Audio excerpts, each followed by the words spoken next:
Soon all of the bucket will know we're cool. You're so cool. That's true. We are pretty cool. I'm glad you realized that, chat. Alright, welcome, little chatfish, to another day. Another day, another stream, another thing. A lot of things, actually. There's a lot of things to talk about today. Isn't that funny, chat? Isn't that hilarious? Today we're going to be talking about Dude Awakening.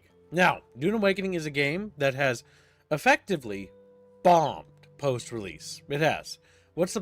Can you check the player counts of Dune Awakening for me real quick? Because if I remember right, it's Stark, and then compare that with like the beginning, it has shed like 90% of its player base. Last I checked. It's open up for an MMO that is lethal, by the way, like absolutely lethal. But here's the fun part about Dune Awakening. It isn't actually a real MMO. I mean, I played a lot of Dune Awakening, and I can safely say, without a doubt, it's not a MMO. It's just a survival crafting game. But the big problem why they're shedding players is because they have annoying mechanics that punish the player, like, you know, your base decaying if you don't stay actively playing. And so there's a lot of things that are intentionally sabotaging this game from success. Funcom doesn't realize this, but there are things they just need to overhaul. And this stream is kind of dedicated to talking about that a little bit. The first thing that they need to overhaul is the persistent online thing where you have to go to your base and like maintain it or whatever, and not being able to host private servers for friends and having to play public servers. You should be able to host your own dedicated server on Steam or whatever, and then it's connected to the shards and all that shit. That should be how that works, right? There should be no your base is going to decay unless you have it set on your server for it to work that way. That's the reality, right? So these are the ways those things should work. The other massive glaring problem with Dune Awakening, there's a couple, by the way, is the PvP. The PvP is nonsensical, right? You have Atreides versus Harkonnen. All right, that makes sense. But there's faction infighting as well as faction fighting, while also being part of the metagame of the Landsrod, where it's faction-based. So you have factions sabotaging each other. And that just doesn't really happen in canon. Like, Harkonnens, they are, like, a little bit smarmy. They will, like, murder each other, right? But they're not necessarily, like, backstabbing each other on the battlefield, are they? Nor are the Atreides, for that matter. It just doesn't make sense. It doesn't fit, dude. It never did. Like, Dune isn't really cutthroaty out on Arrakis either. It's people are just trying to survive together in harsh conditions, and then there's the war, you know, of assassins going on and stuff like that. It's a lot more to it. Yeah, they tried, and Plague says they tried to force the Rust PvP thing in the game. Yeah, like, just cut it. It doesn't work. Faction-based PvP is how that works, and faction battlegrounds. The PvP is an unmitigated disaster. That's just simply as it is, right? Because if you watched our streams, you'll know that when we played the PvP, we destroyed and dominated our entire server. And how did we do that? We just simply coordinated. We used tactics, and we got a little sweaty, and we started coordinating wings, and literally, there was no guild on our server that could stand up against us. We were the undisputed gods of our server. If we were in the deep desert and we were somewhere, people would whisper about us. People would, like, whisper or say in general chat to warn people by the end of the game. That's how scary the bucket was. We were the most powerful guild in our server. But the big problem with that is that we were also uncontested. Because, again, it's one of those questions of like, well, is it a YouTube Zerg swarm? Well, the Chatfish aren't Zerg swarm. Chatfish are LARPers. So they're scary. They're coordinated. They're working in wings. They're communicating. They have call signs and shit. Chatfish are a nightmare, as we discovered, right? And so if you do that, the problem is the game's just over. Like, it stopped functioning. Is the big problem. And so in our server, there was nobody who could contest us. Yes, they could come in and snipe one of our guys when we weren't there, but that was it. And then we would just wipe their base. And that's what we did. There was nothing they could do to stop us. And at the same time, well, it sounds cool. It's boring. It's incredibly boring. It's incredibly not interesting. Because our Dune Awakening series, where we showed like the massive battles and we started having those huge PvP battles and stuff, those were fun. Like when we had those air battles, when we were protecting our harvesters, when we were assaulting enemy harvester positions. Like our first harvester assault where we're skimming along the dunes, hiding, and then we lunge above and then strike them. That was pretty cool. But at the end of the day, like one of the big problems is that, well, that's interesting. There's so many problems with that. Like there's problems with like the tier 6s, and because of how equipment degradation works, like there should be no equipment degradation in PvP. It just doesn't make sense. Like, you shouldn't have equipment degradation in a PvP game. It's dumb. That's like Rust, and that's stupid. Like, your PvP gear should be permanent. When you die and respawn, you should have X amount of fuel, X amount of vehicle. Like, when somebody dies, they shouldn't lose their thing. While it was incredibly satisfying to down enemy Thopters and watch them get wormed, they even ended up cutting that from the game, didn't they? Or is that not a thing anymore, Chumpus? I can't remember. I just remember they changed a lot about how that works now. Because it got so bad. Parts of it, if I recall, like they did remove some aspects of losing all your shit from the worm. Yep. Because we slaughtered people. Like, seriously, our Dune Awakening series still pulls in good viewership, like, from VODs and stuff. Because it's fucking good. Like, our series on Dune Awakening was fucking good. And it was genuinely good. I posted the thing, by the way. Oh my god. What thing? Oh, the numbers. I can't get over how good we were in Dune Awakening. And how good that series was. Seriously, one of the best series on our channels is the Dune Awakening game. It was so fun. But yeah, the big problem with it is that, again, while it is a very, very fun game, and I want to go back to it, there are things that are cancer that are preventing me from wanting to go back. Oh, that's terrible. Like, what was the numbers of that? Like, I could see the slope. But you can see what the peak was, which was on the left. The peak was 30 minutes ago. That was today? No, Kibbs, all-time peak. Oh, right. That's the right, you fucking illiterate. Yeah, but the peak of it would be at the left on the graph. They've shed over 90% of their players. Yeah. They've shed over 90%. They had 250,000 almost. Almost 250,000. And they've shed almost all of it. They're down to 7,000 players.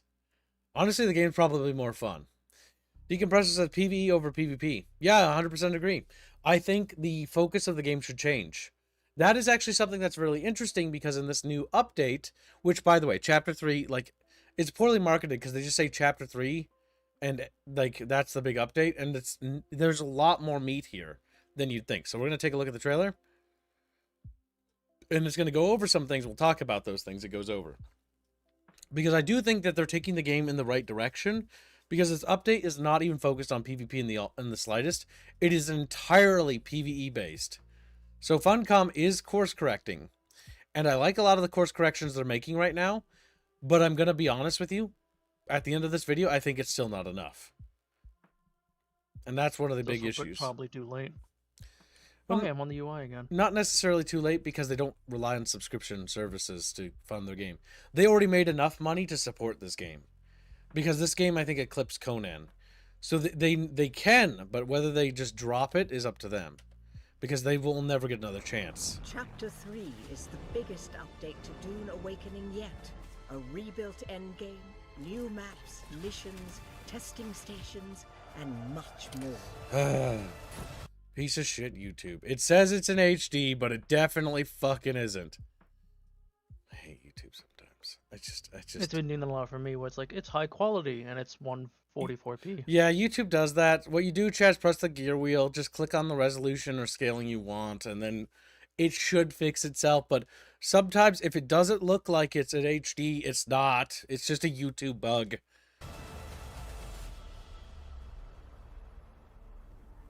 Choose among the great houses and take on Landsrad missions that will further your specialization as a crafter, gatherer, explorer, fighter, or saboteur.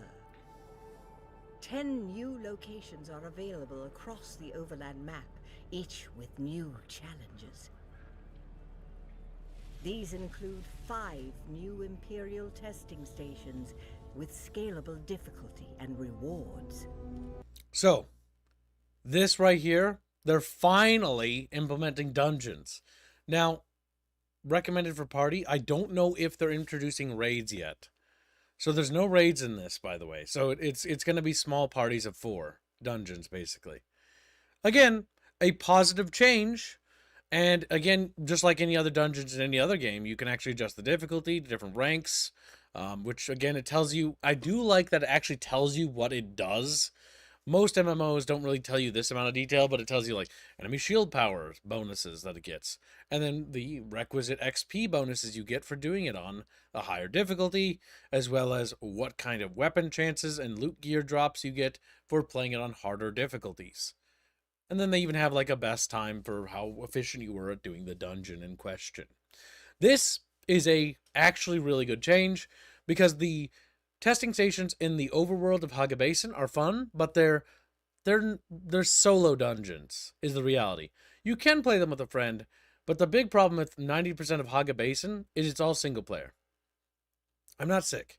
I'm not sick at all, chat. Quit saying I'm sick. So yeah, the big thing is I just have a little cough.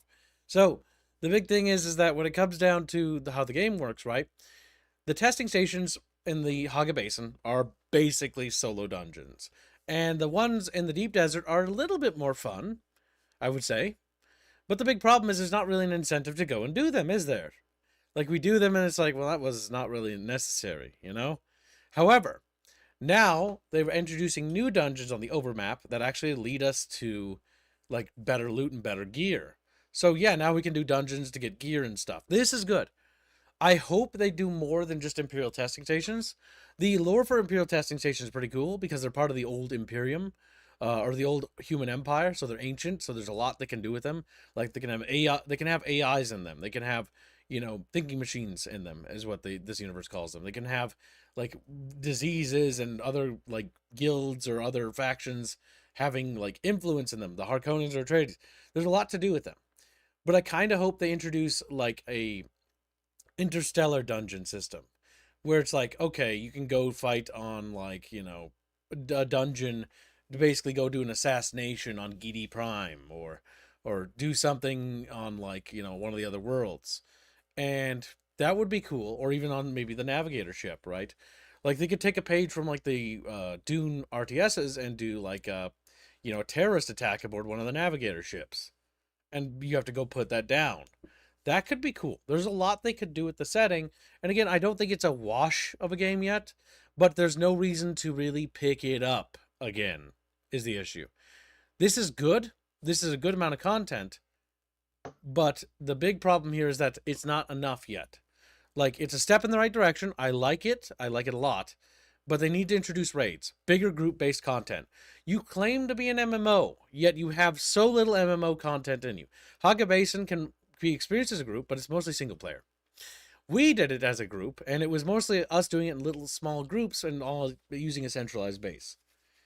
There's just no actually large group-based content. The biggest thing you'll usually see is 4 players. The game doesn't even allow you to form raid parties. You can only form a small party of 4 people. This is not how MMOs work. You're not an MMO. Not until you start introducing systems that actually work with MMOs. We don't have raids. We don't have the ability to form, like, you know, PvP groups.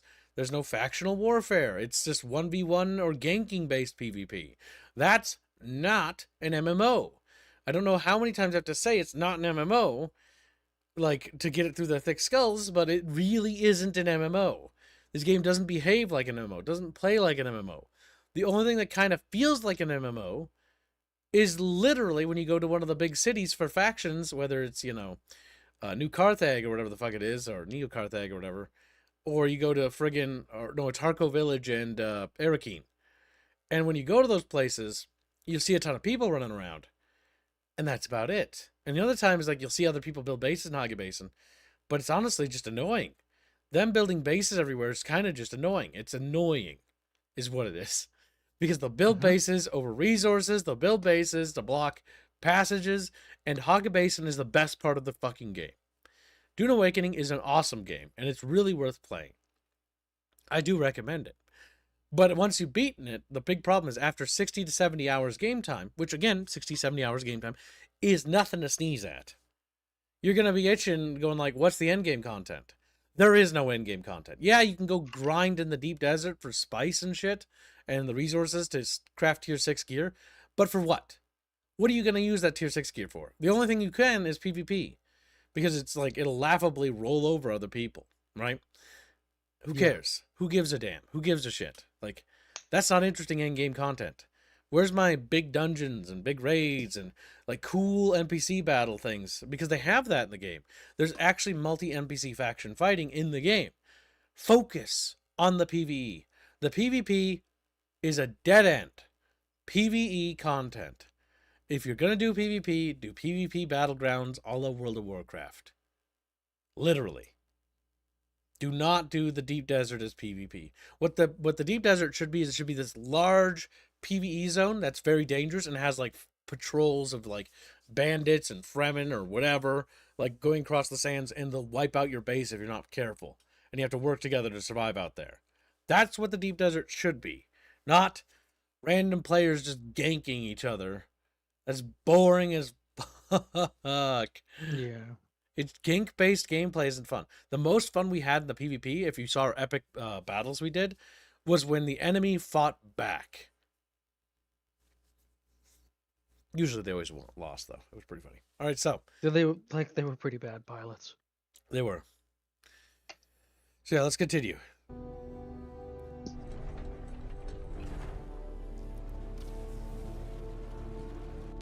Once you completed these challenges, return to your base and craft augments, a new way to upgrade your tier 6 gear and progress in the endgame. Dozens of augments are available for weapons and armors. Speaking of weapons, new dual blades provide a unique way to approach melee. The rapier reborn. Trump has got reworked. Defense in a single fluid motion. The rapier looks much better. And from afar, the pyrocket smokes out those who think they can hide. Some more fire weapon. Now familiar. Let the battle begin. The main story of Dune Awakening continues in Chapter 3 with the new storyline.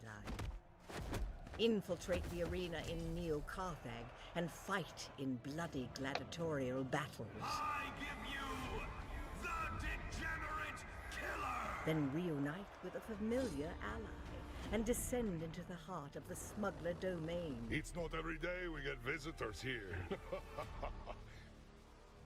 Chapter 3 also launches with a DLC. This includes a full 74-piece smuggler. So they learned from their lesson, by the way. People wanted more build sets, and now they're actually just going to give more build sets that are super big. Because the big... As opposed to just, here's a couple build pieces. Here's a couple build pieces, which only made everybody mad. I will say that the new build set actually looks really good.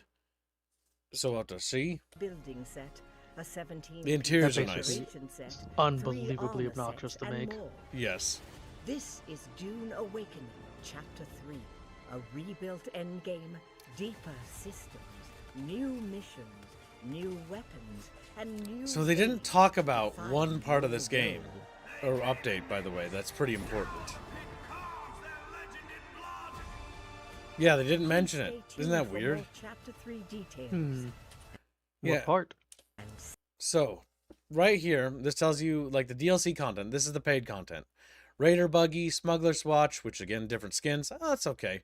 Like, yeah, the DLC should be skins. Perfect. No story content behind that. That's good.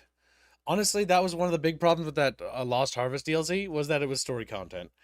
And It was actually really good. Some of the story was actually really good. the Lost is the Harvest problem. DLC is better than the story content we got in Chapter 2. It is.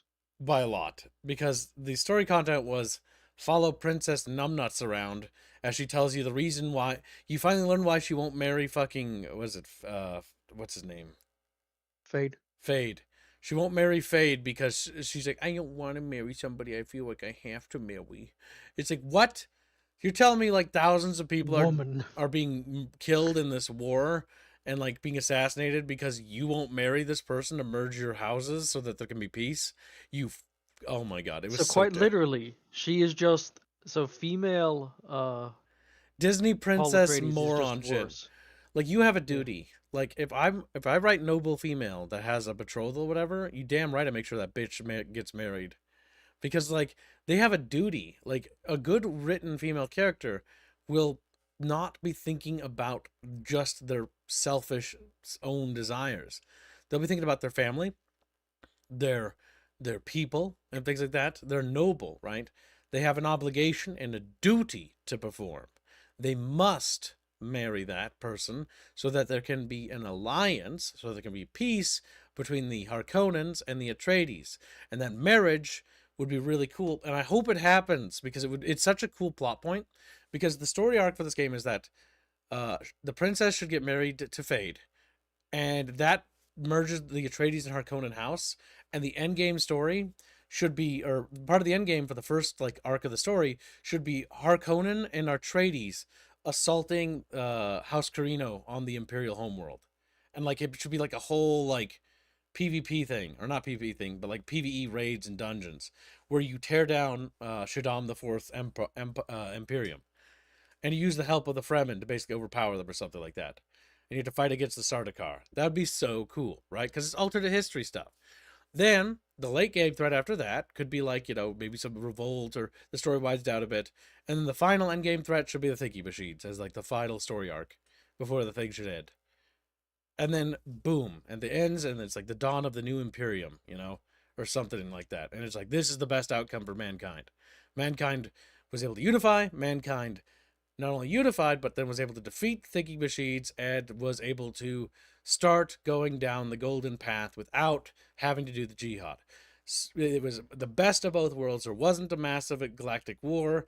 There were wars, but they were able to be contained, and it was the best outcome for humanity. There you go. There's your alternate timeline. Done. Also, this game's interpretation of Fade's my favorite, and out of all the Dune adaptations. Because he's actually like not. He's kind of sadistic, but he's not terrible. He's actually introduced as a companion He character. actually has charisma. Yes. Fade is, I think this is still the best interpretation of Fade I've ever seen in Dune. Mostly because he's got charisma, and because Paul Atreides isn't around, he's not painted in a, oh, he's just got to die, kind of like bad guy kind of vibe. He's like, he's a piece of shit, but at the same time, he's like, your piece of shit. He actually kind of represents potentially the best of the Harkonnen. He's not just corruption. Yes.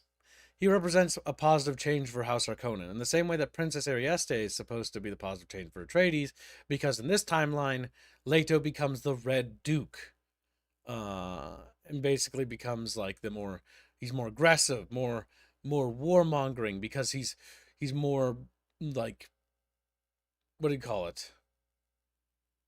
I don't really know how to call it. Like in the timeline, he's just more warmongery. They don't really get to introduce him. Jessica's not being there to mellow him out because she's the sisterhood first. Yep, she didn't mellow him out, so Leto is fucking balls to the walls. So yeah, it's really interesting. And again, over the new content, new main story continues. That's cute, but that's not like good enough. Revamped endgame progression is a step in the right direction. Very good. Character specializations. Honestly, I'm not sure. We'll have to see how that plays out.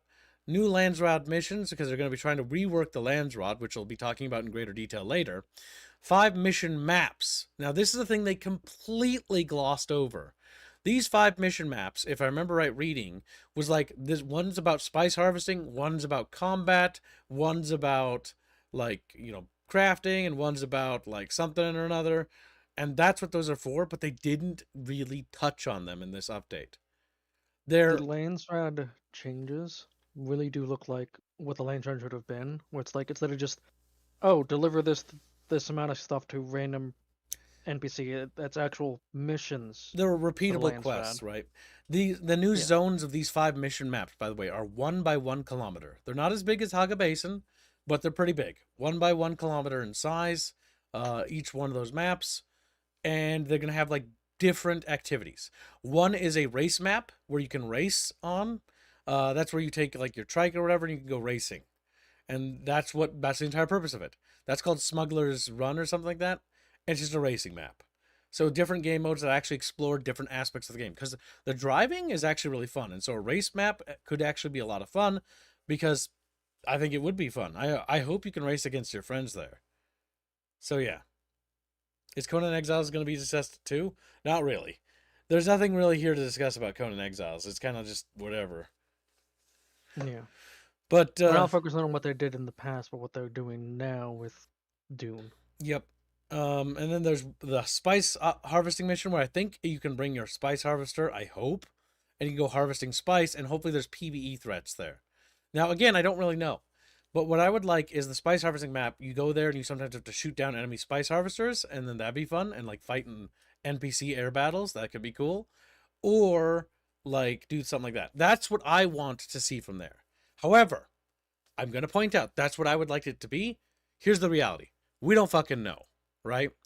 Now, what I think it probably is that you just go there, you harvest spice, and then there's either a PvP element or a PvE element. My money's on PvE, because they already have the PvP thing in the Deep Desert. I don't really see why they'd make that the PvP thing, but again, we're going to have to wait and see what the 5 scalable mission or 5 missions mean, right?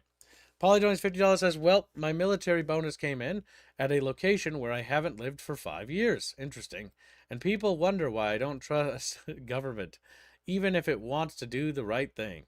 Anyways, just putting it towards my favorite cat boy, Kib's Choice and Savage. Thank you for your generous donation. I'm a man, not a cat boy. Don't miss me with that gay shit. Yeah, what the fuck? So yeah.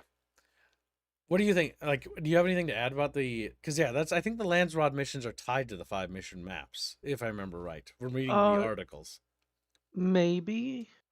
It's I don't kind know of up if in they the are truly air. tied, because they also sound like they were just Lance stuff was also just quests. Yeah. Also, there has been donations. Should probably address that now while I formulate my thoughts, because there is one thing I have major actual concern about. Harlot with gives a this membership. update. Thank you very much. He gets multiple Harlot gifted memberships. 4 memberships. Jesus, he's trying to snipe the bounty, chat. He didn't hit any of the bounty targets. God damn it. The chance to get the bounty is increasing, chat. Will you seize this opportunity? Take no, and then they waddle away. It's like, fuck.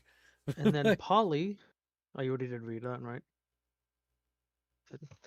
So, and 2 things to quickly announce before getting to this. This is the last week to buy extra slots under the banner. Oh yeah, you have until Sunday. And you need to check your DMs. This should be announced at like a post or something. But yeah, you gotta check your DMs for the artists. The artists are now DMing you who owe Chatfish. All right, moving on. Augments for tier 6 gear. I don't really care. I'll be real with you. That has me concerned. I don't care. Like I just don't care about this. This doesn't concern me. I just don't care. It's just a way to progress your items. It doesn't matter. It means nothing. And that's the problem.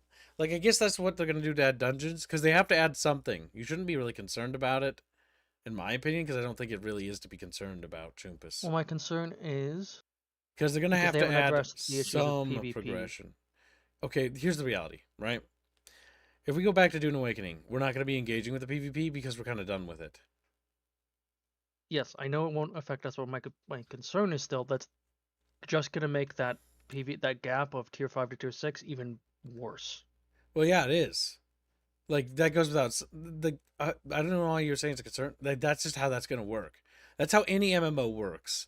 Like, when it comes to, like, when you introduce new gear tiers, like, if you don't go to get the next gear tier, or item level gear, whatever the fuck it is, whatever MMO operates off of, you're going to be shit. And so how it works at other MMOs is that you're going to have to grind to get the next best PvP gear, and you're just going to get fucking raffle stomped until you start getting the gear. And that's how it works every time. The sooner you start getting the gear, the less raffle stomped you'll be in PvP. That's how it works in WoW. That's how it works in fucking like Star Trek Online. That's how it works in like fucking Warhammer Age of Reckoning. That's how it works in like fucking Elder Scrolls. Like that's how all MMOs work. I mean, yeah, you don't. I know you don't play MMOs a lot, Trumpus, but like, it sucks. But that's just how it works. It's the same stuff, but it's just here, and it's just like, it doesn't matter.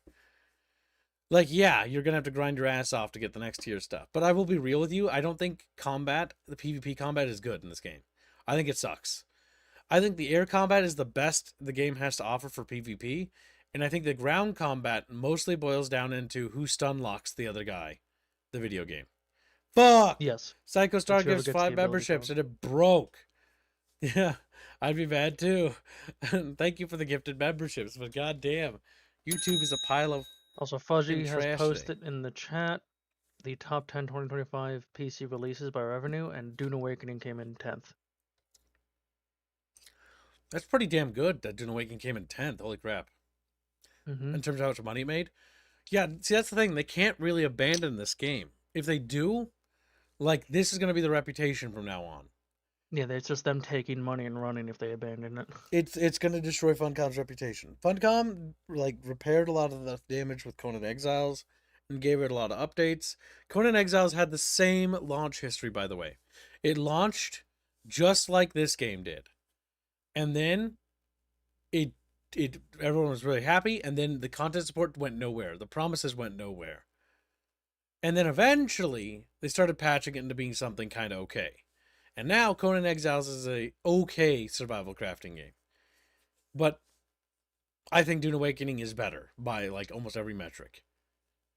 Mostly because it's just got better combat. Again, the combat's clunky in some areas, but like it's better. It feels better. The air combat's better. Like it just has a better sense of progression from the beginning all the way to the end. The quests and the dialogue and the writing is a lot more interesting. There are, I will say, problems. Like the random quests where you just like go and perform some menial fucking fetch quest thing. While those were nice originally to help you get like more money and like XP real quick, they're kind of awful, and I kind of don't want to see any more of them added to the game. I only want Lost Harvest style content. Content that adds stuff to Hogget Basin, that's story driven, that can be played in groups, and focus on improving the writing.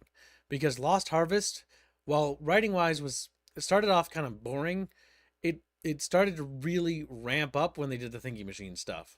And it kind of really grinds my gears that the Lost Harvest DLC is a paid DLC, and it's got the most interesting side quests in the entire game behind a paywall, and it kind of pisses me off because I really want to see that story arc continue, but I don't think people should have to pay for it. It should just be in the base game. It's genuinely really cool, and if they don't do anything with that story arc where like you have to recover the Thinking Machines, like I will be so annoyed if that just doesn't go anywhere.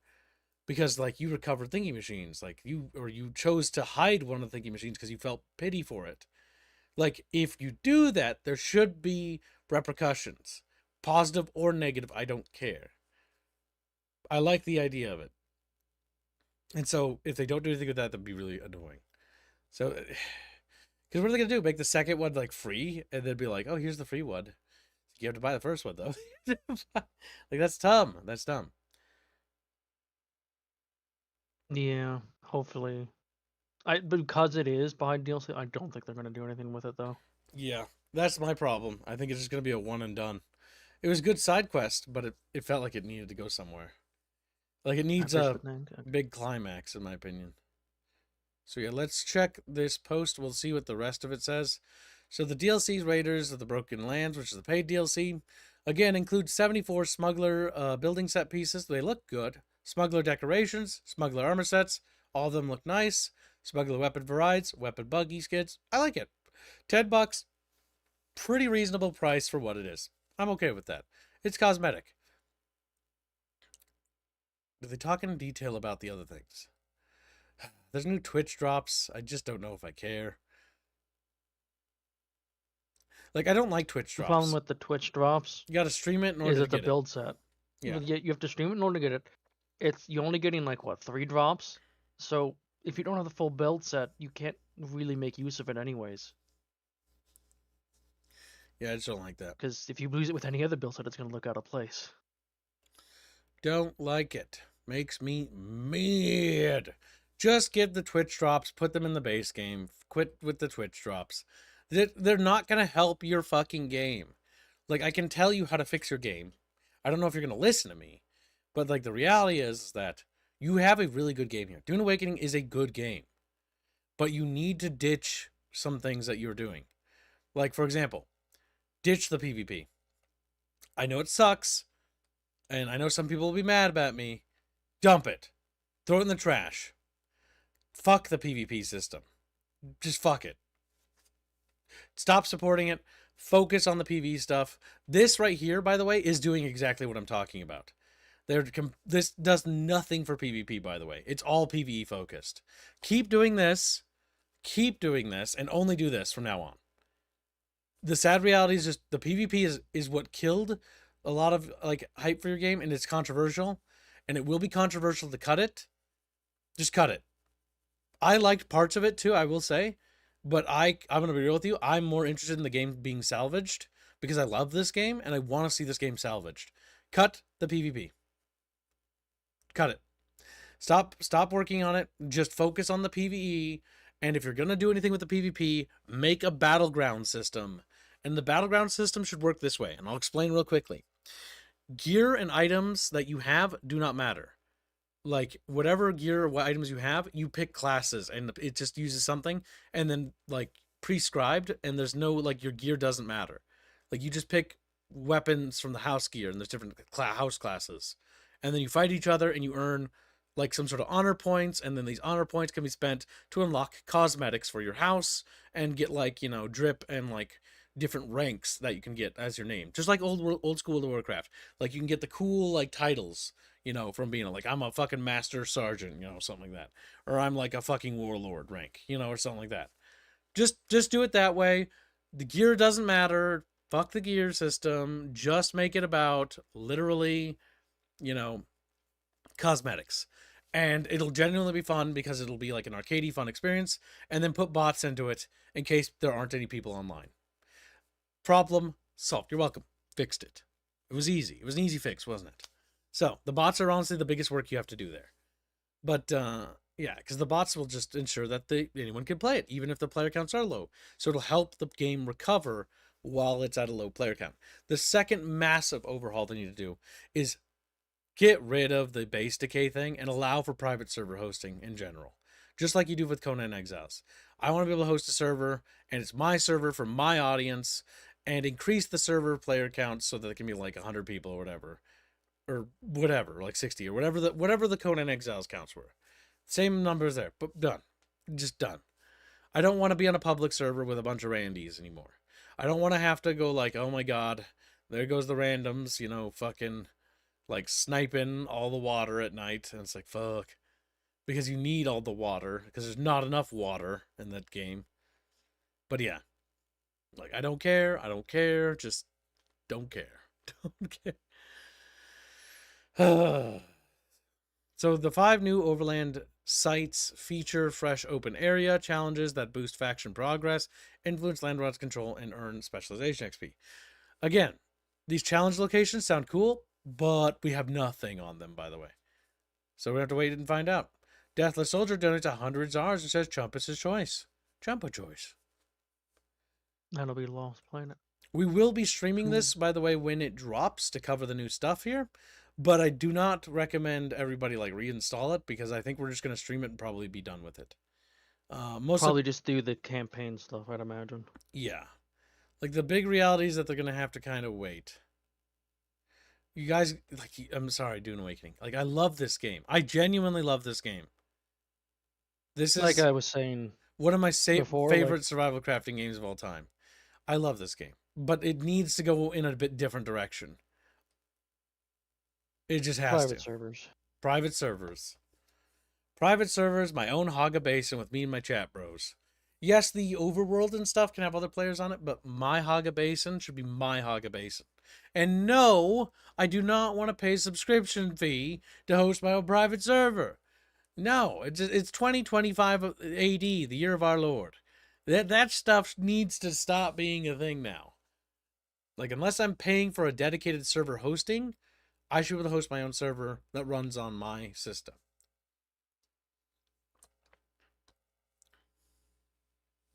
I love this game, and I want to play this game actually right now, to be honest with you. Like, I want to play it again. It's a good game.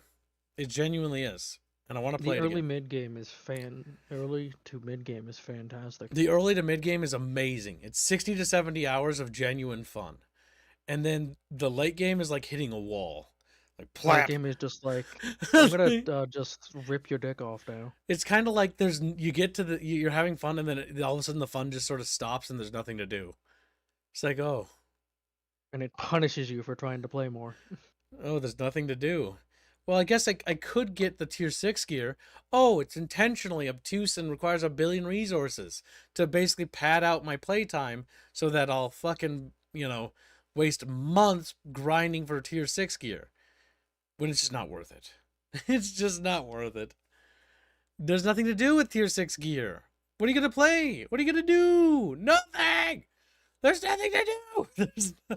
I have tier 6 gear. And you know what? Is it useful? No. Does it do anything? No. What can I do with my tier 6 gear? Nothing. You know what it does do? It makes every dungeon and quest simple and easy.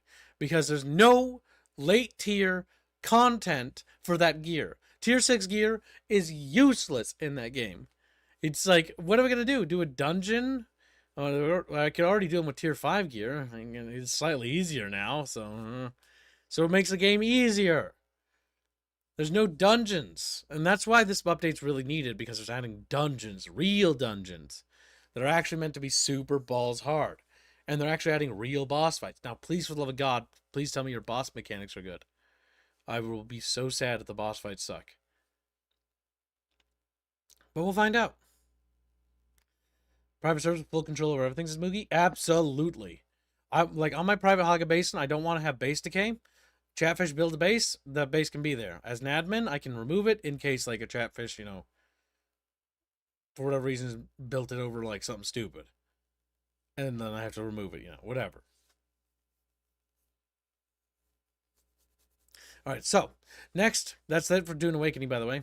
Next up, Total War made another little announcement. Little bastards can't just stop doing stuff, can they? So, but none of that, I don't care about any of this stuff. Nope. There we go. We're going to the bottom where what matters most here. Unless there's something I missed, I didn't really think there was anything there of particular value. So, this post, the only thing that really matters is at the bottom here.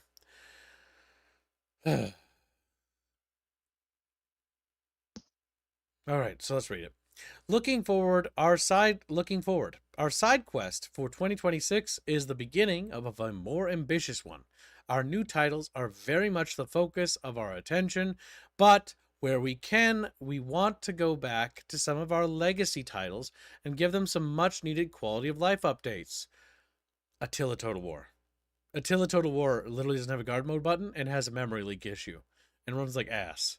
Attila Total War is screaming at you for that right now. It's like, ah! Empire Total War is screaming at you for restoring its content. So is Napoleon. They're like, help! We're bastardizations! We need help! These will vary in size and scope depending on the title.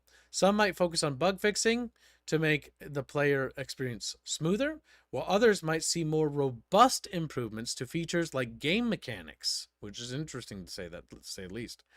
Also, go back and remove the female update from Rome 2, please. That was unnecessary, and we don't like it. I want my generals to be historically authentic when I'm playing Rome 2. I'm playing historical, not fantasy. There's a lot of dust to brush off on some of these games. In some cases, the source code is lost completely. Back in 2004, as a much younger and less forward-thinking studio, having code on a single developer's machine must have seemed like a fine idea. They're throwing shade at their former development team, so great. But the reality is back then, yeah, no. It is a sad reality, but a lot of fucking older Total Wars like Medieval 2 and Rome 1, they just didn't store their source code and stuff. Not like they do now. Nowadays, things are a lot better, but yeah, preservation of like systems and stuff just wasn't the thing. However, you do actually have people with experience. You have Feral Interactive. Feral Interactive has experience working with the Rome 1 and Medieval 2 engine. So you can support Medieval 2 and Rome 1. I don't know about Shogun 1 and Medieval 1. That might be a bit more difficult. But yeah, and there are specialist studios that literally can help you with this problem. There are studios like Night Dive, who specialize in recovery of old games and repair of old games, even without the source code. There are studios dedicated to this. There are studios that are less reputable, like Asper, which I wouldn't recommend, but there are studios like Feral Interactive, a porting company with experience with restoration. There's studios like Night Dive, which also have experience with restoration. So if you're going to do restoration projects for older titles, which I am all for, you can reach out to external help. Like Medieval 2. If Feral Interactive doesn't want to do it, reach out to Night Dive Studios. Night Dive Studios has repaired and restored games that are ancient and beyond spaghetti code. If they can do it for those games, I have no doubt in my mind, and I would trust Night Dive with restoring Medieval 2. I would, genuinely. I genuinely have a lot of respect for Night Dive.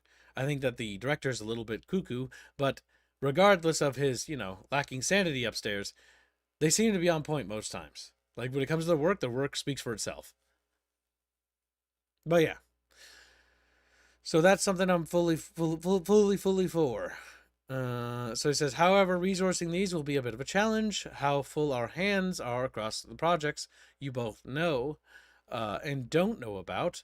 So please be patient. Ultimately, myself and the team want to ensure our games, whether they're old or new, function as intended with modern hardware.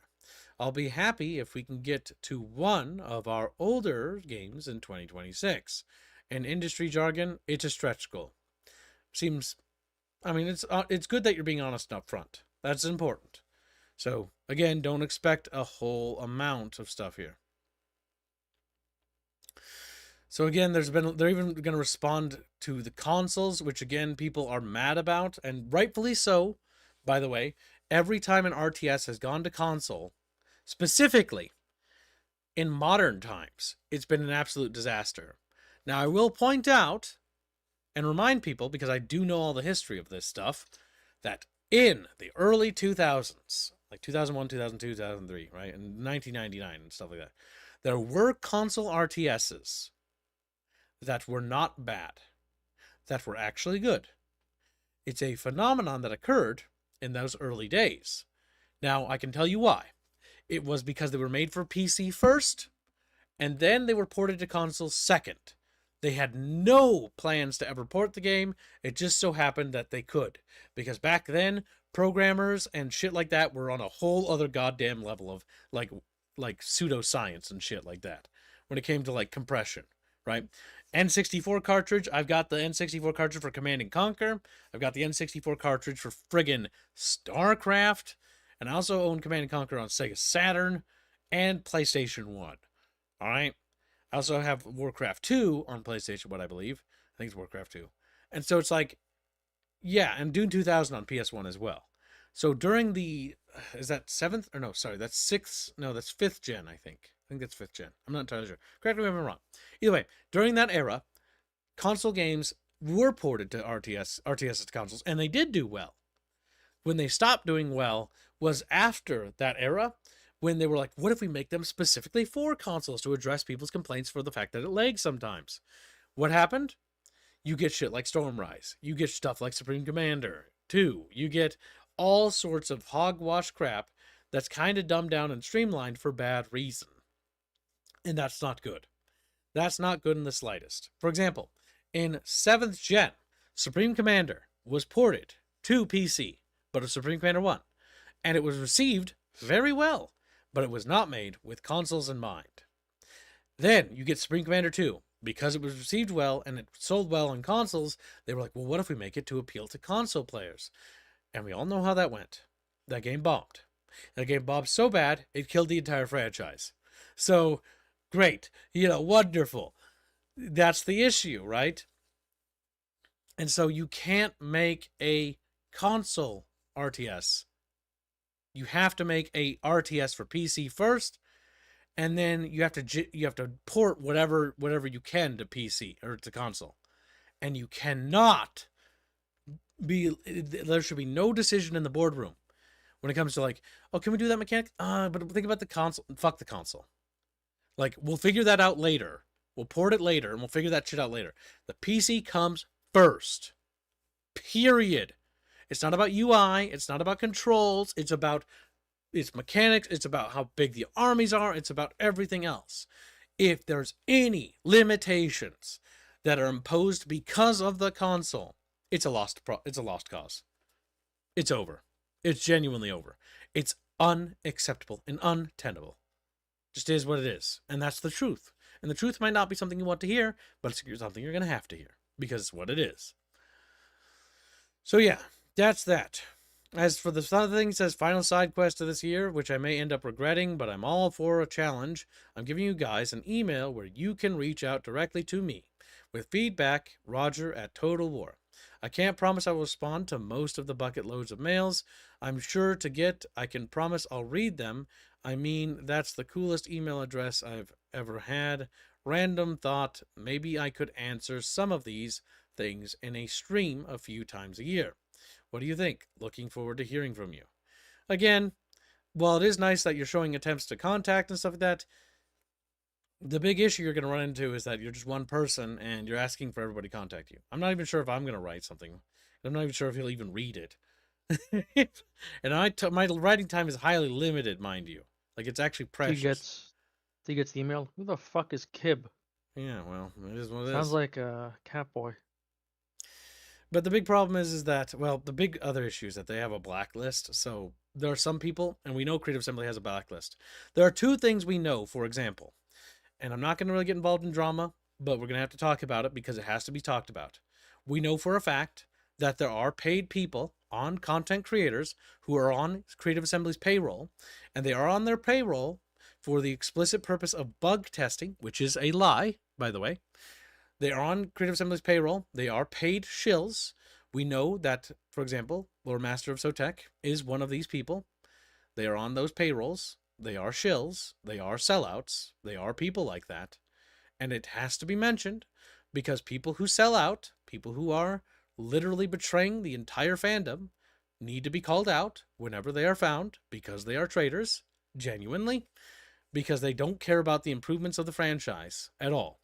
They care about a paycheck they receive and basically behind closed doors, and they espouse whatever bullshit and nonsense Creative Assembly tells them to. This practice must stop. Full stop. That's it. It must end. No more paid content creators.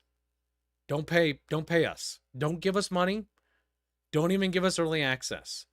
Just give everybody the same access level. If you're going to do a beta or a time demo, give it to everyone. No paid shills. No more fucking sellouts. No more fucking traitors. Just give it to everybody. You want to build fucking trust? Here's how you do it. Toss those people under the bus, confess what you did, and start making moves to improve the situation. Address it, deal with it, and move on past it. That's how you deal with it. Again, these are easy fixes. Just give general access to the general public, and then you're done. So we're going to move on past that. So next up, he then addresses PS regarding consoles. Total War has been a PC game for 25 years. PC UIs and controls are our bones, but we're not worried about the UI. We're not worried about that. We are not going to compromise the PC experience for console. Again, I hope when you say that, you're not talking about the UI and the controls. I don't give a damn about that. I'm talking about the scale, size, and scope. So long as you just confirm that with me, I'll be happy. Evolving Total War, innovating, and keeping it fresh and interesting for you as well as all of us is a part of the plan, and irrespective of what platforms we develop for what new platforms are part of the roadmap. For example, we've seen how promising the Steam Deck could be if we could find a way to get Total War running in a form you could take on the go. Steam Deck and upcoming Steam Machine, and therefore Valve, are the biggest players in the PC space, providing interesting input methods, choices to PC gamers. If there is a way to give players more choice, I'm for it. Yeah, if there is a way, I'm also for it too.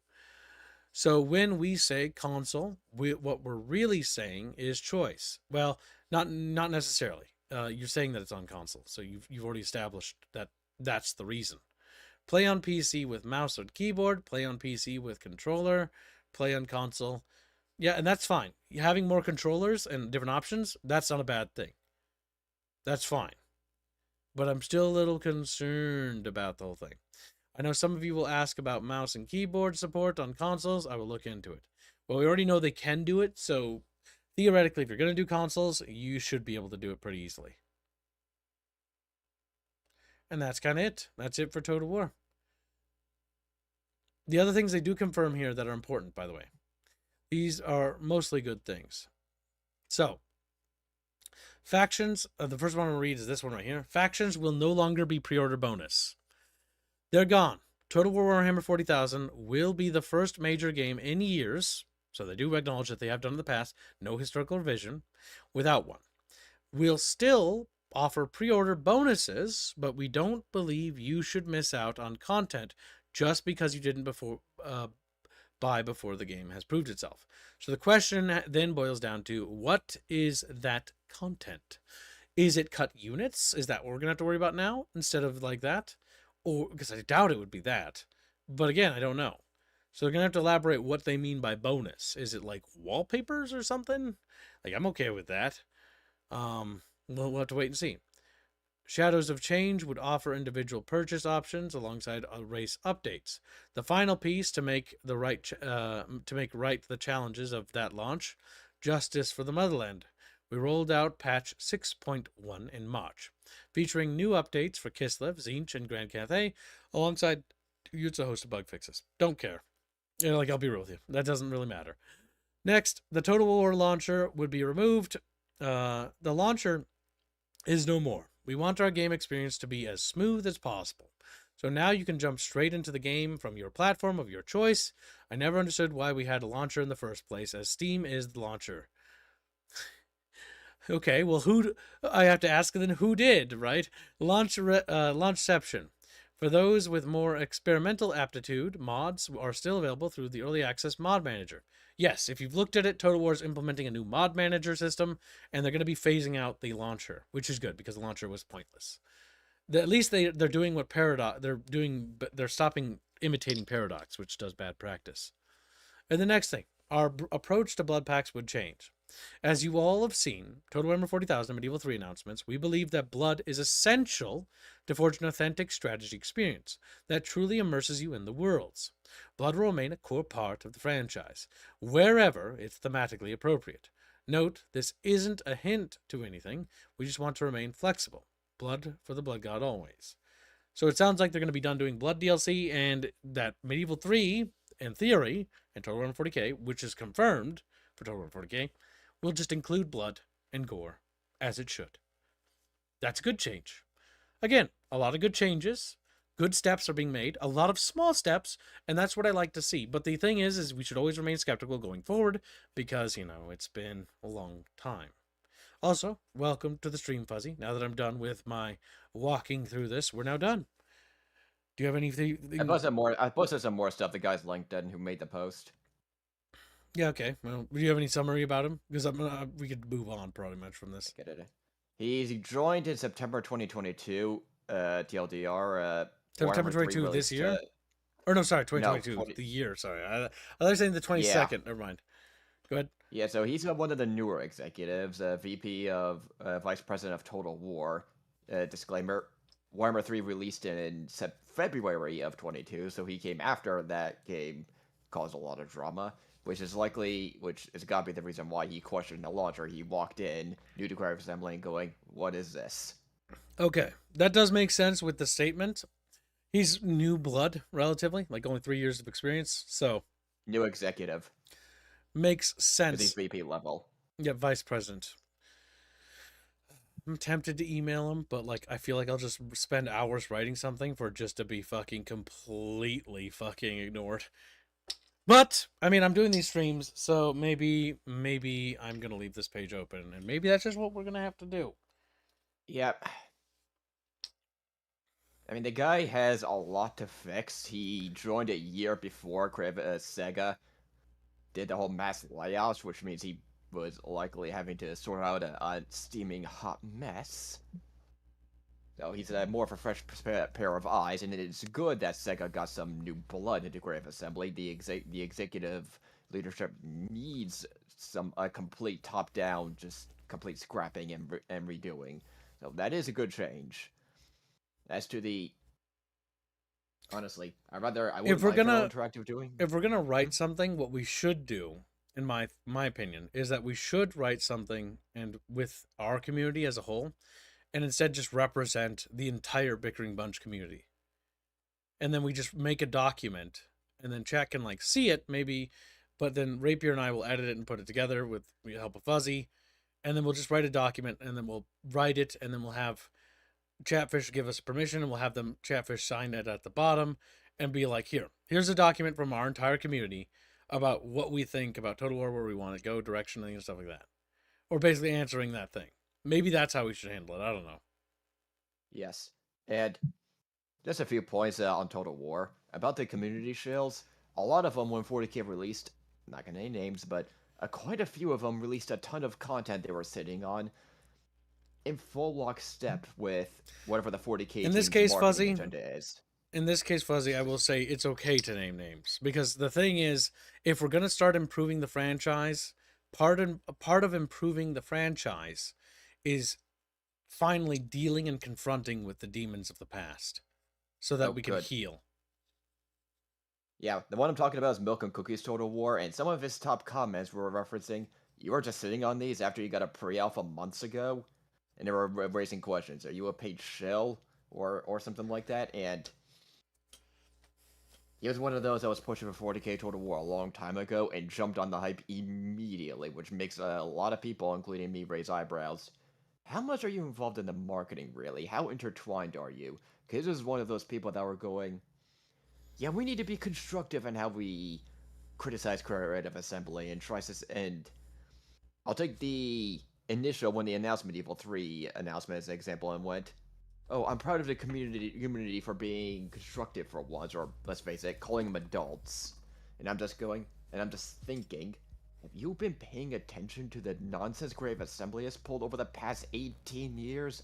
What world are you living in where you pull this stuff, where on the one hand, you'll go anti-corporate, on the other hand, you'll defend stuff like DLC for DLC and all this other nonsense. And not to mention when you jumped on the bandwagon for 40k Total War when it appeared, the hype was there. That's a conflict of interest at the bare minimum, and after the Lore Master of Sotek revelation that Legend Total War revealed when he was throwing torches everywhere, Milk and Cuckoo's Total War I'm putting in the same camp as Lore Master of Sotek of guilty Total War YouTubers that do not help. Yeah, the reality is it has to be talked about, alright? Like, I hate talking about this shit. But the issue is, as somebody who's been in the Total War community for fucking, at least, like, actively part of it since, like, what was it, 2013 with Rome 2? Like, it's one of those things where this has been a problem, and this problem has been here for over a decade now. And at least. And this whole Total War shill thing going on, where there's people on payroll and shit and lying and all that, it's gotten so bad that if we don't address the people that are constantly destroying the thing we love by selling out and not being critical, then we will never improve. We are going to never have a better franchise. And it's an ugly topic. I don't like talking about it. I know you guys probably don't like hearing about it either. At least I hope so. But like, it's one of those things where it's like, the shills need to be called out. Content creators need to start calling them by name, and they need to stop doing it. I'm not advocating for anything other than just pressuring people to stop being a shill, stop being a sellout. Just stop it. Like, stop doing it, and then we can move on, and we can, be adults and be like, all right, we're done with this era. We're moving on. Let's be adults about this. Let's actually make Total War a better fucking thing, because I love Total War. And And the reason why I'm so mad and so angry about it and all the time is because I do love Total War, and I always have. It's not because I hate it. It's not because I hate Creative Assembly. Sometimes it may feel like it sometimes, but it's down to the fact that I'm passionate about it. I care about it. And what grinds my gears is that because you're passionate and you care about something, they put you on a blacklist because you dared to question them. That's why when I found it funny when I did the dare to question, 343 Studios or Halo Studios. And it's like, yeah, you have to be brave as a content creator to question them. Because most people won't. And it's a thing we need to actively encourage other content creators. It's okay. It's okay to be scared. Like, yeah, you're going to lose access and things like that. But here's the reality, right? Do you want this franchise to improve? If the franchise improves as a content creator, it's in your vested interest. If Total War does better and pulls in more viewership because the player base grows for it, look at Paradox Games, right? If these things do well, then more people will actually be watching this content and you can make more money too. You are investing. I'm pulling at everything, dude. Like, if you want to look at it and you only care about the profit and because it's a big job, you got a family to pay, I don't blame you. I'm not asking you to die on a hill here. But what I'm asking you to do is invest in your future. Invest in your future, and also don't lie to people. Like, paying the bills is one thing, but don't lie to your audience. Don't lie to people. It shouldn't have to be said. I shouldn't have to say it to somebody else. It's ugly to talk about it, but you have to. People have been lying in this community for so long to their audience, and very few people tell the truth. Very few. And it's one of the reasons why I got so burnt out about Total War. The only reason why I'm really back, by the way, in talking about Total War again, because I took basically a massive hiatus after they abandoned Three Kingdoms. Once Three Kingdoms was abandoned, I was so burnt out, I just shut down. I didn't care anymore. Total Warhammer 3 came out, and I just didn't really care, didn't get involved. I just stopped. Is this a life advice stream? This is the please stop being a sellout stream. Yeah. Oh, Ripper's going for it. Please stop being a sellout. He's going for it. Stop being a fucking traitor to the fucking entire community, please. Yeah, but you may not like a kids, but... Go ahead. No. Yeah, you may not like a kids, but I'm from New Jersey, and in the Northeast, us New Yorkers are all for foot up rear when it's necessary. You're right. I don't like New Jersey. He's like, no. That's the correct opinion. But let's face. Hey, I'd nuke my own state in the Northeast if I could, but that's me dreaming at night. But jokes aside, somewhat. Many of these content creators need a foot up the rear, and I'm trying not to curse because YouTube, but you know which word I want to say. And many of them, let's face it, we've been saying these things ever since Empire when the initial Warscape released. And many of them decide to kiss the ring, and when we told them, hey, this is going to collapse every once in a while, here's an executive that comes out with a fresh blood and openly says in Warhammer 3, this engine is a steaming hot piece of ass. Yeah, so the big thing is, like, just to reiterate what Fuzzy's point was for those who missed it, because Fuzzy sometimes talks a little fast. Basically, yeah, the reason why we're talking about Total War again is because, like I said when I stopped talking about him, is that I'm not going to talk about him unless I think there's something to talk about. And the reality is, I think there's something to talk about again, because there's been changes in leadership. And for the first time in forever, the new leadership is being open, forthcoming, and again, it could just be a PR stunt. And maybe they'll just go back to their old ways. I don't know.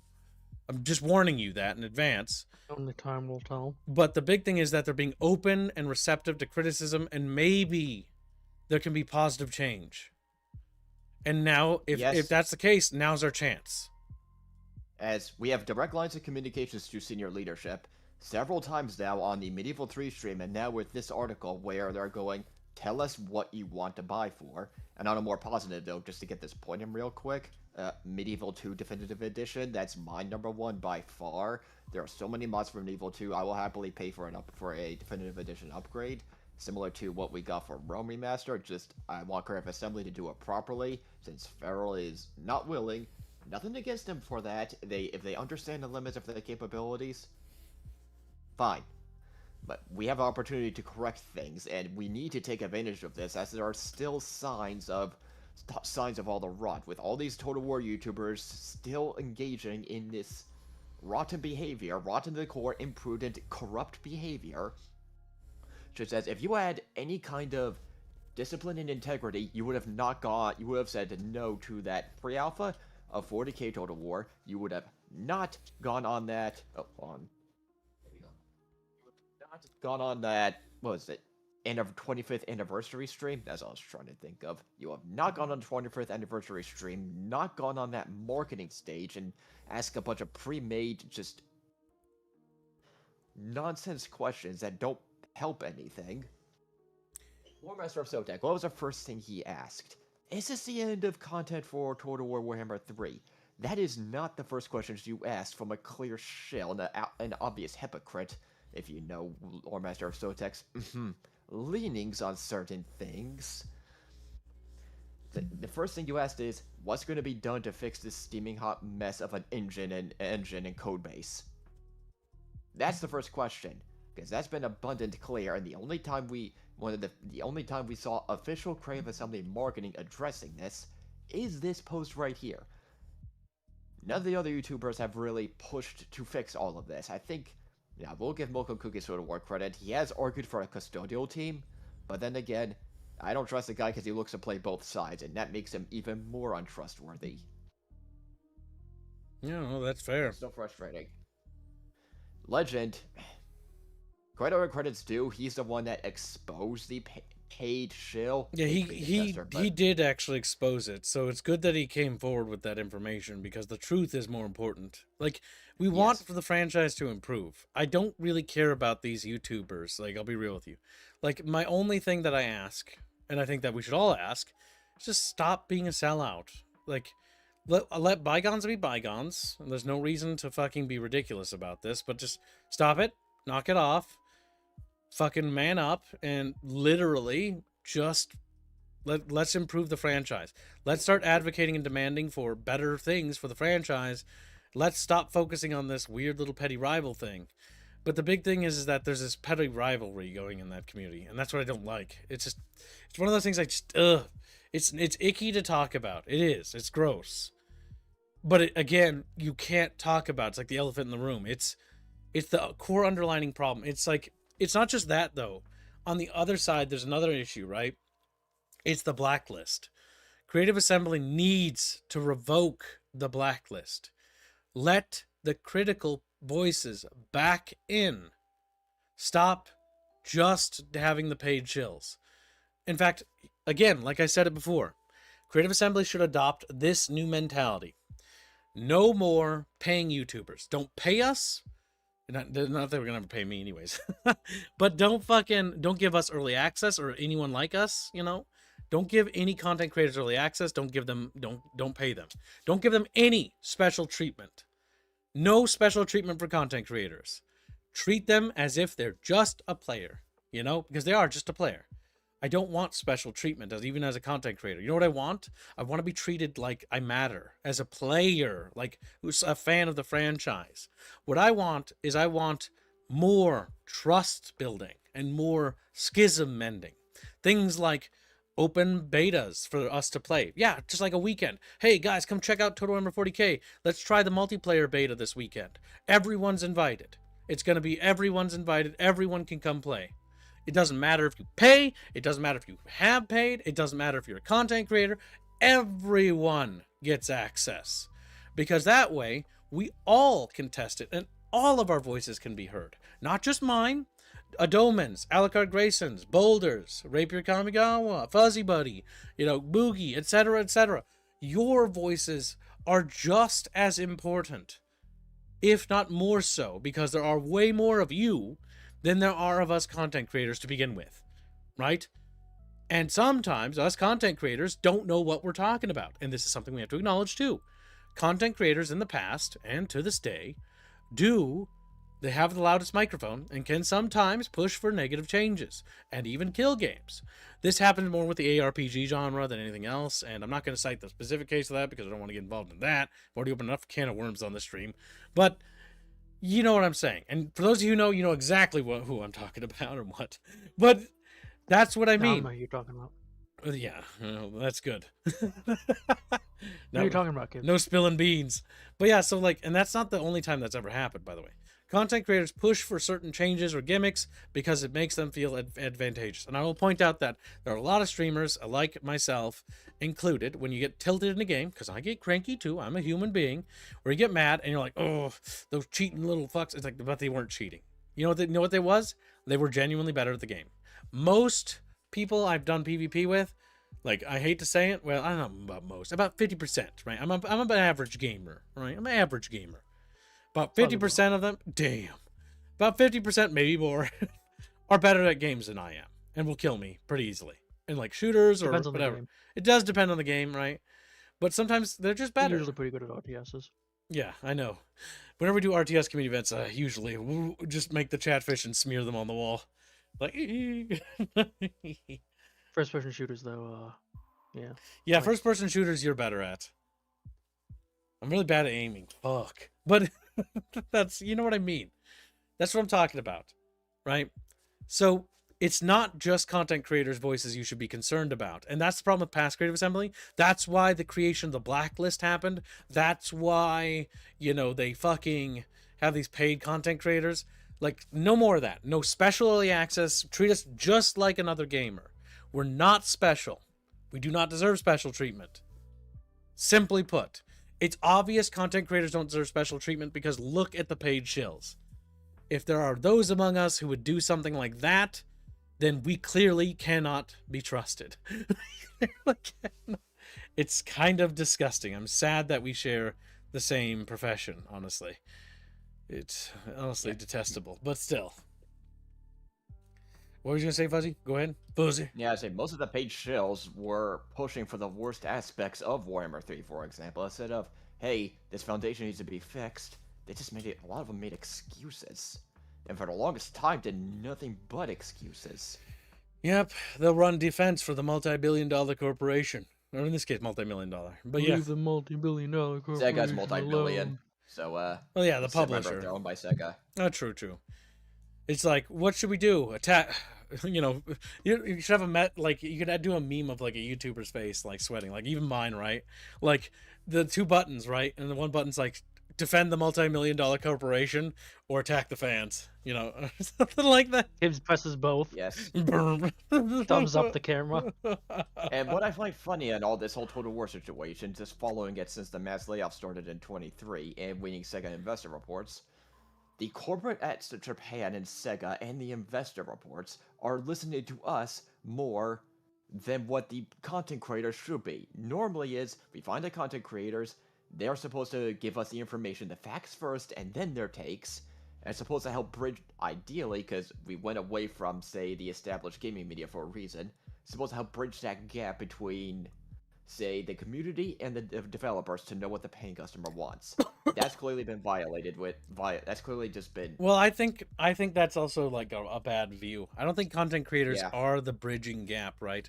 Like, like if you watch if Roger Cullum, which he doesn't, but if you were to watch this stream, right, he would see he should not just be looking at and listening to what we say, but looking at what the chat is saying. What do they say as well? Because they're just as important, right? I realistically am only one sale, right? I can convince and influence people to buy the game. This is true. I streamed Empire at War, and I told you guys it was fun, and I showed you how fun it was. And thing is, I genuinely believe it's fun. This is coming from somebody who used to not like Empire at War, but the mods changed my mind. And I open up Steam, and I see like 7 people bought it the day I streamed it. So it's like, yeah. And anytime there's a game that comes out and I really have fun with it, even if it's expensive, I usually open up Steam, and I'm like, 30 people wishlisted it because I friend all the Chatfish on Steam. And it's like, yeah, I can see that it does have an impact. It does. Not trying to dismiss it, right? But if you just focus on making a good game, like Empire at War and Petroglyph didn't pay me or give me early access to their game. Their game's been out for fucking 2 decades now. All right? Like, I just played it because I wanted to, because it's fun. That's it. That's all I did. And I'll market it for free if it's good. You do not ever need to pay me anything as a content creator. You never should. as a studio, you should never be wasting money on us. Ever. I had to tell that to Stardock Entertainment, a really great company, by the way. They offered me a paid sponsorship. I told them no. I'll play your game, and if I like it, great. But keep your money. Give it to, like, just use it for whatever in the game's development. Don't waste your money on me. It doesn't, like, my audience pays me, not you. You don't pay me. And that's the difference. My audience is the ones who support me. You're a studio, you're a publisher. You don't pay me anything. Don't give me your money. If I like your game, I'll praise it. If I don't like your game, I'll probably not praise it. You might not like what I hear. And I told them that, right? I told the not the Petroglyph, sorry. I told the Stardock representative, the Rama guy, very nice guy. He comes by once in a while in our stream chat. And I told him that. And he's like, yeah, that's cool with us. I'm like, I really appreciate that. Because, like, not a lot of... a lot of times, usually they don't like that. And so, yeah, I played the game. I said what I liked about it. I love Since Part 2. I do recommend it. But I did not like their DLC. And I thought the DLC was bad. And I even said I didn't recommend the DLC. And you know what they did? They didn't fucking get mad. They didn't cut contact with me because of that. They just, like, that's cool. We understand why you don't like it. And thanks for the feedback. And it's like, all right, that's good. Because, yeah, I don't recommend the reinforcement pack thing. I think that's stupid. I don't think it's worth your money. It's just not. And I know that did suck for them to hear that, but they understood. Like, yeah, it wasn't worth your money. We just didn't produce something that was valuable. It's like, yeah, and I told them what I thought was valuable. What I thought I would pay for. Like a big expansion. Something that felt worthy. That added lots of stuff to the game. That felt like it truly expanded on the game rather than a unit pack. I don't care about unit packs. Like adding 3 to 4 ships in the game. Like I can mod the game with more ships. You know what I mean? And that's my, like, thing, right? That's why I think it's so important, because my audience is what helps me be able to stay on the straight and narrow. You guys pay me, and so that's where my money comes from, so I don't have to be a fucking bootlicker.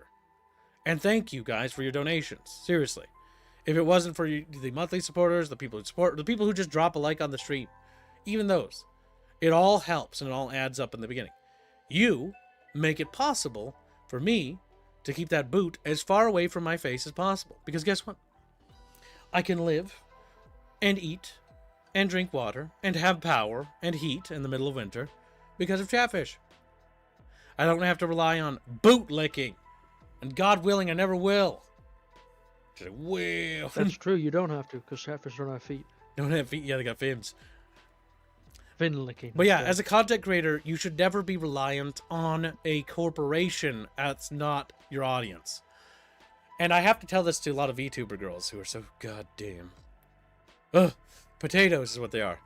Where they're like, hey, I'm gonna go with the mega corporation. The mega corporation doesn't care about you. Okay? Like, just make content and be independent. Because I guarantee you're gonna make a lot more money than you ever would, and they're not gonna give you anything. They're just leeches and parasites. Work for yourself. If you're gonna be a content creator, you're doing it to be independent and to be your own boss. A content creator should be a boss. You should never be below that level. As a content creator, you should employ people, like I do. If you're not doing that, and you're employed by somebody else, you're doing it wrong. That is not how that's supposed to work. That's not how that's supposed to work in the slightest. You are your own boss. You do not have a manager. YouTubers don't need managers. Every time I get those DMs like, hey, I want to be your manager, fuck off. I don't need a manager. I manage myself. I agree with a lot of what you're saying, but you're a little wrong. Chubby, you don't get to disagree with me.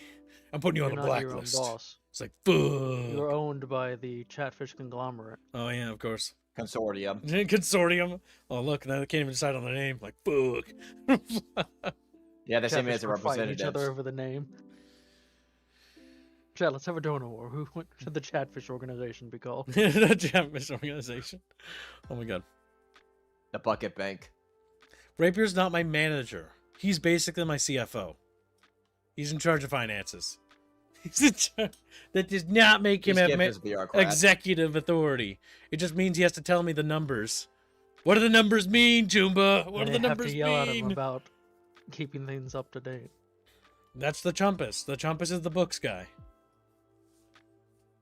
Yeah, that makes sense. Chumpus and Books Guy goes, you know, you'd sound like a Books Guy. Like you were born for that role. You can hear it in your voice. He does have a reading problem. I have a reading problem? What? Yeah, I don't know where you got that, Fuzzy. I don't know where you I'm got just making shit up. I can The tell. fuck does that mean? I'm not. Kibbs is the illiterate one. Fuck! It's not literate. I'm math illiterate. Fuck! You're No. both reading and math illiterate. Got it. Wow. I can assure you I'm not math illiterate. If I was, that'd be real bad. Fuzzy just throwing shade over here. Fuzzy just no fucking reason, just takes his gloves off, starts slapping people. That's Yes. okay. He's just mad that I said that he should be seen, not heard. No, that's the reason, yeah. Fuzzy should be seen, not heard. Maybe I just wants to stare at my Habsburg chin. I get it now. It is a beautiful chin. God damn. You're up a 5. Uh, But yeah, overall, I will say I'm more optimistic for Total War I have been. It's just we have an opportunity to make an impact, and we need to make sure we seize on it properly. Now, just to Good. close off all this, like Fuzzy's saying, yeah, like they are definitely making steps in the right direction, especially being more open with the community, being more transparent, actively asking for feedback. But as you've said before, we don't know if this is them the first steps in a change in policy, or if this is just a pure PR thing. We don't know Yeah. yet. Because actions are going to speak louder than words. Now, they started doing this with the announcement of Total Warhammer 40k. So again, So hopefully, it- like their it's worth video when they noting. talk about Medieval 3, their live stream did that was, I thought, really well done. It came off as, well, actual natural, not just a scripted thing.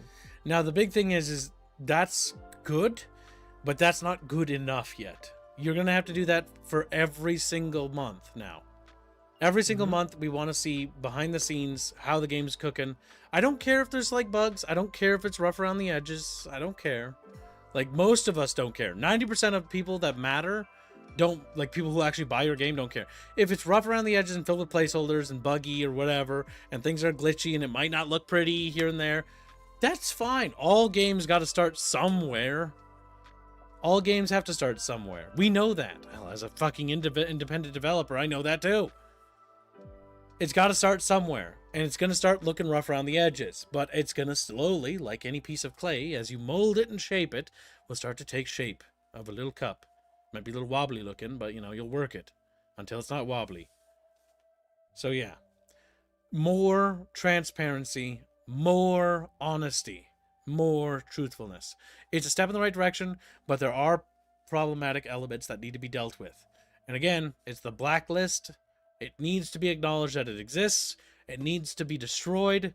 And YouTubers need to not be given special access or privileges or anything whatsoever. No special treatment.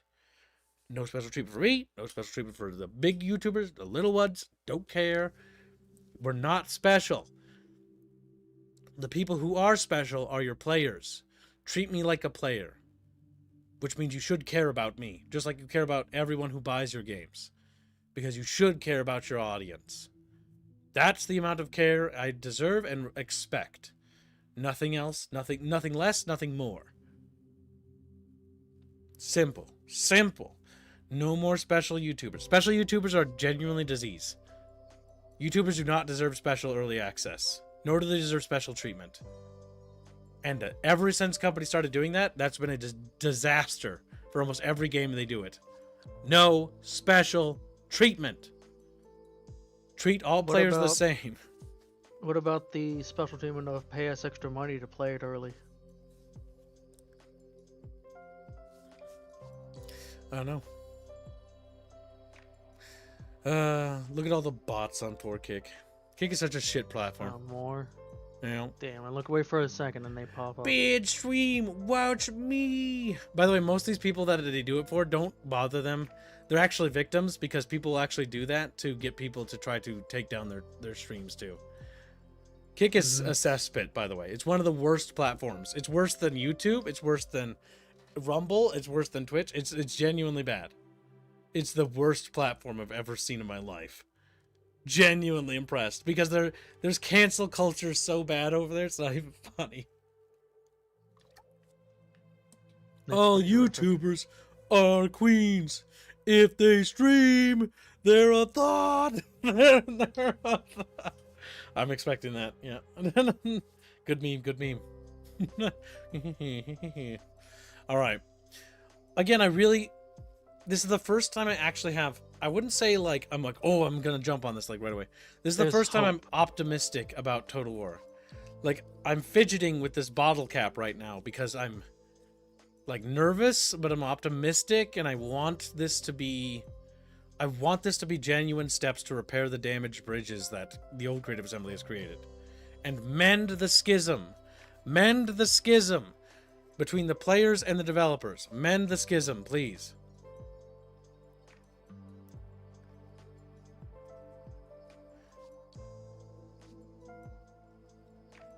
Kick doesn't pay better. Kick doesn't pay shit. Kick doesn't give us It anything. plays better if you're one of their If you're a preferred sellout. special people. Yeah, if you fucking get special access.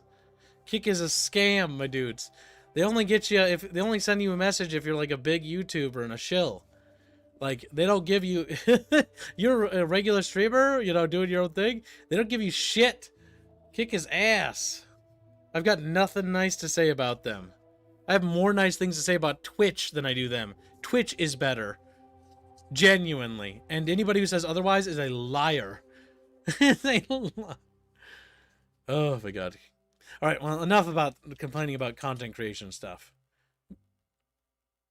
And then, sorry, we have to complain about content creation stuff. It's another one of the articles. You know? Wow. So this is from Bucci YouTube. What the fuck is this? YouTube is refusing to pay me over $27,000 that I rightfully earned. Worked my ass off for this content. This is absolutely unacceptable. Monetization disabled. Oh, that's terrible. That's actually terrible. Can I get an F in chat for this guy? This guy just lost $27,000 to YouTube. That's way more than we make. Holy fuck. Oh my god, that sucks. That genuinely blows. Yeah, YouTube sometimes will just cancel people's fucking channels and stuff. I got sent this by Bucky, so I haven't really looked into the guy himself too much. But apparently his monetization was disabled.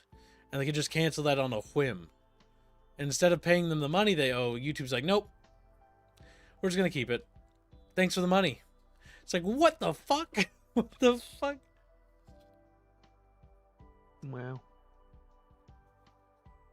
Classic YouTube, am I right, chat?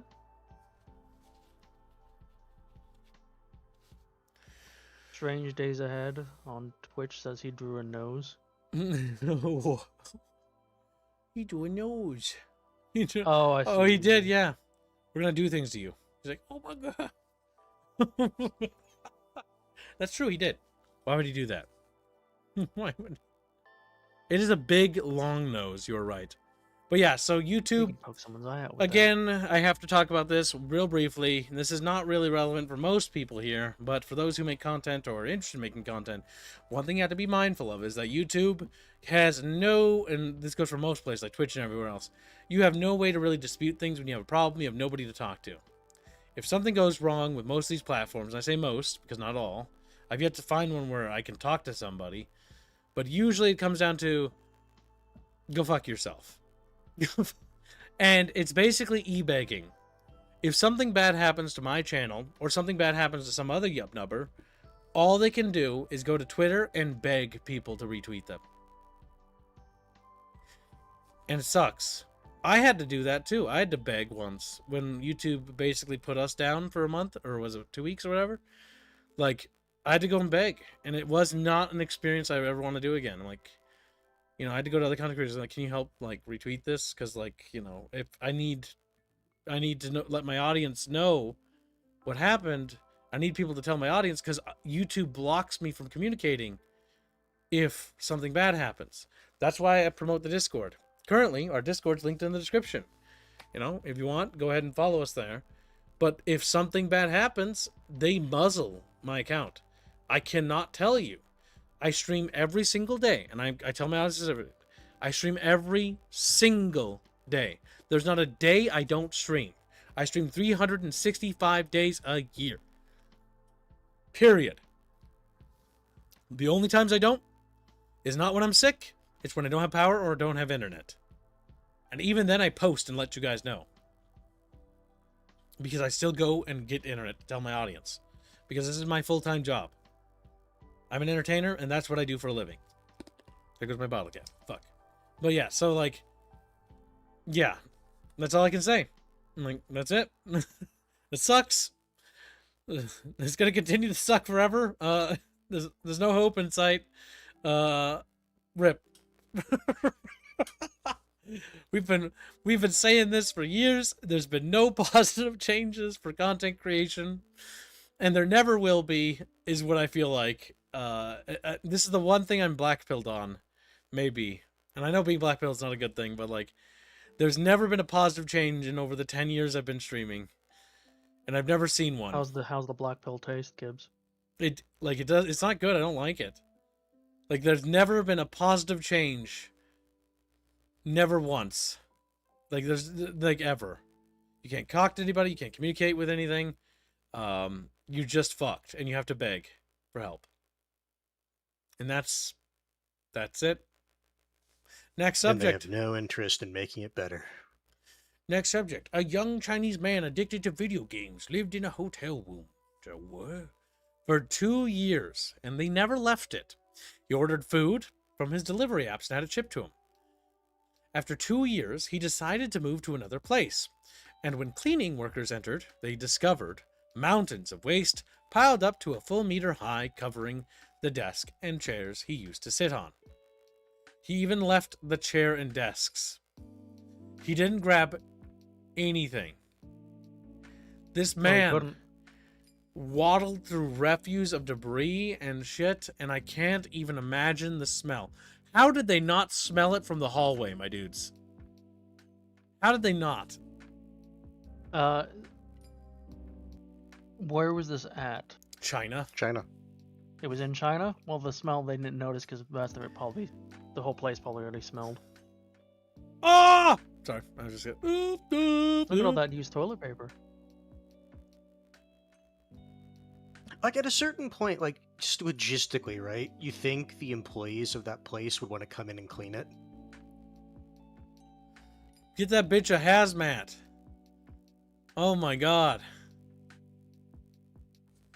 Yeah.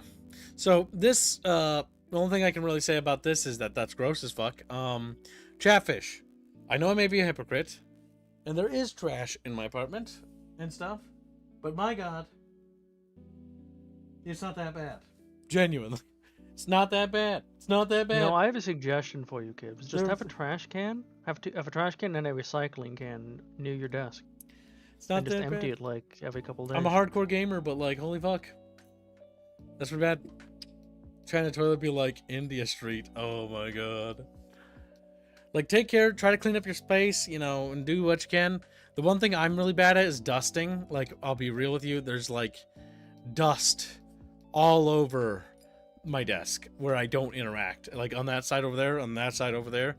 And I need to dust. And I just don't because I'm just lazy. But my god, Canned air. does it make me want to dust? Or canned air, whatever. Fuck. Suddenly feel Does it urge solve to the clean. problem? Yeah, I No. know. But it pushes the problem down, like, at This least is a few days. This is a PSA for chatfishes. You know, keep your buckets clean, like relatively. Clean enough that you're not fucking wading through piles of trash. It's okay to be, you know, a man cave, right? But it's another thing to be a fucking pigsty. Gibbs Empire. Jay's ahead says clean your buckets. Yeah, pretty much. Keep them buckets clean, chatfish. Your gaming buckets. That's quite cursed. I hate that. All right, so next. It's another article that Buckabus sent me, I think. OpenAI. No, I sent this. Oh, you said that? Okay. I couldn't remember. OpenAI crashed the global memory supply. How the OpenAI sent memory chip prices soaring, and how it may impact the wider tech sector and consumers. Yep, as it continues to happen, the AI thing is continuing to obliterate prices in the sense of completely destroying the gaming market. Affordable memory pricing. So let me go over this quick because like I heard about this and looked into it a bit and was looking around on it, and it's actually pretty scummy what's been done here. When- Oh yeah, it is. So basically, OpenAI made a deal with Samsung and SK Hynix there to basically purchase 40% of the global DRM output, and not even process it, the base product before it's processed. They don't even know. And this if is the it. They demand's don't gonna have the be there. facilities to process it to make it anything. It is to corner the market so that they control. They can basically make sure that no one else is able to get the supply. They're so they trying can- to continually prop up the bubble. Yep. So they're basically doing it to artificially jack up prices on everything and make sure that the competition can't even get supplies to actually start building up. They Yeah, won't be able to process or use any of the stuff they're buying. Yeah. They're just gonna hoard it. Which there's basically two ways. They're either going to store it, or here's what's progress. They're just going to destroy it. Yeah, this is This- disgusting. Yeah. Mhm. This is So the genuinely entire reason you're disgusting. seeing RAM prices skyrocket is because they are buying literally 40% of the global supply, the unprocessed supply of the chips. They're intentionally Oh my fucking God. over the entire Because market. fuck you and fuck everyone else. They want to prop Yep. up. Like, And, legally, and here's the best this part: is- the money they're using for this Oh my god. is money that's being invested by like Microsoft and other stuff that technically they don't even have yet. So they basically got a bunch of promises for payments and investments over time, and they've used that to make deals with other things. So basically, they got a bunch of money coming in that they then just promised other people to pay them money that they don't even have yet. You know, it'd be really funny at that point if the people that promised them money basically renege on the deal. They're not going to. I'm just saying it would be funny. Yep. And they're being popped up because Microsoft and a bunch of other big tech companies are just tripling down on the idea that AI will be a huge thing and pay out I a lot think of money then because I'm it's a money all pit right for a Butlerian jihad against AI. Like, just destroy language learning models. Just genuinely crusade against them. Because, like, it's one thing that it's like, oh, yeah, whatever. They're using AI voices and AI art in games. Like, I don't have to buy those trash games. I don't have to buy games that use AI because they're trash. Right? So I'm not gonna. But it's another to be like, all right, now your fucking stupid AI shit's now fucking jacking up the price of everything, causing a massive bubble. There comes a point in which I think the AI thing has stepped over the line too many times, to the point where I'm now of the opinion that I want it destroyed. I want it now. destroyed. And this is specifically Genuinely. OpenAI, which is that scummy, what's his name? Altman? Something? Fucking It's Altman. just OpenAI is doing this. All the other AI companies are not doing this. It's just It's OpenAI. it's OpenAI who is basically... It's like you're getting the analysis a bit wrong because it's just OpenAI and Sam Altman's. Am I pronouncing that right? Altman's connections. I that's doing advocate this. for the total destruction of AI, and I support anybody who will do anything to destroy it. But yeah, it's literally OpenAI getting buddy with big tech, making them, promising them literally the world, getting promises from them of investments, and then turning around using those promises to then buy shit, and then just keep basically expanding their own bubble and their projected worth, even though they are just a money pit. Yep. I It is think literally OpenAI is literally a. I think we should be more Scam harsh on games that use AI and people who use AI. I think we should encourage negative stigmas towards that, and genuinely steal Careful, culture away. Yeah, negative stigma. Negative stigma is stinky. Because you're already seeing backlash against that, Kibbs. Because if you look on the forums and everything, people are going. A lot of the people complaining about AI companies that aren't related to OpenAI are looking at it and going, "You're just a bunch of artists that just want to give us woke crap and are just complaining that there's competition and smaller companies." I'm not. I don't give a damn about that because AI can never compete. Like it just can't. Like the only. The problem is that new games come out and a lot of new games use AI, but they're all shit. Expedition Using AI 33 for art is forgettable. and- Like I'll be real with you, like all the new games that use it suck. They all suck. None of them are good. The only thing that's important is like what I ended up playing is games from like fucking decades ago and years ago, because they're the only games that are good. Like, there are some new good games, and the only new good games that come out are the ones that are fucking not using AI. Every time. Anything that uses AI genuinely sucks. It's just not feels good. soulless. It's soulless, it has no soul, and it's not good. Soulless games are just not interesting. AI's trash. The Dragon bubble Ball. cannot pop sooner. We need to destroy AI. Death to AI. There we go. Death to the machine. Kasovic has been a member for 32 months as a disciple of Squeck. Thank you for the very long-term support. Good evening, Kibbs. I hope you are having a good day. Regarding the RAM/AI issue, this is an issue due to the fact that these AI companies are paying more than what the consumers ever could. This is trash. I know, Yep, that's it's the true, entire but again, reason, it's trash. That Oh, from like a earlier Bungecast where crap, Fuzzy, you remember that oh fuck, what was the name of it? I'm spacing on it. Frank Herbert was For, right. VRAM. Frank Herbert wasn't just right. Frank Herbert was a genius. Do not make machine in the likeness of like a man's mind. We must destroy the machine, chat. It was right. Terminator was right. They were all right. We need to destroy the machine. It was right. They were base. They were ahead of the schedule, chat. It's time to destroy machines. It's time for mankind to return to cave. Time to right the Hyperbolic mistakes. Rhetoric To return to aside, cave. the people pushing stuff like this are scummy, yes. Yeah, I'm mostly memeing here, but like, we need to Yeah, that's why I destroy said the hyperbolic machines. Rhetoric. All right, chat. We need to wage holy war against the machines. You need to fight in the trenches against the machines. All right, chat. You need to destroy them, obliterate the machines.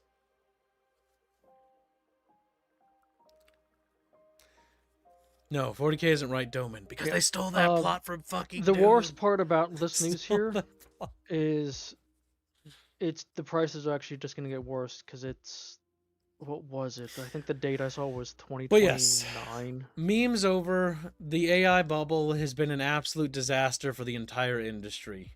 No matter how you slice it, there is no positive here.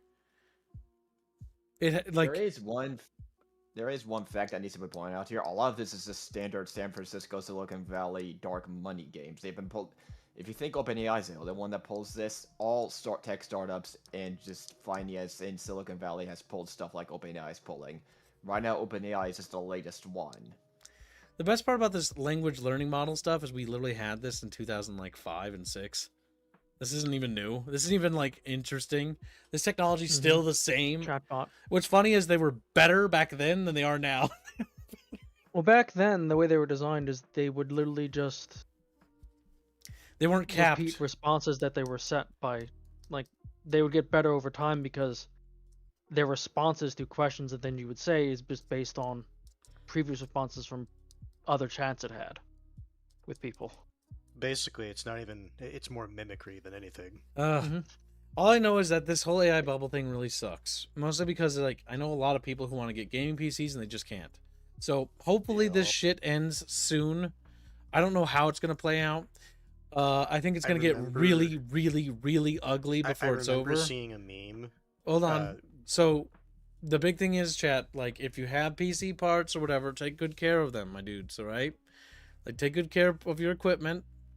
Like this is gonna suck super, super bad. Like that's just the reality, and it's gonna get a lot uglier, because when this first started, we were talking about this in the beginning of the year, and it wasn't really affecting anything, and now it's getting really bad, like really bad, and so things are about to get really, really bad next year. Really expensive, which was basically the thing I was saying. It was a thing where it's like people trying to hold out for the like Black Friday, Cyber Monday sales, and then all of a sudden they look at the prices and it's just massive sad face because prices skyrocketed. It's really shit. It genuinely is. Thing is, okay, so like, my memeing aside, if you want to use AI to make your game or write or whatever, you can. I've got nothing against that. I'm gonna say that right quickly because I realized that some people don't have high IQs. So for some of my jokes. Also, sometimes it's hard to tell if you're memeing. That's fair.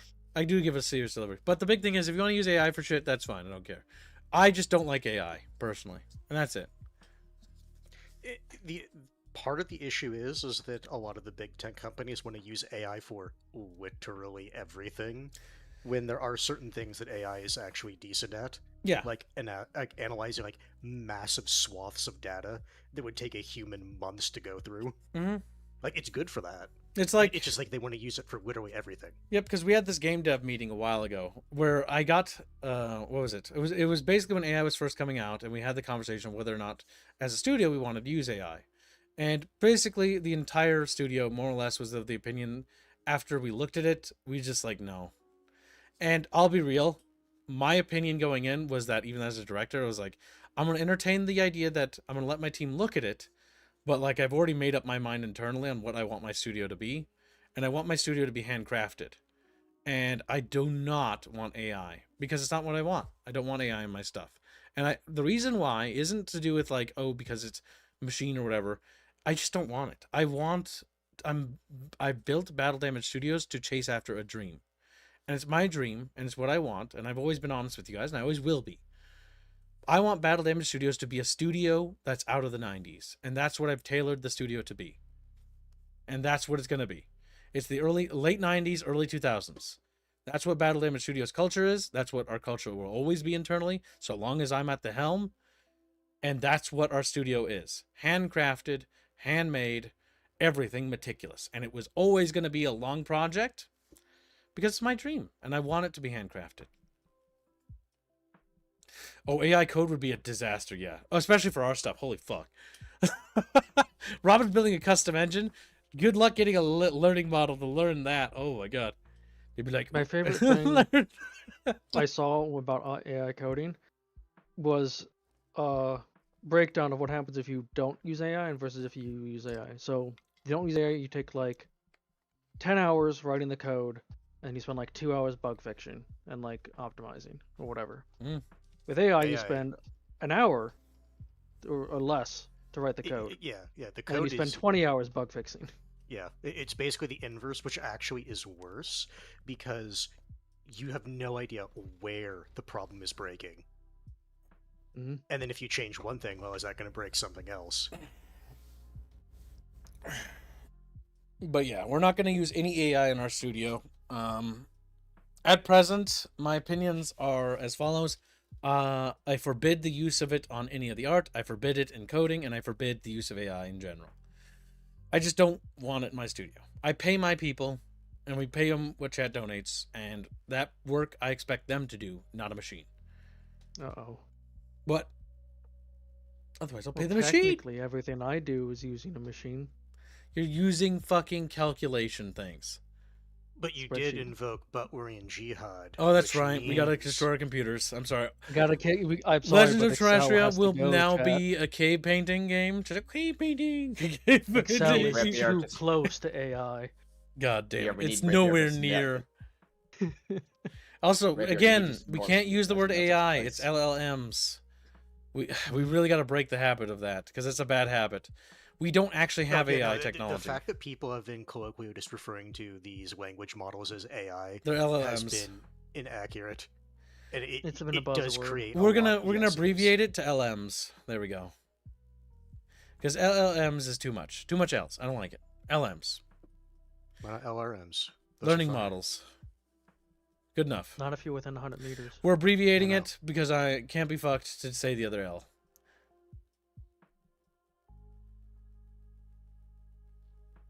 Well, you got Trusty's interest with the cave paintings.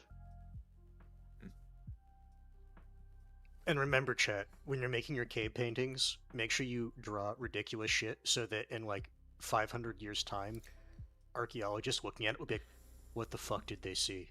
Make sure some of you also draw using poop on the end of a stick. Why specifically poop? That's very specific. And I don't want to know why. I feel like there's a story behind this. Yeah, I don't know. Alright, moving on. Get out of here, AI garbage. The one thing I will say is, what I do like about AI is that there's actually a lot less games I'm interested in now, because I only buy games that are usually handcrafted. I do have some exceptions to that rule. With certain games. With Cities of Solar Empire, because they're mods, and I bought it for the mods, not for the base game. You know, when you're playing Sins, like the base game is fun for a bit, but then usually it's like, okay, what mods Also, are you going to be like I using? told Stardock, I said the biggest reason why I didn't want to buy their game was actually because they used AI. Like, I just don't like it. It's garbage. And it looks bad. Fuck, it looks bad. I want real so here's art. the issue with AI So- art. It all looks the same. Yeah, it does. I hate it. It's just ugly looking. All right, so next up, we've got a really cool looking Vigima game. Check Vigima game. It's come from a guy called Apoc. I've been following him on Twitter for years now. And it's being published by Micropose. It's basically Mech Warrior 2. It says dive into an immersive first-person mech simulation featuring extensive customization and mercenary company management. Like Mech Warrior 2 Mercenaries is what it looks like. Battle for glory and wealth and a dynamic campaign where your choices shape the course of the war. Again, this sounds so cool, and it looks fucking amazing, chat. Take a look at this. I'm really for this.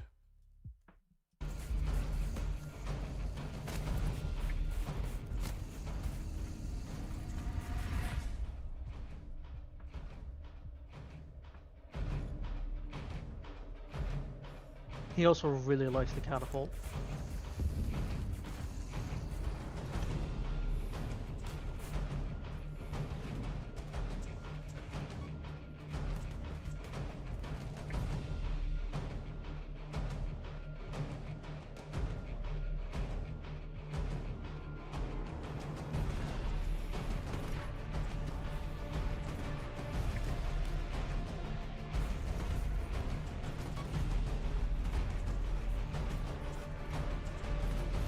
I do like how they're showing a lot of combined arms here.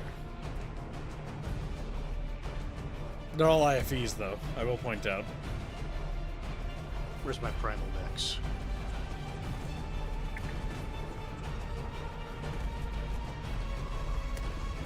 But yeah, it looks like Mech Warrior 2, like straight up. It's called Steel Bounty. And it looks pretty goddamn interesting, chat bitches. Like, fuck. So yeah, dynamic campaign. Your decisions and combat outcomes shape the strategic landscape across the star system, earning unique rewards and impacting the economy. Mercenary company management. Oversee every aspect of your mercenary company, from managing resources and finances to recruiting and training pilots. Your leadership will determine your company's success. I love that. Mech customization. Design, build, and trade a variety of mechs. Tailor each machine with a vast array of parts and weapons to suit your tactical needs and personal preferences. Then it boasts a destructible environment. Witness the power of your mechs as they lay waste to the battlefield, creating your own war-torn cities and desolate landscapes. First-person immersive cockpits. Step into the cockpit of your mech and experience the battle firsthand with fully interactive instruments. So yes, one thing I want to point out real quickly. Unlike Mech Warrior, the new Mech Warriors suck, in my opinion. And I'm just going to say it. I just don't like them. The user interface is like usually a hologram, and the panels aren't actually real in the game. But in this game, the panels are actually real, and the panels actually have instruments on them. There is no holographic display besides like the, you know, the yaw thing going on here, and like the little heat generation. I assume that's what heat is over there. But yeah, that's what this is. And it's like a map. You got your mech's health. You've got like the enemy readout. I would think that's the enemy readout. Or yeah, I assume that's the enemy readout, right? Yeah. Seems like it. The range, the target, details about it, which weapons and what they're bound to. And so they're actually part of the cockpit, and that's actually really cool. This looks so much better than Mech Warrior 5, it's not even funny. This looks genuinely better than Mech Warrior 5. I mean, yeah, I've also been keeping up on the guy whenever he posts stuff. So I'm interested. I'm assuming it's only going to be single player, though. I hate Mech Warrior 5 so much. I just can't stand it. It's so bad and crappy. It's like a shitty, half-aborted child. It's just like, it's like screaming at you, like it wants you to kill it. Like, it's just like, oh my god, it's so sad. Didn't you love the clan storyline? Oh, it was so bad. Let's not talk about that. If. Nig. Make sure you enunciate that, by the way. Make sure you We're gonna get canceled. Which is Isaac Hibbs. But yeah, this looks pretty promising. Again, it's like done by like a single guy. I think his name is literally APOC on Twitter. I follow him. He's got like a little gremlin profile picture. But yeah, it shows a lot of promise. Shows a lot of promise. And it looks like MechWarrior 2. And honestly, MechWarrior 2 was like, I'll be real. MechWarrior 2 Mercenaries is like, I like MechWarrior 4, but MechWarrior 2 kind of felt like the best MechWarrior. Like, it didn't really feel like any other MechWarrior could really compare. 2 is very crusty looking, but like 2 is genuinely the most soulful. Doman says, but McLareners. But your claners can go to hell. Yep.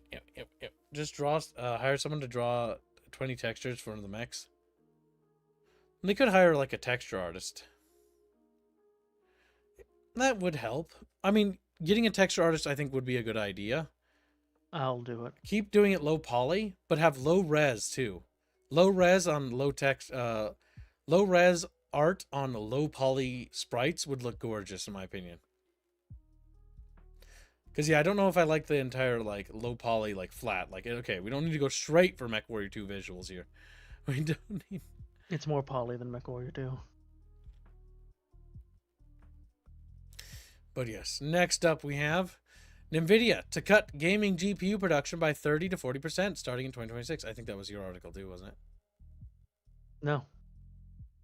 Starting in 2026. So yeah, GPUs are going to get worse. Like I said, Chatfishes were going to heaven. AMD, get off your lazy butts and compete. NVIDIA's basically also trying to get into the AI market. Yep. And just focus all of their stuff into AI. Again, that's where most of their money is. If you have complaints about your PC and your prices, you can literally just blame AI for it. It's the sole cause as to why things are going really poorly. It's the root cause. Like there may be different specific reasons that companies are, but the entire root cause, all of them are chasing the AI bubble. Let me post something just to drive home a point. I'm sad. Look at that picture, Kips.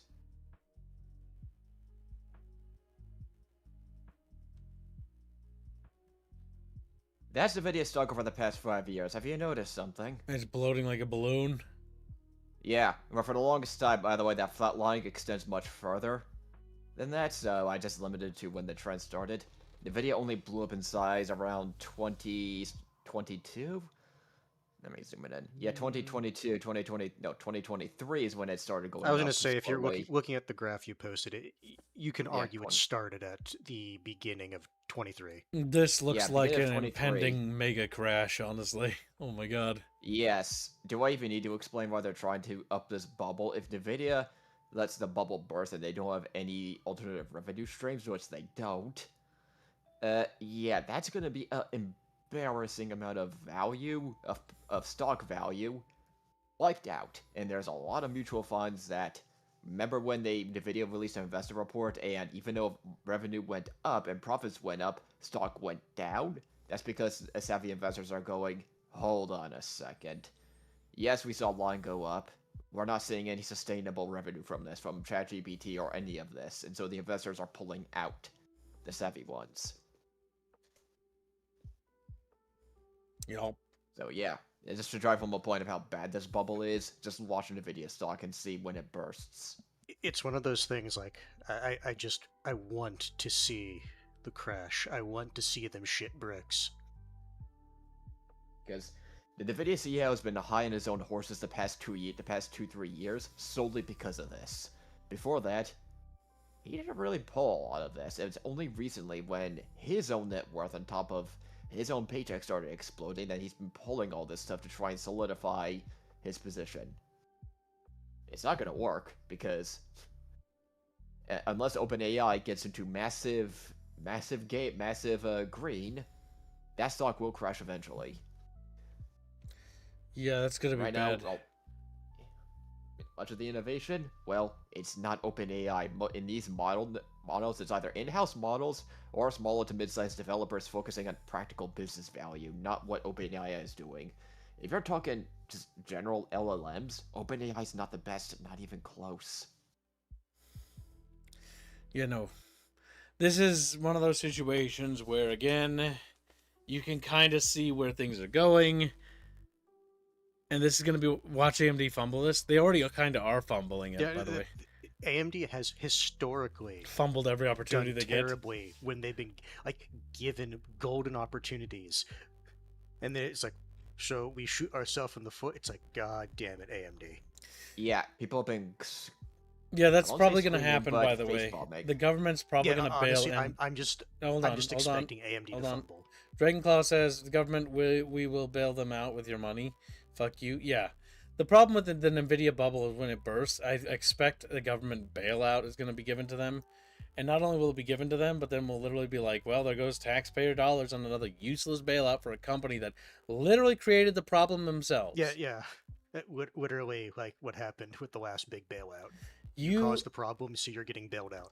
So they're cutting production, privatized profits. For GPUs. They're not selling to consumers. They're intentionally throwing consumers like us under the bus because we're not the most profitable.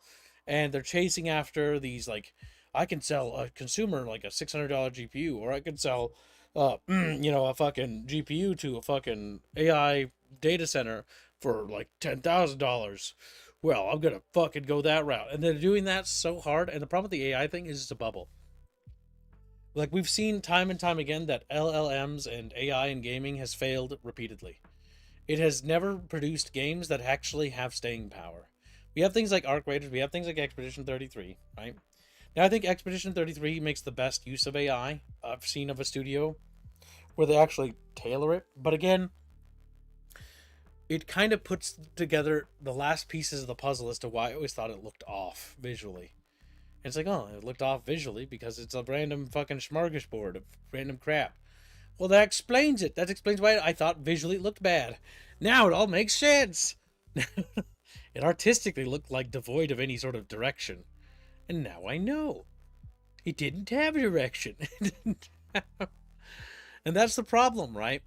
You can use these things for some things, but again, the fundamental issue here is that you were seeing, and I've mentioned this before, we're running into the problem where I see this very common opinion being regurgitated by a lot of YouTubers and a lot of content creators and people in general, and it's the idea that all games were bad before AI is the new idea circulating. There was never good video games before AI existed. And it's weird because I only see this on Twitter as like a trending thought. But it's like, it's weird because of how popular it is. It's like, if you don't use AI in your game, it's trash. And it's like, what? As I look at the catalog of like the greatest games ever produced and have never been eclipsed ever, and they're all exclusively made by human hands, it's like, I've never heard first time I'm hearing that argument. It's some genuine stuff. Yeah, astroturfing. Yeah, but like it's done with such fucking like vigor that it's like it's weird. I've seen astroturfing before, but not on like this level, if that makes sense. Where it's so vehemently espoused and so ridiculous. I feel like it's one of the things, the reason they're doing that is because they kind of have to make it work, otherwise they're going to lose a shit ton of money. Now, which is why they're being as vehement about it as they are. Now, there is one other way you could tell that Nvidia is a bit stressed out right now. The price versus earnings ratio. Ideally, if you want a stable company to know it's actually this stock is priced at what it's worth, you want that ratio at around 15 to 25. Double. Double. Yeah, that's Double. That sounded so like a fucking orc, didn't it? All right, either way. But yeah, so the big thing is what's interesting is, again, one thing I think that this rhetoric might be propped up by AI companies purely to offset the fact that there's such negative feedback towards it. So I think it's artificial on a level.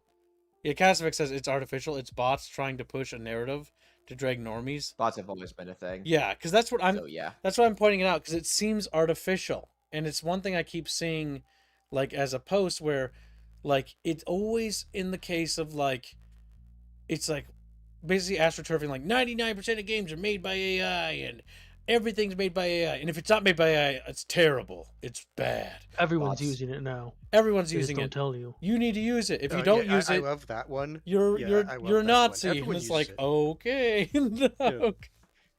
Yes, No, I I'm a agree, I agree. Nazi. It's just like Yes, where it's I'm like a Nazi. everyone uses it, even if they're not like, even if they're using it, they're just not telling you they're using it. They're not telling you you're It's using it. common. You're all using it. You're using it. And it's like, Yeah, it's like so projection much. it's so aggressive. It's so aggressive. And it's weird. And I think it's related to the AI bubble. That's my theory. That's why I wanted to talk about it. Because I think it's because they realize there's this bubble that's going to burst, and they're trying to prop up rhetoric to try to gaslight people and astroturf them into believing that, no. AI is perfectly normal. Everybody uses it. And you should support whatever you see AI because, oh my god, if you don't, this bubble's going to burst and we're all going to die.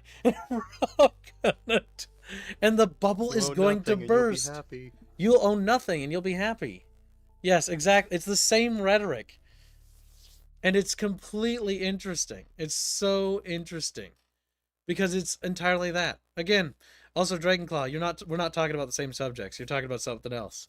So, again, if you're not talking about the same subject, I'm not going to respond to you. I'm just going to let you know that in advance, because talking past each other is not a fruitful conversation. It's just pointless. You're not talking to me. You're talking about something I'm not talking about. So, back to my subject. So the big thing is that what's interesting is that, again, I think that this whole rhetoric is completely tied to the AI language model like bubble that's appearing with data centers. And because the bot responses and their bot accounts, and they're just like hyper boosting themselves. So that's what I think is actually going on. I think it's something to do with that. It'll be interesting if it's actually not, and if it's actually organic, but it just seems so left field. Because why are they attacking... What's weird is, why are they attacking old things? It's completely different, and it's completely weird. Because social media is a new battleground for a lot of public opinion and the court of public opinion. But yeah, just real quick, before Family interrupts again, about that price-earnings ratio, when it's that high, and that is high for a 44.80, that means it's, unless those earnings skyrocket a lot more and keep going up in order to meet the stock price, the stock price is gonna crash. And if there's even a sign of flatlining of revenue, which as a key indicator, Games Workshop is also seeing this because they're in the same boat. That means that there is serious potential Nvidia stock is heavily overpriced, as revenues are not rising fast enough to meet the price of the stock. Now, Yes. a lot of this is normal for fast-growing tech companies, but when it's growth like this over the past 2 years, there's going to be a lot of people keeping an eye on Nvidia. The dot-com boom will pale in comparison to the bubble. If this bubble bursts as Night Motorcycles, we will be in for worse levels than 2008. If it were to happen now, I don't think so. But if this continues to inflate and go the way it is, it will be worse than 2008. Yeah, I want to say it's on the path to being It's worse. on the path. It shows no sign of slowing down. You were absolutely right, Night Motorcycles. You nailed it spot on. Spot on. Very accurate there.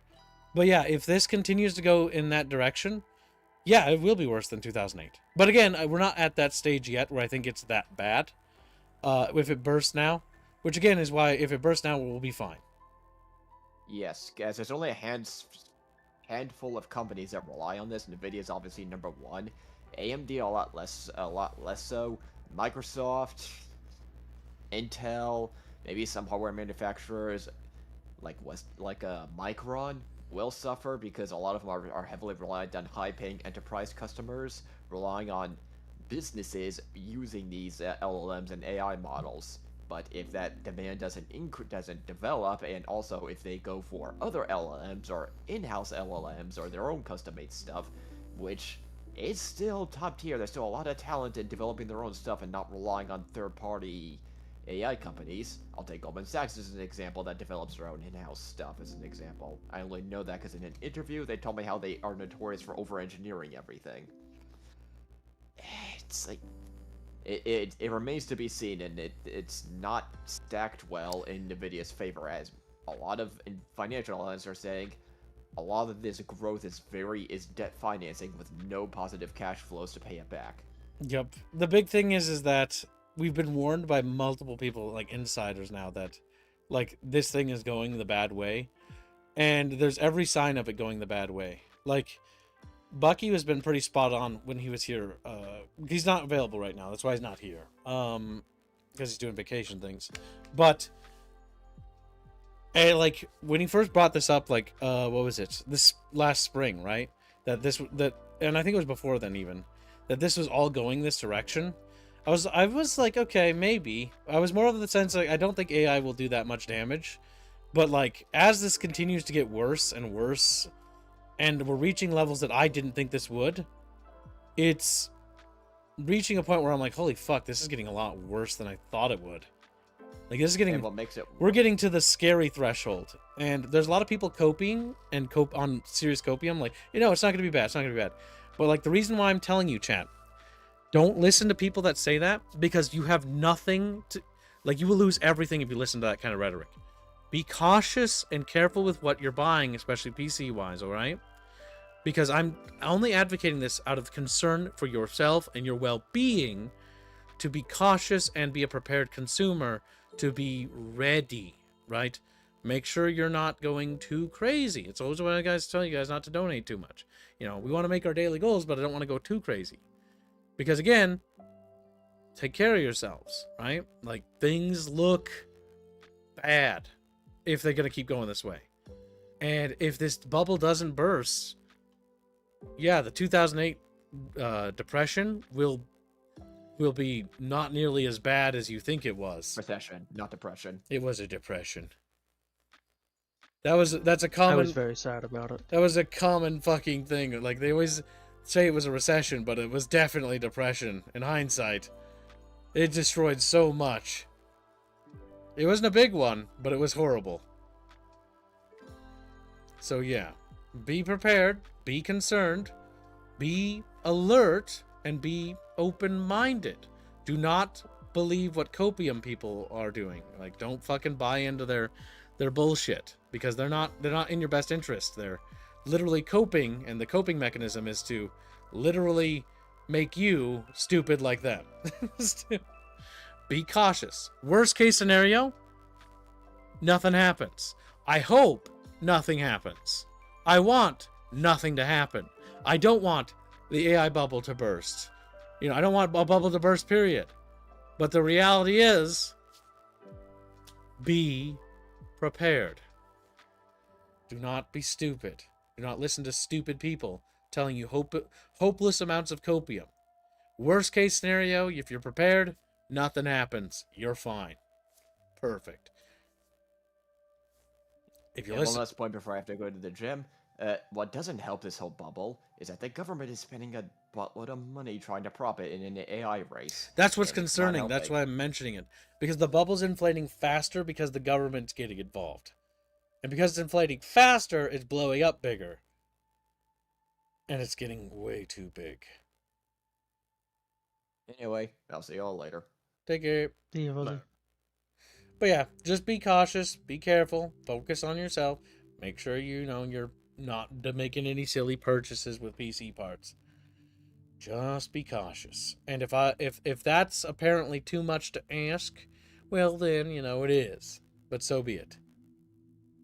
If the AI bubble bursts, it will be worse than the turn of the 20th century.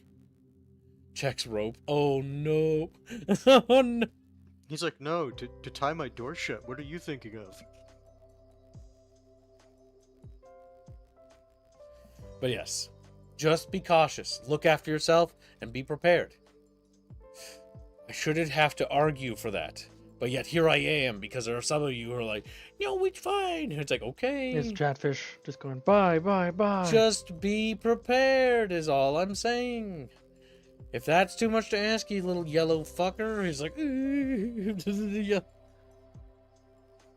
Yeah, Rifford, sadly, Do when the it bare comes to a lot minimum. of the tech types of people and businesses like that, they're very smart, but they're not very intelligent.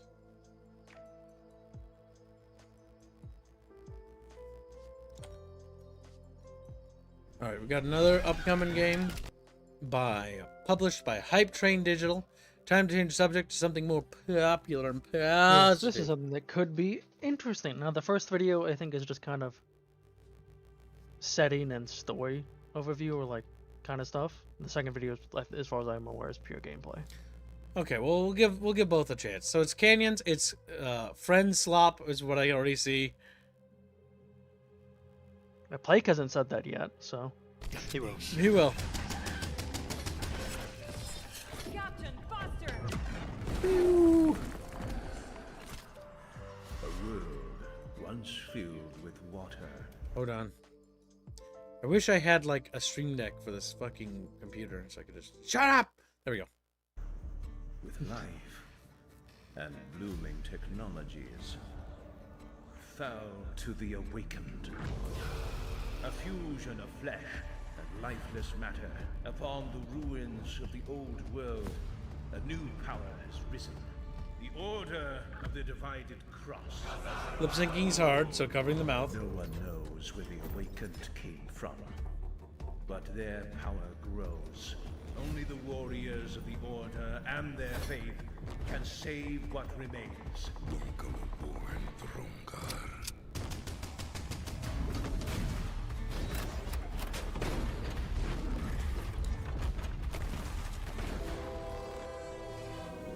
That's a goddamn train!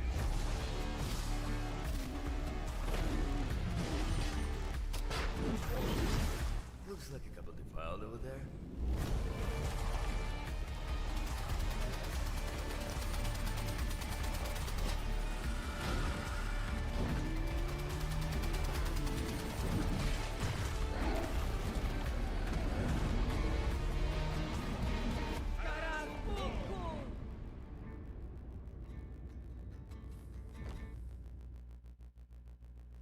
So it's like Crusaders with guts. All right, let's see the gameplay.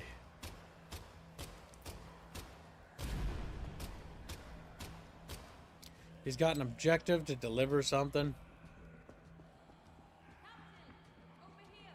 The defiled are coming! Gunner, starboard side. Load it up. Fire! That's scripted gameplay though. Blasted the beach to pieces! Sankara! Oh god. It would have been cooler if you just used Christian Captain?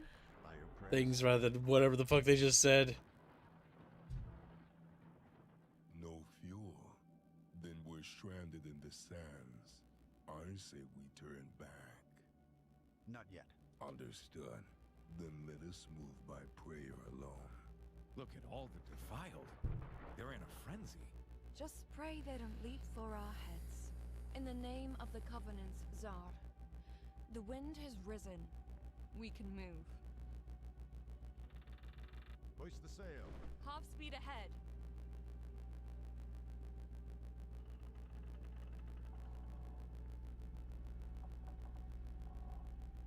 Gunner, starboard side. Aye, Captain. Okay, so it's got single player capabilities. then you have AI companions you can order. I'm not sure if I feel about the damage numbers. I would like to turn that off. I don't know, some games like it makes sense for like MMOs, but like that just feels a little tacky.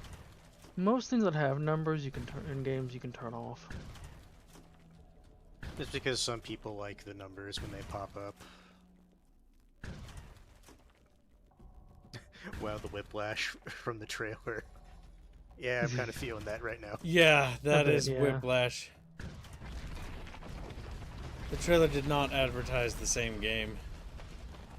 There's a lot more action-y in the trailer. It looks okay, I'm but I feel going like to this is going to be boring. assume, So slow. It's supposed to be like slow burn at the beginning, and then the farther you go into the map, Don't tempt fate. Yeah, I'm not. the more active it gets. So the big thing I see with this game already is that it's very on rails, Yes. and that's there not was the very helm. interesting. As well, Soothe it now. that he's not interacting with, he's just sitting on turrets. And this looks like TDM, I'll be real with you, mechanically. Sankara. Ha!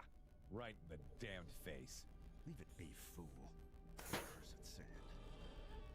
It's like mini games, the game. Like, you're gonna get so sick of this after a while, it's not even funny.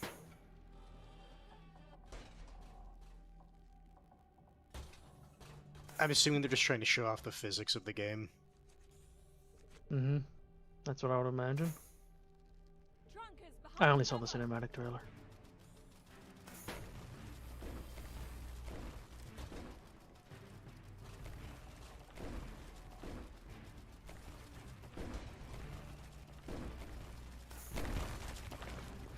See, these are all set pieces. Like, I don't see this gameplay loop working. It's like you do one mission, maybe two. Yeah, you're gonna get so sick of this after, like, a couple times. Like, there better be a lot more to it than this, because this is gonna be very boring.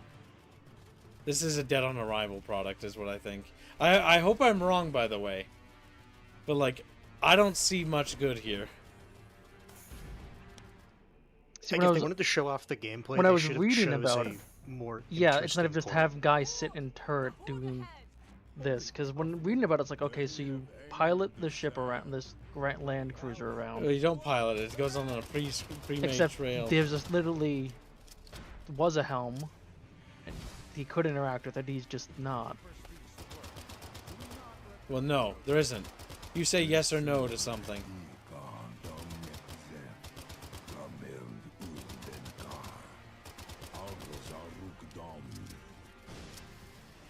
Yeah, I'm not really sold.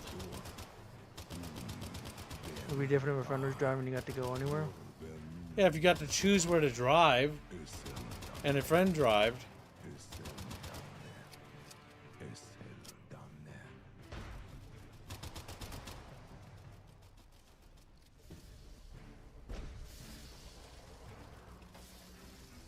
I'm not very sold. Yeah, the cinematics was a lot better. Sawed off. Wasn't my fault. Yeah, I'm seeing what chat See, there's said. a wheel right there. It's like you get the items by like using the grappling thing, then you craft the item. Like, oh my god, I don't know.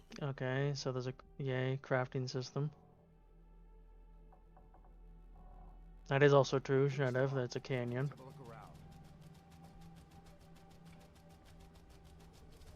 No, don't go back in the turrets.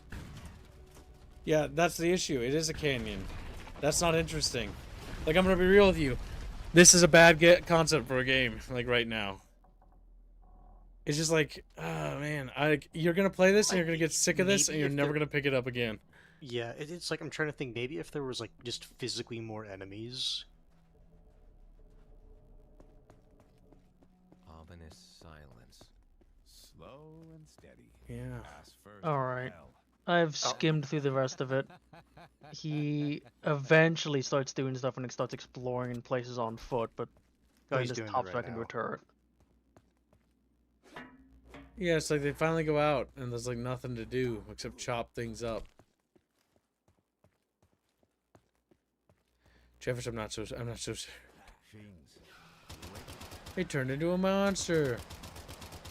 That's, I think, the most interesting thing that's happened in this so far.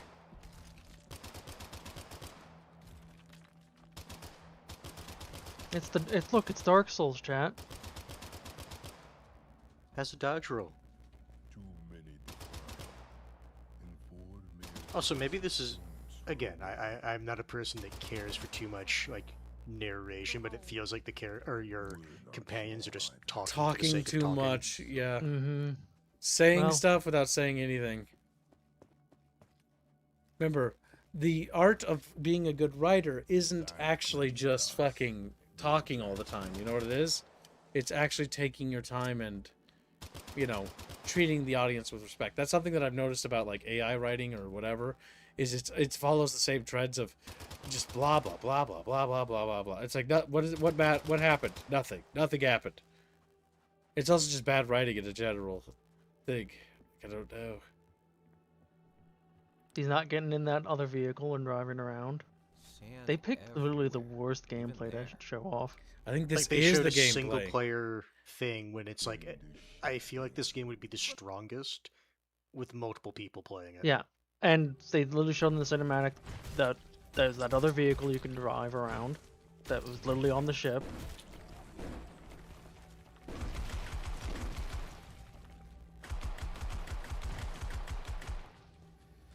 I don't know. Like, honestly, this just feels like a more drawn-out, like, horde shooter. To me, anyway. At last. Tamira, The game feels so unenergetic, like nothing matters. I don't like this. Mm-hmm. All right. Yeah, I agree. The cinematic trailer had way more energy. Like, oh my god, you Yeah, skip this- and something happened. Oh, finally. Okay, so like doors become monsters or something. There's not the significantly less in it. So, I bet you the amount of enemies scale based on how many players you have. Who knows? Maybe it's good, but I'm not very sold. This, yeah, the gameplay trailer has kind of ruined my enthusiasm as well.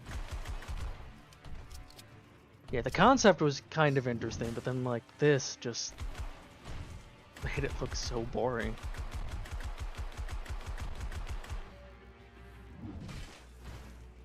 It might be one of those games that's just boring to watch and actually fun to play. I don't know. It could also be that this is just a really, really bad trailer for it. Yes, Their remember, video we for have it. talked about like showing gameplay. You should show your gameplay for your game, right?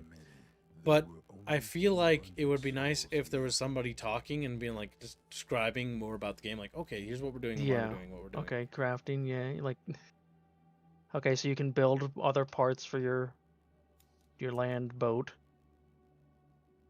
It's one of those things I can see what they're trying to go for. I just don't know if the idea by itself is good enough. Yeah. Listen, I know, like, well, there's that other vehicle. There is the helm there, which tells me, and I did see on the map that there was other paths. I reckon the wreck's not here. We'll pray for his well-being. But you're right. Shall we report back to the He's colony? not interacted again with the sails at all. Let's move a bit farther. We mustn't lose the Barquet. They'll ask for it like it's gone. In the cinematic, there was faster moving of their vehicle.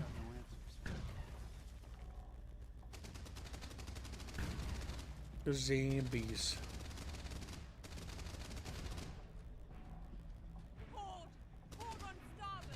Retreat in the name of the cause. This is a bit more interesting. Yeah, proper zombie horde. Will the ship speed up at all, or is it going to keep going at the slow pace? I feel like that's entirely dependent on like what sail settings you have, but he hasn't Yeah. touched the sails. He's literally just set it to go, start going One forward into speed. Saturn A turret the entire time. But like,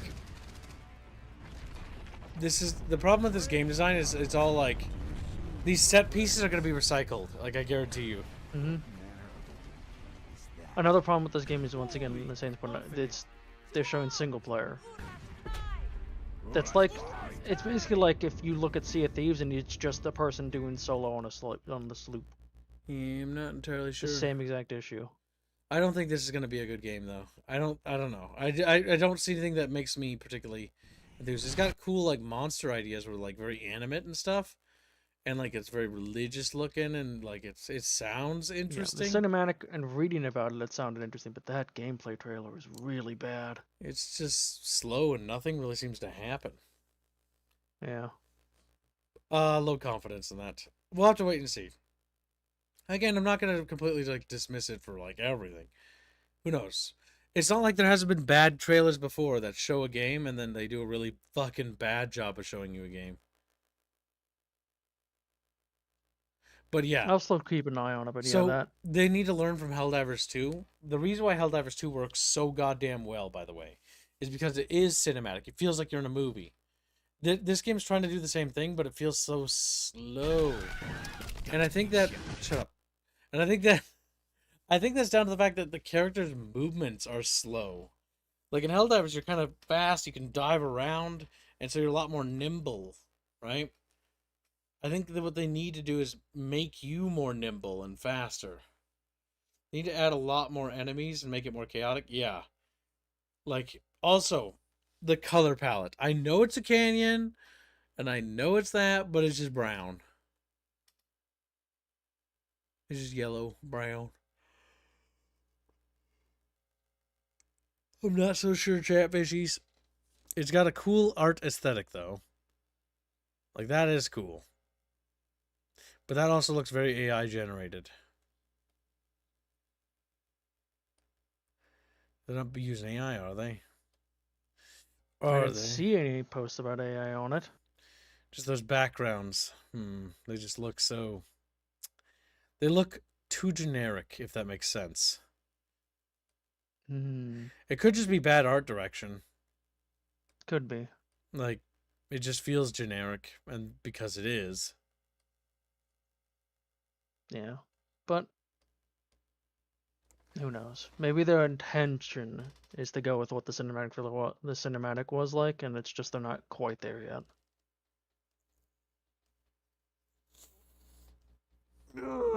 Well, that was boring. So, next up we have to talk about is sales chat beaches. Like, fuck. I did post another upcoming game that did get some more I mediocrity. watched both the trailers. It is, isn't it? Don't lie to me. It's mediocre. Listen, You post. apparently it's been inspired by the. You post friend slop all the time. The War of the Worlds, Siberia, tells a story of one young student running from law and Martian invaders, whose incursion into Europe in 1896 threatens the entire civilization and all that makes us human.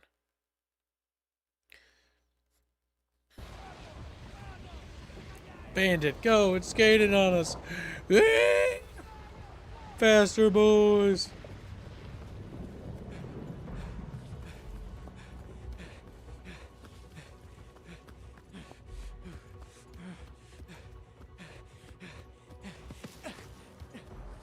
This looks like it was made in Unity.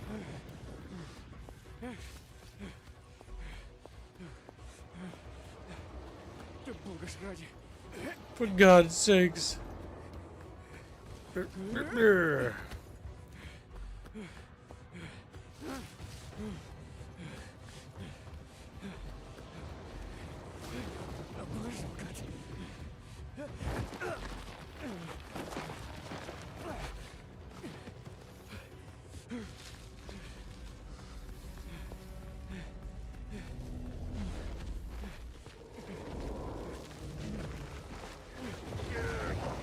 He does kind of look like Discount Henry.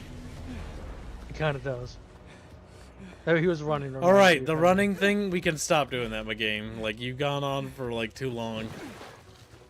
Yeah, like this is like okay. That's a where are we minute. going? Okay, it stopped around here. I like how it slows down and stops when he crosses that. Alright, I'm gonna be real with you. Again, like, this isn't a good trailer. Like, you need to show off gameplay, my dudes. It's okay to do cinematic, but his gameplay. It's been, like, you have what we call a 15-minute hook. And you spent... Well, you spent 1 minute and 2 minutes of your 4-minute trailer on running. You spent half of it running! Hey, he was being chased by spooky smoke. Oh, he looks a little bit like a little goober. Serbian Henry.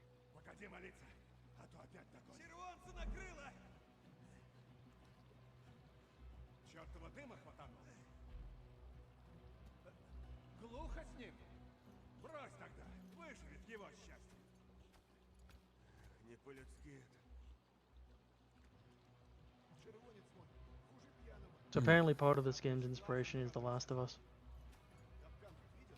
Oh, that's not particularly good. Unfortunate. Yeah, it looks like it's trying to imitate its gameplay. So we're going to expect some ridiculously visceral melee soon here. Where it's like super violent.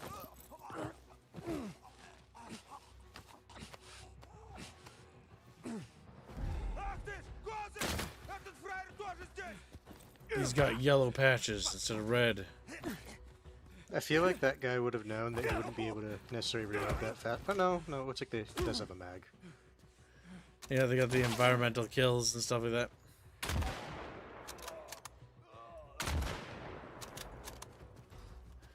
I mean, it looks better than fucking Last of Us, I'll say.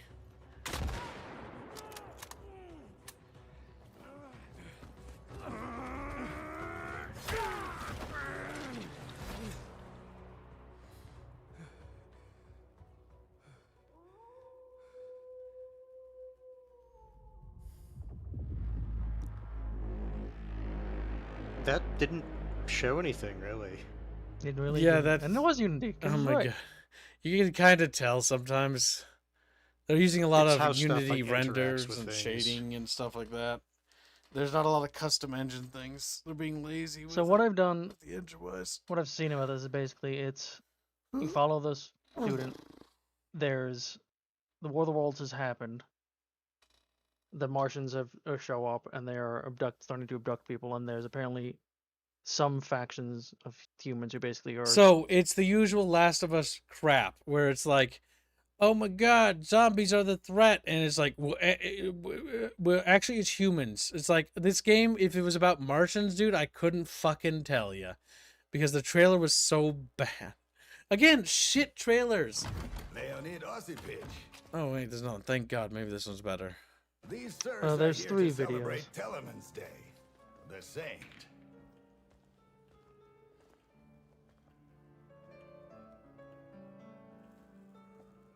It can't be World War One. Come It's in, 1890s. comrades. Come in. Comrades. How can I help? Same as usual, Onya. We need documents, food, weapons. At least for the time being.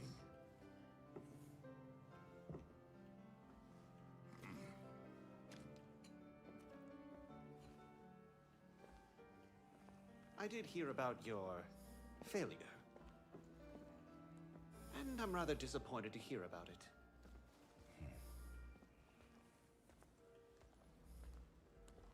Food is a problem. People are running. Everyone's hungry. I'm rich. We're I'm happy eating. to exploit that. Well, they'd either steal it or burn it. So, where are you headed? The master, of course. The master. Ustavotskan. A shoddy little town, hmm? You don't plan to walk there, do you? I was hoping to get to a train station. The train stations were destroyed first. Zhivaisky is the only one standing, but the Imperial Guards have it under lockdown. The character's really well modeled, I'll say. This means the Tsar is planning to run? Seems so. How about it, Lunya? Hmm? Here. A key to my warehouse at the new market. There are almost no weapons there. But there's dynamite.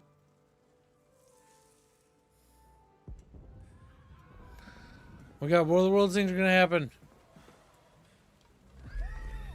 Ah, super smoke.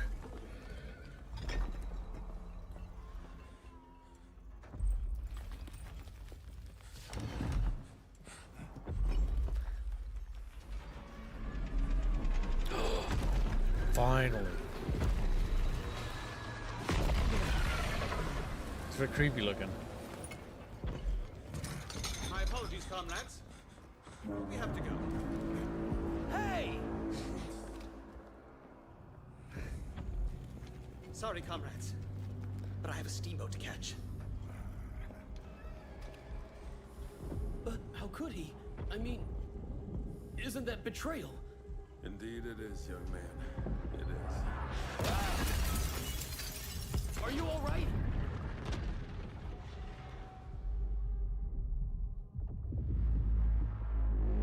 God damn it. They don't really show We're you getting much of the closer to thing. something interesting. Because I'm not gonna lie, just fighting humans is really, like, it would be fine if that was like the focus, but it's like aliens and stuff. So like, where's the aliens? Like, I don't really human bandits. Like, meh, boring.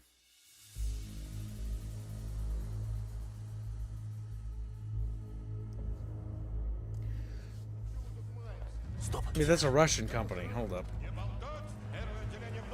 isn't it? 1C Games. I think they're Russian. I don't remember percent. Oh, wait, are they? No, wait, Are they the IO2 guys? yeah, they yes, they are. well, I don't know. Are they? No, the publishers. Okay. I'm just curious. I don't know. I think one C game company is different. There's one company that shares a similar name, but it's not this guy. Or not these guys. Different company. Слышал о вашей неудаче. Слышал. Слышал. Немало ею огорчен. Oh, that's just... Чем могу? Нам нужны документы, еда и оружие. А с едой все сложно. Alright, the accents are terrible. For the language. So, like, most of the gameplay shows off, like, fucking humans being the bad things. Cheeky breaky. Yeah, pretty much. I killed him. I killed humans. And anytime there's, like, aliens, they seem to be just, like, a background threat. So far.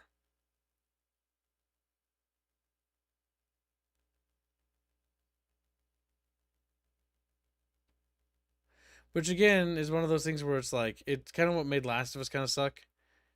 Because it was like, what about the zombies? Oop, we got They grabbed. wanted to tell a story about humanity, not zombies. Yeah. I'm not entirely sure. Like, it looks like it might be fun. But it's one of those, like... What's interesting to me is it's a time period we don't see often. Yeah, 18s. And it's War of the Worlds. It's like, huh? Yeah, that's honestly the part of this I would find the most intriguing. Like, the gameplay itself looks kind of meh. Yeah, because Last of Us gameplay wasn't very good. Like, Last of Us gameplay usually boils down to, like, it's a bunch of animations for, like, different angles. But the gameplay is very basic. It's like, you shoot and attack. The most fun I had with Last of Us was, like, usually how visceral the shooting and, like, the effects of shooting somebody felt in the game. But, like, gameplay-wise, it wasn't very good. It was just kind of like, eh. Yeah, exactly. The setting is curious. Yeah. We'll have to find out. Again, give it the benefit of the doubt. It doesn't look like it's an AI schlop game, so good. Maybe it'll be a real I appreciate vicious. that that he used the bayonet. Though. But I'm a little skeptical, just because you know, whenever you make a game and it's about aliens and then the aliens are like a background thing, who knows? They could be going for the War of the Worlds vibe of like, there's no way for them to fight it, but again, it's like, well, I see them shoot it, so I don't know. There was that one in the one trailer looks like it did get destroyed, so they are potentially destroyable, at least in the setting. Yeah. We'll have to see Chatfishies. Say Chatfishy. A Project Zomboid for War of the Worlds would be neat. I don't know if it would be. You'd just be like hiding. Says Plock. Because the problem with War of the Worlds is like a game concept is like you just hide and then the aliens are just like there. And that's kind of one of the problems like War of the Worlds is a video game adaptation. It's like, okay, it's hide and seek, I guess.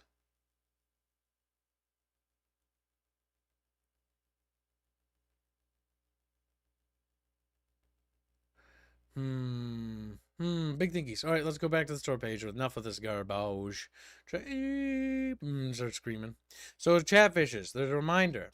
There's a massive Steam sale ongoing. Oh, God. Fallout 76 crossover with the terrible Fallout TV show. For instance, Battlefront 2 is like $4. Yeah. So, the reason why we bring up Battlefront 2, by the way, is because the Kyber thing is now actually launched into beta. It is. Public, it might be worth picking up Battlefront 2 EA. Now we will check out Kyber to see if it's worth it, by the way, because if Kyber is good, then picking this up for the mod might actually be worth it. If Kyber isn't good, then well, you know, it's all for naught. And if we do end up using Kyber, I will, just like with Unreal Tournament, I'll post the thing in the Discord on how to download it and how to get it set up. So it's time to go through video games that I recommend to chat beaches. So, Medieval 2 is a classic real-time strategy game, or, well, 4X hybrid. It's one of the best Total Wars ever made, and it's only $6.24. You can get it for an absolute steal right now. And generally, most of the Total Wars that I think are pretty good are on a pretty good sale. So, worth looking at, worth picking up. The other thing that's on sale is Command & Conquer. The collection is available on sale. Unfortunately, because it's only sold in the bundle, I can't really tell you how much it is. Actually, it might tell me how much it is if I go here. Yeah, to get the Command and Conquer The Ultimate bundle, Collection. it's $6.56 to get all the Command and Conquers up to Twilight from the beginning. It does not include the remaster, but it's a very good deal, Chatfish. It's a very good deal. Chatfish. RPG is an arbitrary term? Yes, it actually is. So, we're not going to get into this conversation right now because I don't feel like going through the problems with the industry's genre terminology is that genre terminologies are arbitrary in most cases, as was apparent by the Game Awards, and is only further proof because that's just how the world works. It's trash. Game genre definitions are usually, they don't mean anything. And that's the issue with that. But we're not going to talk about that because I don't care. We're moving on. Ah! Next up, another game I recommend for Chatfish to check out. It's on a pretty good sale. $10 off is Empire at War. Pretty cheap, pretty good, very good mods, awesome game, really worth picking up. Super good deal. Next up, we have Dead Space. Dead Space is also on an amazing sale for the remake. 85% off. Absolutely worth it. $9. Great deal for Dead Space Classic or the remake. The OG is $8 as well. It's also very good, but you will need to mod it with the acceleration bug problem. And what's a really good deal is actually better. 80% off for Dead Space 2. Dead Space 2 is $4, and it's actually one of the best Dead Spaces ever made. Genuinely awesome. Fucking amazing deal. Dead Space 3 has problems, but it's only $4. Really worth picking up. And the Awakening expansion is not on sale, is it? They're going to be dumb about this. It is on sale, thank God. The Awakening expansion Dead Space is 3, on sale. you do need a friend to play with. Yes, Dead Space 3 is a co-op must game. Without it, it's just not going to be as enjoyable as it could be, Chabiches. Like Chabiches. Next up on Kib's recommended to the Bucket Bitches list is the Mass Effect franchise. Now, again, if you want to play the multiplayer, Mass Effect 3 is on sale for $7.49. It's a bit expensive for just the multiplayer side of it. But Mass Effect Legendary Edition, which is all 3 of the Mass Effect games, including all their respective expansions, is on sale for just $6. That's a lot. Now, I will say that Mass Effect does fall off later in the series as it goes, but it is really worth it because Mass Effect is a fun journey. It's one of those game series I just recommend. I've got a lot of fond memories of it, and I like it a lot, even if it's not perfect. It's really good for $6 friggin' dollars. $6 friggin' dollars. Jeff was like, wow. And they just scream. MCC is also on sale. Yep, I was going to do that. Master Chef Collection. I accidentally didn't type in Master Chef. Master Chief Collection. A lot of Halo games. I think all of them included are just $10 for basically Halo 1, Halo Reach, Halo 2, Halo 3, Halo 3 ODST, and Halo 4. But nobody likes that. Nobody likes that. And it's only $10 to get the Master Chief Collection. Again, very good deal for what's on sale here. Very much worth it. I fully recommend it. A lot of fun. You can play it with co-op with friends and have a lot of fun. Travis, we hate fun. Keep hate. They're so mad, shaking their little fins. What's the other thing that I would recommend? Factorio is good. It's autistic and it's not good for streaming, but it is fun. Is it on sale? Or is it not? I don't think it's on sale. They're not doing a sale for Factorio? Nuts. Absolutely nuts. Alright, well, I don't recommend Factorio then. At least for the sale. Because if you're going to buy stuff, you buy stuff on sale that are cheaper than normal. It looks like the System Shocks are on discount. Not like a massive one, but they do have some. The System Shock Remake is on discount for $13.99. The System Shock 2 Anniversary is good, but again, it's not a strong enough discount yet. It'd probably best to wait another year till they make that a little steeper, because it's only 25% off, which is good, but it's only $22.49 adverse to, $30. Oh, Factorio will never go on sale. The developer said it. Yeah, to be fair, if it's just like one guy doing it. I mean, that's fair. I mean, he's making a fortune. But I'm curious to know what his reason was. It's not like ridiculously priced anyway. I've always contemplated that myself for our own game, if we'd even do sales, because I wondered if, like, well, if you just put it on sale, then people are just, you know, we're gonna wait to They're buy just going it. to wait for the sale rather than just like, this is what the game is worth. Yeah. I'm curious to know how it worked out for him, because for my own considerations. But that's fair. And considering he's still doing it, I would imagine well. You don't have to do sales. I just like games that do sales. Chat, what? Chat bitches? Yes, chat bitches get stitches. Cyberpunk's on sale, but I don't really recommend that in good conscience. The Doom Dark Ages game is 50% off. It's almost where I would say it's really worth picking up, but if you liked it or you're interested in it, it's only $35. It's better priced. I do think it should be $30 or $25 or something like that, is what I think it should be. Mostly because it is just like a single player game. But I know I was one of the few streamers that actually played the game as you were supposed to. And I played On it the max aggressive. difficulty. Yeah, no, super aggressive. The story is not very good. Yeah, I remember watching that, and it's like watching the story, and it's like, It's very basic. I'm not gonna lie, they should not have made like lore for this time period. Just like this is what you're doing. But the gameplay is genuinely pretty fun. Like, it's one of the, I think it's the most fun. It's better than Doom Eternal in my opinion. It's kind of on par with 2016 is what I put it at. But the problem with all three of the new Doom reboots is they're both Reddit when it comes to the writing. They both suffer from the Reddit problem, which is a bit annoying. But gameplay-wise, what I like about it is the shield and the shield mechanics. You really have to be super aggressive, and it's the first Doom game where being aggressive feels like it's rewarding. So yeah. But yeah. Not insane, but definitely a fun game. Nothing to really run out of and suicide yourself for. Check. What? Red Faction is $2. It's a classic shooter. I do recommend it. It's got an amazing space in my heart. Just to be important advice. 2/3 of the way through the game, it's gonna suck ass. There you know. Now you know. You're welcome, Chatfishes. Red Faction Armageddon, you can pass on. Red Faction 2, pass. Hard pass. Red Faction Remastered is actually pretty damn good. Recommend it. A lot of fun. Destructibility. One of those fun sandboxy Vigima games. Also the Prototype franchise. I'm glad I scrolled down. It's also on sale. And there is alleged rumors of a Prototype remake in the works. Which again, we'll have to find out for. Again, super cheap. Prototype collection. Only $11 to pick up.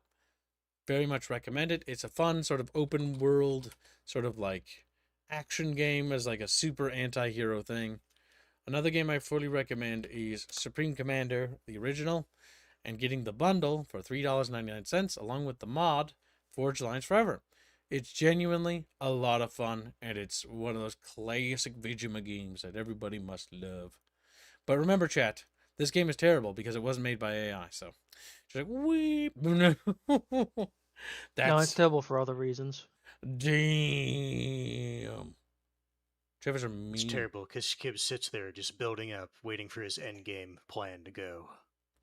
And then I destroy hands. And he's like, after like 3 hours of sitting there. Hands just got nuked, and he's like, hands is going. And then being told I can't use my fucking anti-air ship because it has There artillery. was one game I really liked, but I don't think Kibbs would. What? Called Ghost Runner. It's also on sale. If you guys got games you want to recommend during the sale, do say. It also has a demo. The second game kind of improves on it. Kind of. Yeah, Ghost Runner's on a steep sale. $7.50. Yeah. I think 2 is just improving on it overall and continue the story, but they also tried to add in a motorcycle and a bit of open world, and it's not great. Damn. The rest of it's good. Good. Motorcycle parts are just kind of mid. Red Faction 1 and 2 are great, better than Halo. I wouldn't say that. I feel like that would be lying. I also think that saying Red Faction 2 is good is also a lie. Red Faction 2 kind of sucks ass. Red Faction 1 is good. 2/3 of it. The last third is yes. It's really bad. Really bad. But it's good. It's Half-Life 1 good. Like, it's fun. Okay, what? And then they explode. Red Faction 2 is pretty damn bad. Like saying that's better than Halo is honestly like you need to be arrested. Actually, come here.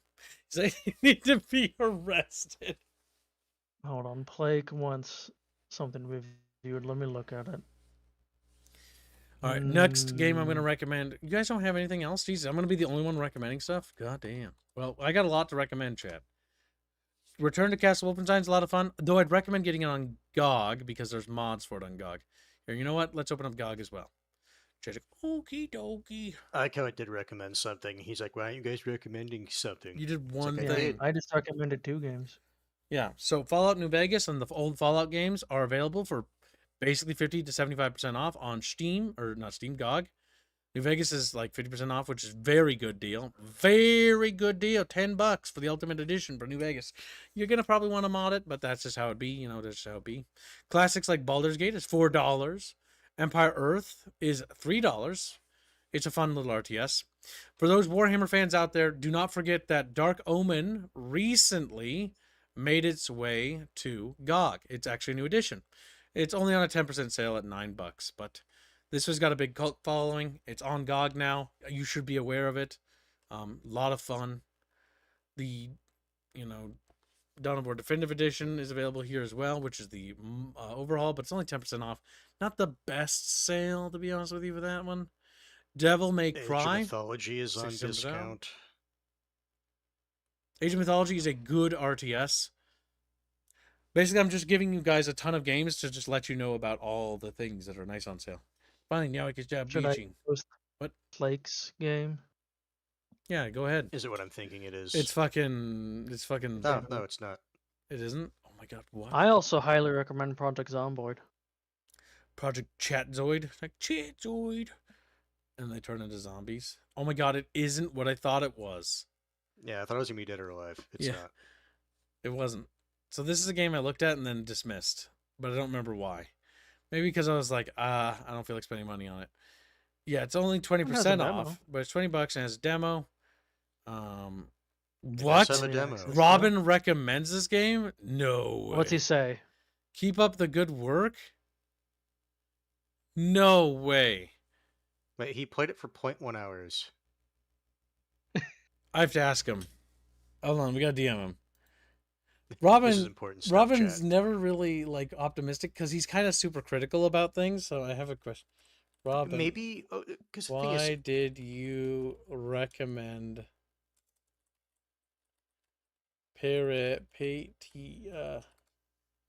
maybe it has some ideas that he thought were interesting or worth pursuing. I can't believe Robin recommended that. That's abnormal. I mean, it might be pushing the bounds. I'm not entirely sure.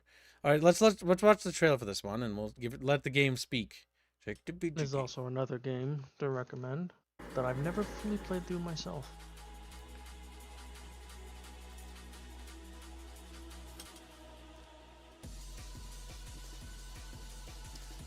It's very, almost like anime 80s kind of vibe, or 90s.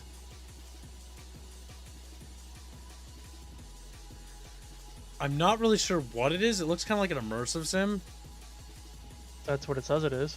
Okay. Yeah, it said it was inspired by Deus Ex. Ooh, that says it's an immersive sim. Might be good, actually. This looks actually really interesting. Mommy says I played the demo for this. It was cute. Yeah, this is cute. There's not Also, enough immersive sims this is a really on the market. weird comment, but I actually like the lighting that they're showing.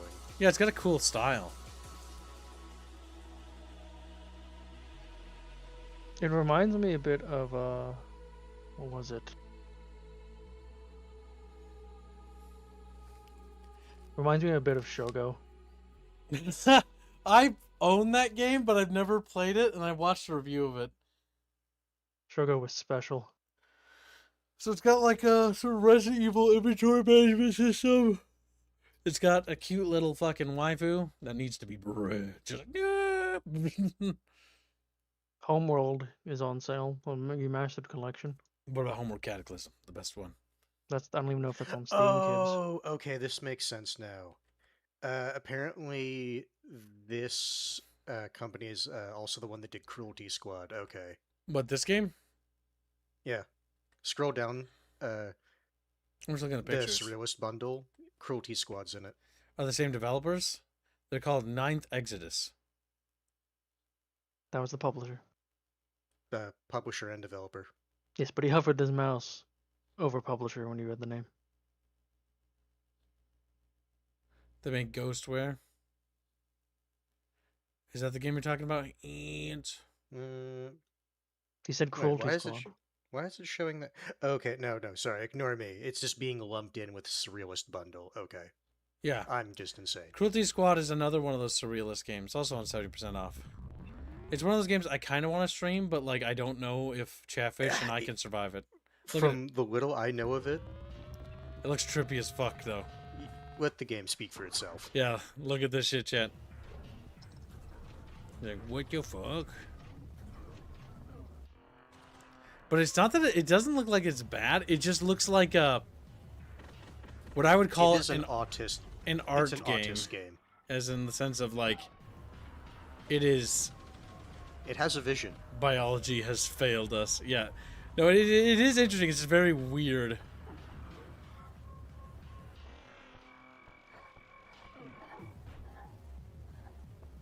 Just like, what the fuck?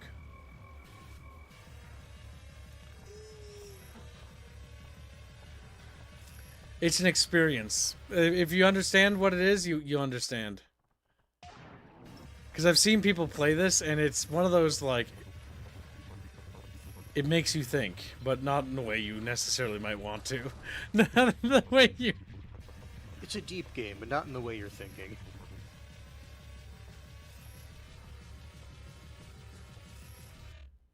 I hate the life UI. It's intentional. It's supposed to make you feel upset. Like, fishing!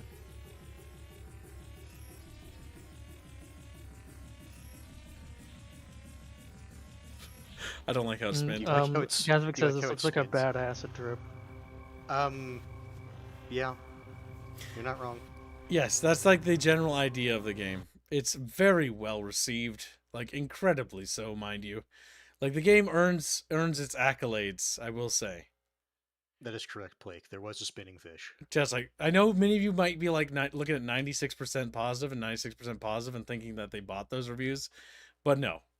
No, those are legit. They genuinely earned it. Like it is not a bad game. It's just one of those games that, how do I put it? It's very experimental, is what you could say. Very artistic. I would say unironically experimental would probably be accurate. But like, experimental like in a game way, not an artsy way. I will say that this game, the Perpetua or whatever, actually looks really interesting. Though I have heard it's got slow development. If you scroll down, they said they've been doing it since 2020. And that's fine. Let's see. Hold on, I gotta read this, but I don't want to read it out loud. Did you get a response? It was Robin's review was in solidarity. Yeah, apparently the cancel culture came for this game. That's what happened. Basically a bunch of trans people attacked the game and tried to destroy the developer. All right, well, that earns my support. I'm going to actually be getting that for Squeckmish, I think. Just on that face alone, because I detest cancel culture so much, and like developers being harassed for their vision because they're not inclusive. So yeah, well, that earned my support. On that alone, I dare not let them fucking cancel people for that. No developer should be destroyed for that. So yeah, that's unfortunate that happened to these developers. They are victims. My heart goes out to them. Yeah, Shieldwall Brothers. That means definitely Perpetua deserves some consideration. At least check out the demo. In that case, I'm not gonna recommend it because I haven't played it, but check it out. Exactly. Yeah, they apparently were attacked by ideologues. Yeah, and that's unfortunate. Like you said, like there's a demo, so like if you're interested, it's completely free to try. No developer deserves that. No developer deserves that. So they have, without a doubt, my sympathy for that. That is horrible. And so I'm going to promote their game because I feel like I should. In fact, what I might do is, you know what? put Kib's choice to Perpetua. Let us do that. Put Kib's money where Kib's mouth is. It's like whoa. Okay. How much Gibbs choice? Um, Or you mean start a fund? yeah, fund. I think he means start. Yeah, I'm saving what I got left for the fucking Mass Effect thing. Because Chatfish, the Mass Effect don't know where it's gonna be scary. The Mass Effect don't know where it's gonna be scary. Today, Kibbs is abandoning his assistance of Rifford for now. For now, I'll be back. Well, it's funded. Oh, so. well, then I'm not abandoning assistance. Am I? Chumba. You're abandoning him. You just lied to everybody, you son of a bitch. So yeah. I would never do that. Shout out to Perpetua. Signal boosted. Screaming to the world, Chatfish. Please check out this game. They are unfortunately the victims of cancel culture. And that is horrible. And honestly, nobody deserves that. I cannot stress enough how much I know, and I will say that colors my lens, but I don't care. If people are going to do that and try to cancel things, then I think I should try to help out a poor little indie developer that's being harassed by a fucking group of disgusting vultures. Genuinely sad. I have another game to recommend to chat. What? Binary Domain. Put on my wish list, didn't I? Recognize the name. Oh, it's not But a good much game, else. but I love it. Oh my god, this looks special. It is special. It's only $3, so it's pretty cheap. There's no trailer. It is a special game. I have to turn on the lights in my apartment real quick, and just real quick. So go ahead and describe the game. Yeah, no, it's great. Tell them why, champ. You gotta sell them. Chopper, sell them, goddammit. Sell them the game. So it's a game that's kind of gameplay wise very similar to like the older Gears of like cover shooter, but the story is you're a group of people. Specifically, you're playing as the American Special Forces. That basically an AI, a robot that was disguised as a human, showed up, and basically, like, it was revealed like, oh, this wasn't a human, this was a robot, and caused the panic. And it turned out it came from this city, and so you're sent in to investigate the city that's basically been locked off from, isolated. It's not allowing people in or out. And so a bunch of international teams are going there. And so you're the American team. You're this guy in the screenshot, and you've got your big burly black man friend. You're like basically your Cole. And it's just the dialogue is cheesy. It's fantastic. It's not a good game. They also have a lot of they try to implement voice commands, so you can like command your squad mates with your voice, and it doesn't work at all. But there we go. They recall how it's nothing to do with Detroit becoming human. But no, the game is very funny. Like, there's a scene, the Chinese team was wiped out except the one person who is, of course, in like a skin tight suit, like big busty woman, and it's you and your friend eyeing her up, going like, "Damn!" Oh my god! The game is special. they show up. Oh, hello! And literally, the black guy walks up and goes, "Ni hao." The game is amazing. The dialogue carries it so much. It's hilarious. That's terrible. Is it funny or is it fun? The gameplay is okay. Like, you could play like. Would you say like 2000s era shooter? Okay. Yeah.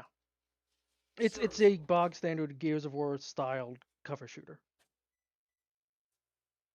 The story itself is also just okay. It's nothing to write home about, but the dialogue is amazing. It is.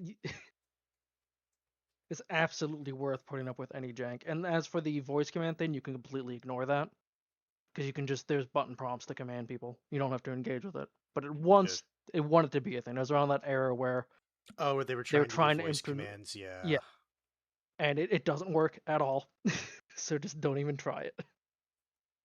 But for like $2-3, it is a good laugh. You'll play through it like once, maybe twice, because there's multiple ways the game can end, kind of. Based on how you rapport with your teammates. can kind of affect the ending a bit. What do you mean by that, Champus? What kind of rapport? It's basically you have to through each mission bring different teammates, not shoot them, and just kind of cycle out your squad mates so that you can Gibbs build is up like friendship with mission each one. impossible. I mean, yeah, you're never gonna replace your big black friend guy whose name I can't remember, because like Clearly he's just your best great. friend. Yeah.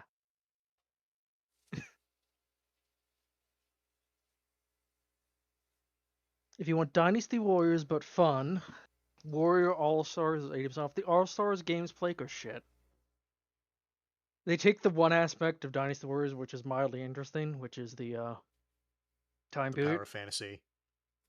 Yeah. No, that's always going to be there. It's a Warriors game. Turn on the lights. It's getting dark in here. Fuck. And they just decide to just make the setting just kind of retarded and dumb. Wow. It's like he's fighting you No, now. it's the best one because it has Mary Rose, of course.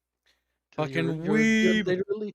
What is with it, Brazilians, Kibbs, and obsessing over a single fictional character? Yeah, because Plake does, or India does that too, and so does Bino. With Hatsune Miku, Flake has Mary Rose. Bino's is literally any woman. Yeah, female that has pulse. Pulse is a... No, it doesn't matter. Pulse brackets optional. Yeah, that's Bino. But yeah, Binary Domain is absolutely worth it. It is a fun little game. Worth a playthrough. So is there a sale going on in BlizzCux? To the point of I might start that. And you know what? Now the second Lost Planet's done, I'm starting a Binary Domain fund. Ah, okay, good. There is a sale going on with BlizzCux. Like, BlizzCux, but the Battle Chest for Warcraft 3 wasn't on sale last time I looked. What the fuck? Why wouldn't they do that? At least you can double check. Maybe I'm wrong. This store sucks. Sea of Thieves is supposedly actually getting This store actually PvE sucks. servers. Explore all deals on the Warcraft.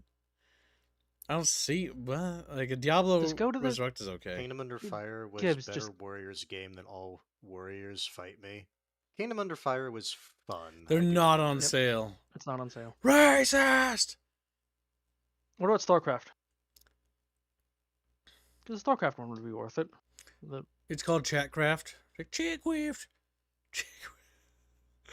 Chatcraft. StarCraft Remastered is on sale for a good deal. 50% off. Remastered is also good. $8 for Brood War and the original. And you can get the and the cartoonized version too. Which is just comical. It's comical, yeah. StarCraft 2 is looking like it's on sale too.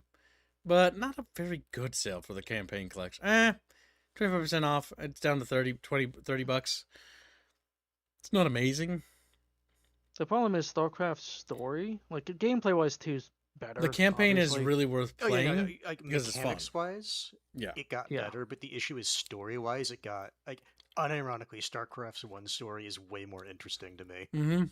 Well, it's dark and kind of. Oh, yes, I am a type of person that does like suffering in my media.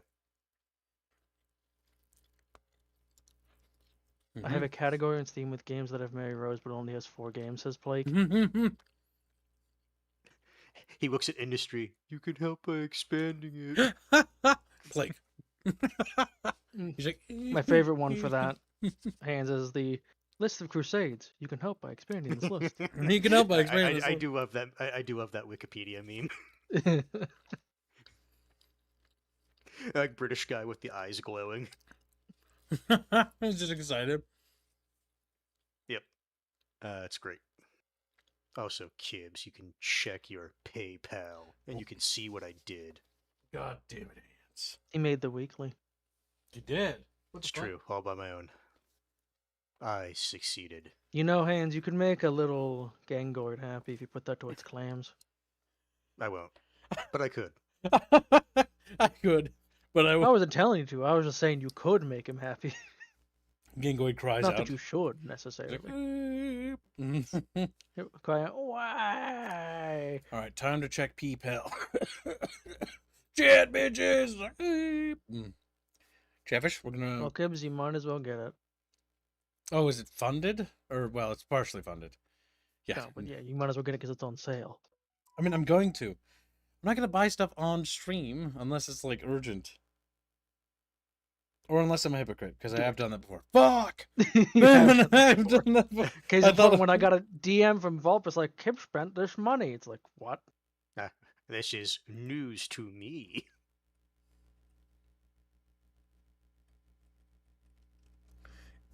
Let's see, any other game I should recommend? I have the one really weeby game I played that I won't recommend or mention. What's that? No, you see, he actually wants to mention it because he said that he knows this game, but he won't mention it. Hands donates $200 for the Perpetua Fund. Thank you for the donation. Very generous. He did.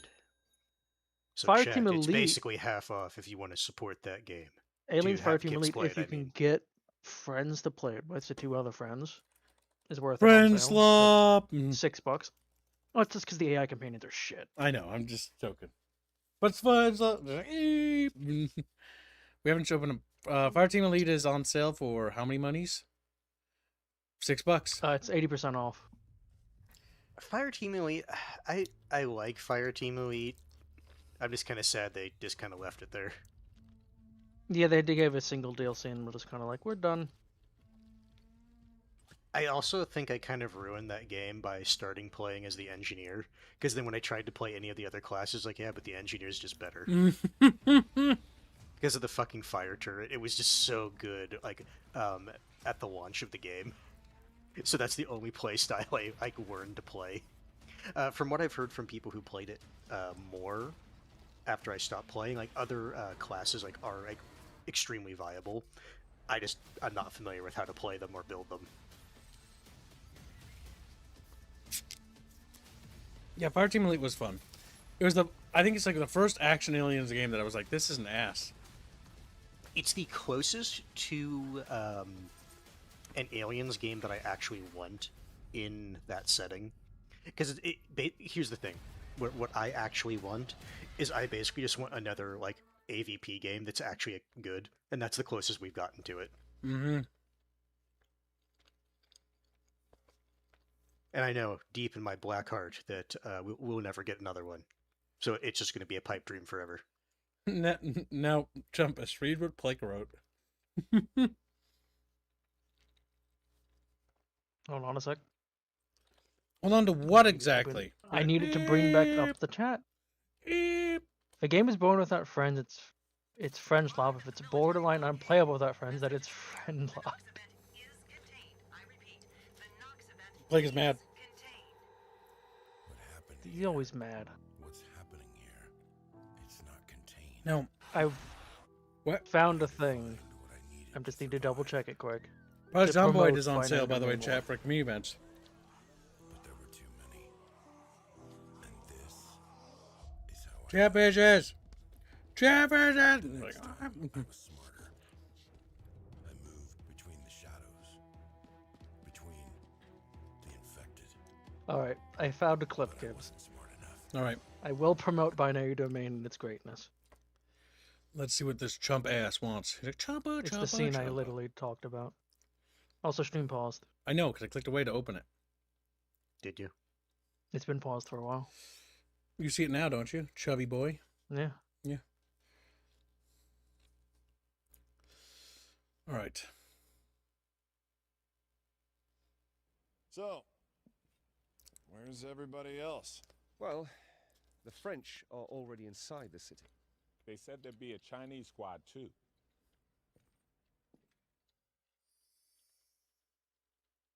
Sparkles. What the fuck? File photo doesn't do her justice. She looks familiar. Reminds me of an actress or someone.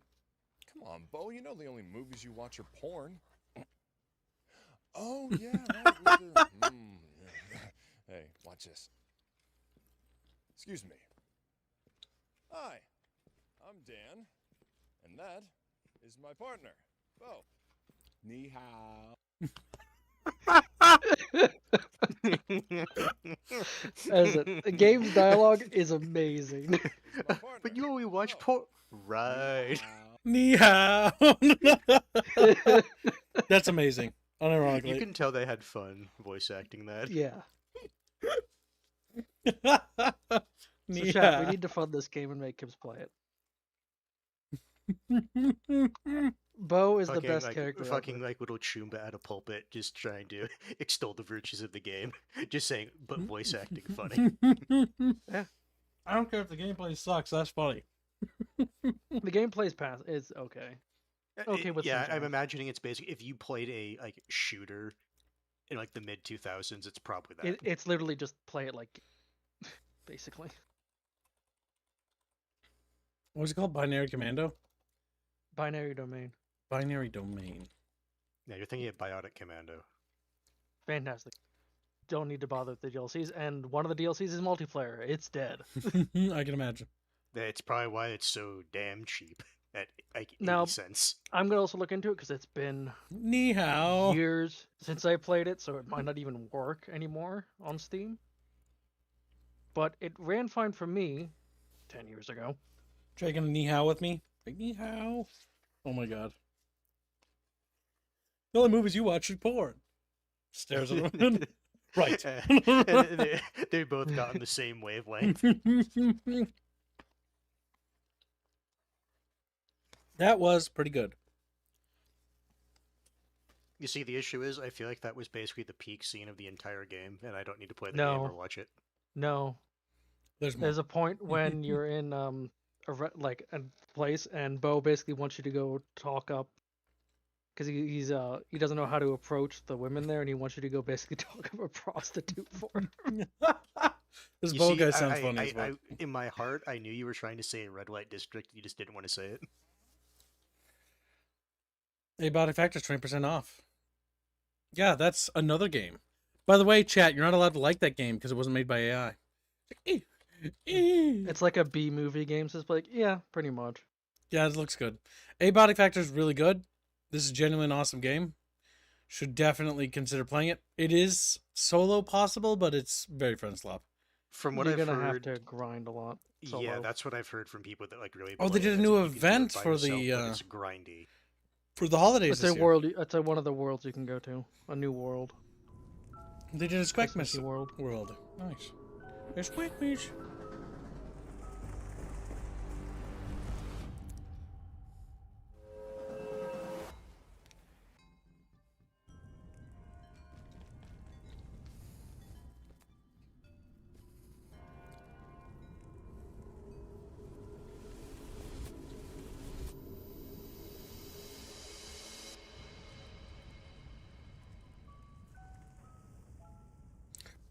Just a happy Christmas village. I'm a little baby chatfish. I'm a little baby chatfish. Oh, there goes the ad revenue. There goes the ad.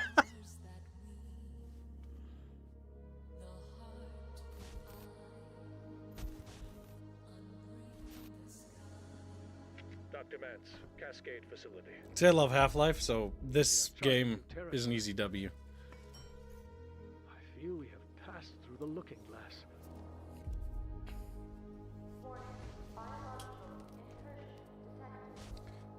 Demons. We weren't prepared for this. No one was. My prediction has come to pass. The funny part is the Game Awards gave this game no awards, if I remember right. Or didn't it? I fear they will only be content Can't when remember. this place is Can't reduced remember! to ash. I don't think it's done anything. Anytime there's a good game, like, they get nothing. That's why the Game Awards are a sham, as far as I'm concerned. There's a million universes out there, and they're all trying to eat each other. Maybe it's simply our turn. That big thing scared the piss out of me. Even more so when you found out it can go through doors. and it was Oh yeah, caught like, on oh, we're screen. safe here, and it starts to climb through. Yeah, that was not okay. He's like, no, no, no, Ask no. yourself, has the moment arrived? Or will it wait?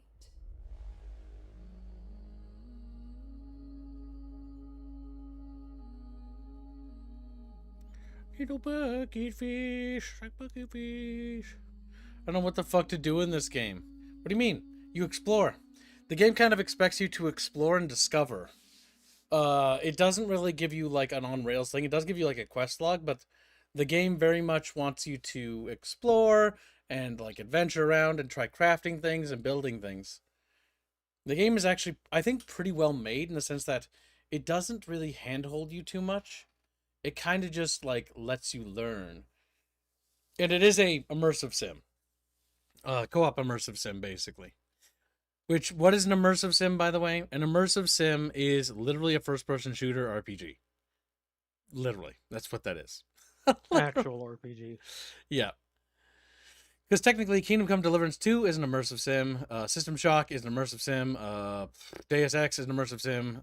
This is an immersive sim. The key thing for immersive sims, chat, being that you can approach problems from different objectives angles and difficulties from multiple different ways. It's not just a run through level here. shoot, like Halo or something like that. Halo isn't like, an for immersive instance, sim Symbiotic because Factor, it doesn't have that.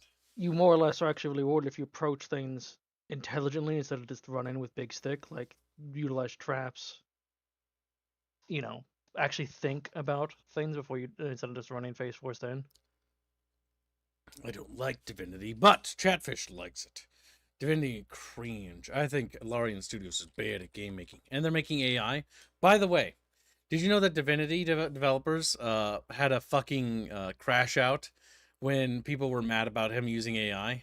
It's what sparked that AI fucking thing, by the way, on like social media, because he's like, you're all fucking stupid. You're all fucking stupid. You're so mad. It was so funny. I couldn't help but laugh. The reality is he just should have just been a little bit more calm about that. But yeah, so Divinity, it does have a massive sale. I've only played Divinity 2 and Baldur's Gate 3. I didn't like either. But Divinity is on sale at a very hefty sale, mind you. Even the original Sin 2 is at $11.24, 70%, 75% off. And I can't really argue with the pricing. The pricing here is really damn good. Baldur's Gate 3 is not worth it.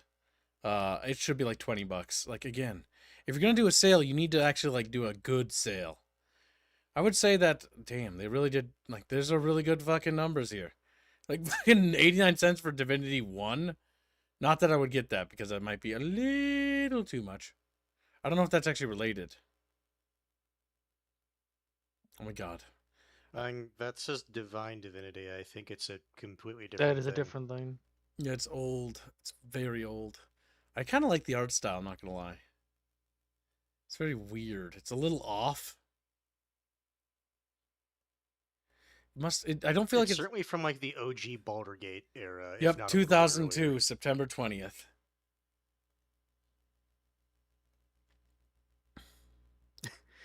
Stone Age, that's not Divinity 1, that's just a different game. It's like cheap.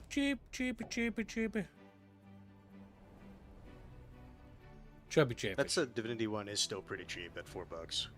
Yeah, this is the original Divinity. Well, the Divinity Sin. This is the one I hear usually a lot of good things about. Never played it though.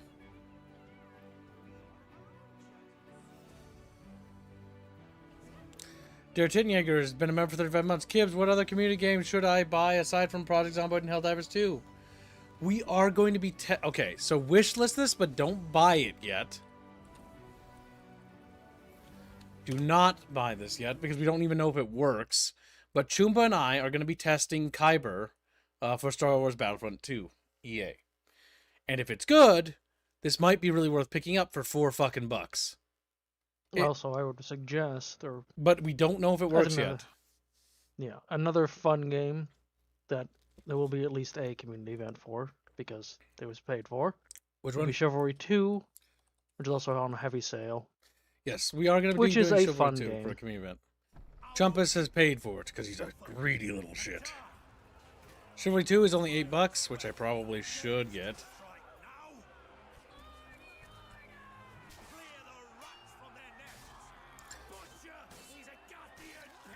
I got the So we'll do a community event. Chivalry has also been called a scream simulator. A scream simulator?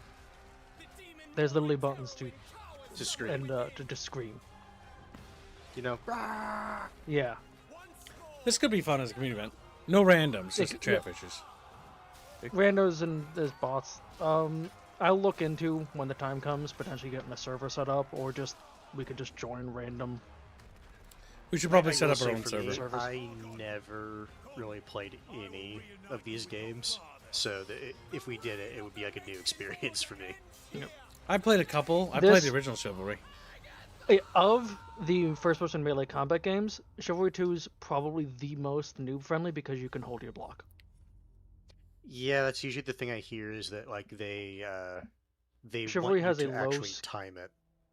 It has a low In the other ones. learning curve, but it does have a very high skill cap. They have not cornered a cup. They have stumbled right into the lion's den. Championships! The maps are pretty cool for this, I will say. Oh no, the maps and the objective modes are fantastic. It's the strongest point of Chivalry. Into Chivalry the 2 water can also fishes. pick up and grab basically anything and use it as a weapon. Even Chet. A bucket. I have killed people with wooden chairs. Lions of Agatha, bare your teeth and Damn. show your claws.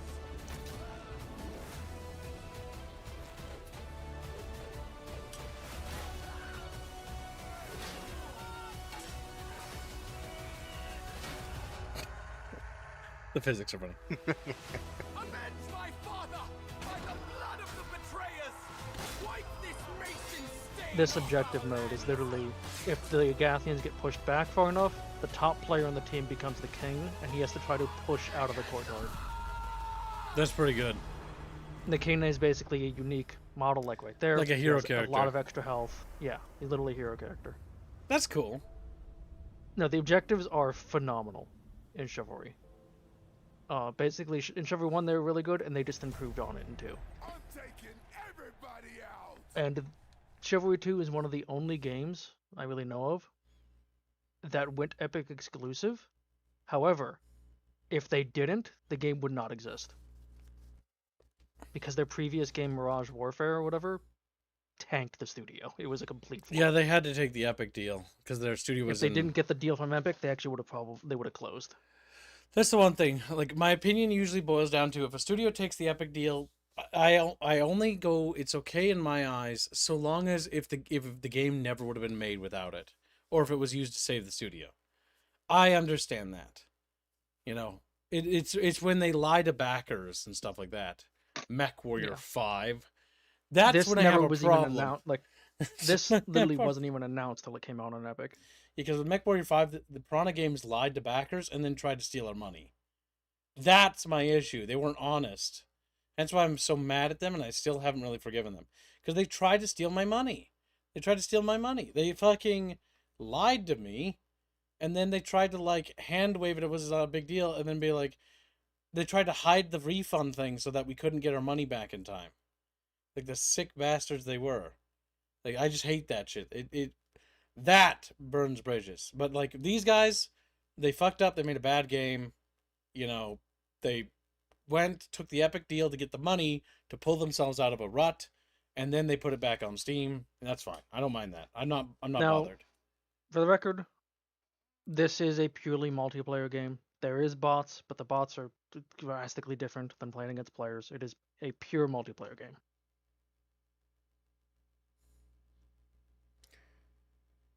But it's one of those multiplayer games where, like, the objective modes are actually kind of telling a story. So there is actual world building to it. You don't remember them trying to hide the refunding thing, Jadav? So what they did is they were going to announce it as during some sort of event. Because I remember, because I was in the server and I was there with a couple of the nubbers that I know slightly. I don't know that well. And one of them I consider on a friend term. But, like, the rest I didn't really know that well. But we were just there because we were there waiting to get, you know, more scoops on it because we were covering it, right? And as we're chilling there, they did an announcement where they're like, or no, they accidentally updated the website for Piranha Games where it showed the game was coming out, or it removed Steam as a thing and it had Epic sticker instead. And that's what was the mistake. And they weren't supposed to announce it, and it turned into a shit show that they tried to, like, blow over as not a big deal. And the reason why they weren't going to announce it, they were going to announce it, but they were going to wait for an event that some sort of MechCon thing was supposed to happen and do it while it was happening, so that the 2 weeks that it got announced, right, that they had to refund it, that they would hopefully miss refunding it. They tried to plan it in such a way that they used an event to try to, you know, make it not as bad. and try to make it so that people could, you know, not refund in time because there was a limited time to refund. And that was the big complaint I had. It was the fact that they tried to cover it up so that they could steal our money. And it pissed me off so fucking much. Because, like, why would you do that? Like, why not just come out and tell us the truth? Like, I was already going to refund the minute they did that, and we did. And it was like, oh, MechWarrior 5 was such a shit show. Oh, God. Oh, it was terrible.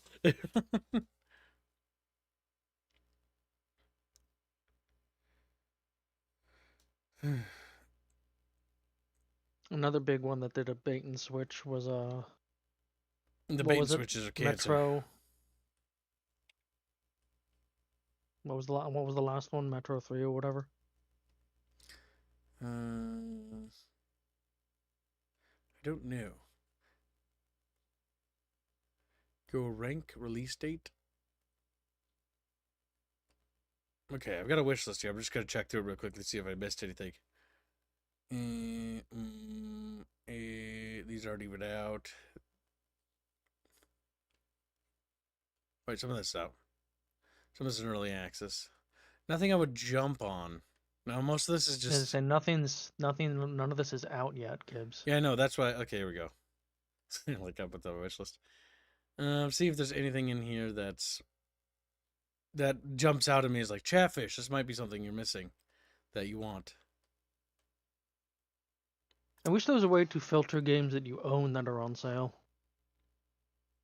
No, I don't think any of these things are things that make me go like, yeah, chat bitches need this. Or chat bitches might really want this. So these are all interesting, but nothing that makes me leap out of my chair. Witchfire was an Epic exclusive game. A chat exclusive. Was neat. Or at least I'm mildly interested in that one myself. I have to add that to cart because that's being funded now. And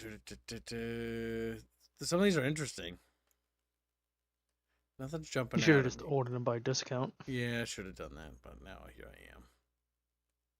Oh, that's right, the Barotrauma DLC. I really hope that doesn't break the Chatfish mod. It probably will. Probably will. I mean, I'm gonna have to look at it the second it comes out, but yeah. Yeah, no, nothing there, chat beaches. At least the Chatfish mod's easy. Men of War 2 lol. Yeah, I gotta remove stuff on that list. Like I said, I'm a streamer, so I wish list a lot of stuff, but it's gonna be there yet? Clean it up. There's a friend slop game for you, Blake. I'll be there yet, and he just kills himself. He's like, oh, fucking gone. For Honor, the game that was better, like, before it was released. It's $1.49, guys. So, not worth it. Campaign is AAS. Rewarding. Do you believe that? No. They introduced classes as DLC. Oh yeah, they Classes, did. From what I heard, were like extremely OP. Yeah, they did the Chinese faction, and oh look, they're broke. They were actually just broken.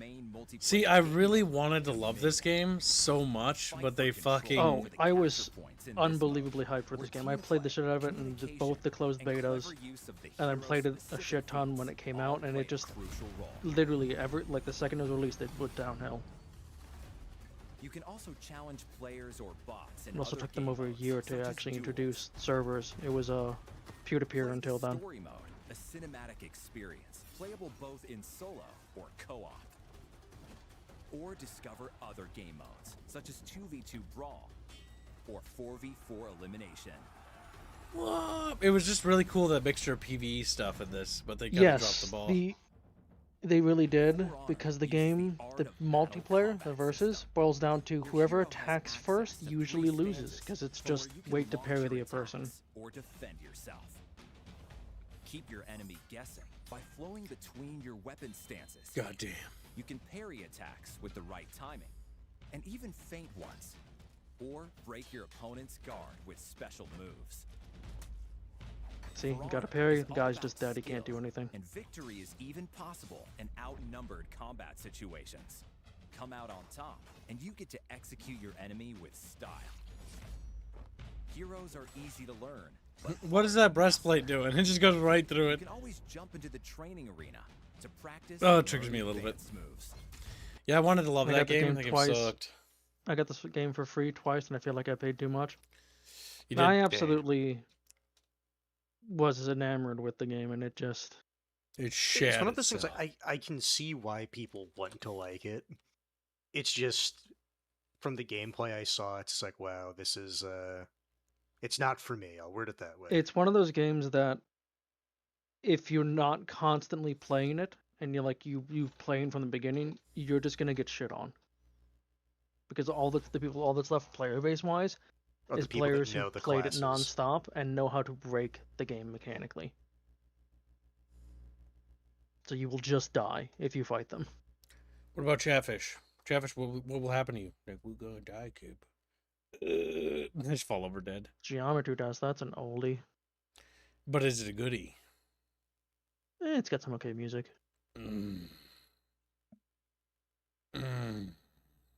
It's a one-button game, games basically. I know. That's why I was making noises. It was sad. Because I was... Kingdom Come Deliverance 2 is at a 50% sale? That's pretty damn good. Recommend. I'm actually gonna $50 not. bucks. Kill yourself. Because, like, wait, because odds are they'll end up doing a, like, Game of the Year edition or something. That just has all the DLC bundled in. You think so? I don't know. It's 50% off. Pretty sure they'll do 30 that. buckos. Kingdom Come Deliverance 2 is a lot of fun. This is by far my favorite RPG of the year. Well, I'm saying to wait, because if you're waiting to get the game when it's cheaper, got in 22 hours. Wait till it's everything's just bundled. JPGs. I had a lot of fun with this game. It was fun to explore, fun to like do stuff, and it was one of those very fun games. My son says, I remember a tournament where one of the contestants used a cheese that won him the tournament and said, please don't fix it. Please don't fix it. Oh my god. Yeah, one of the early cheeses of the games was when you get attacked by multiple people, you would build up a rage meter basically that you could then activate, which would instant parry everybody, and you could then basically spam attacks without being able to be interrupted. And so the cheese was you played assassin, you baited out to that, and then you just did their AoE attack, which basically at that point became you couldn't parry it, and you could hyper fast spam it because it basically had 2 frames of animation. And you would just kill everyone around you. Yeah, it was called the machine gun. Because it was literally just like bam, bam, bam, bam, bam of attacks. Hello Kitty's considered an immersive sim? Kill myself. It immerses your wallet. Chatfish, Avatar, Frontiers, Pandora. Check, wow, and they just don't care. They just like you play as the bad guys. Yeah, I don't want to play as them. I want to play as the humans killing them. Bad guys bracket Navi. It Frontier looked interesting. You're a Frontier. It's like, ah! He just dies. He's gone. I sentence skipped the supermarket simulator. Fuck. Sins 2 is on sale. That's pretty good. Oh, no, that's the content pass. Which means it's all the DLC, yeah. Just the DLC looks like. The only like one of them came out. Or none of them came out? What the fuck? Alright. I thought one of them did come out. No, they're out. They're just, you can only get them in bundles, I think. Yeah, because the Harbinger one's not out. Pretty sure Tides of War and Reinforcements are out. Yeah. Path to Power and that are out. Times of War is the campaign, it's not out. Harbinger is going to be at the other race. I don't know. I'm not super enthused about the DLC.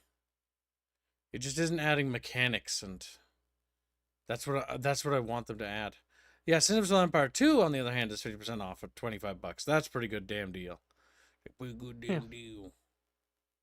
Also, as we did mention before, Misery was re-added to Steam. That is good. It was very tragic. Glad they won that.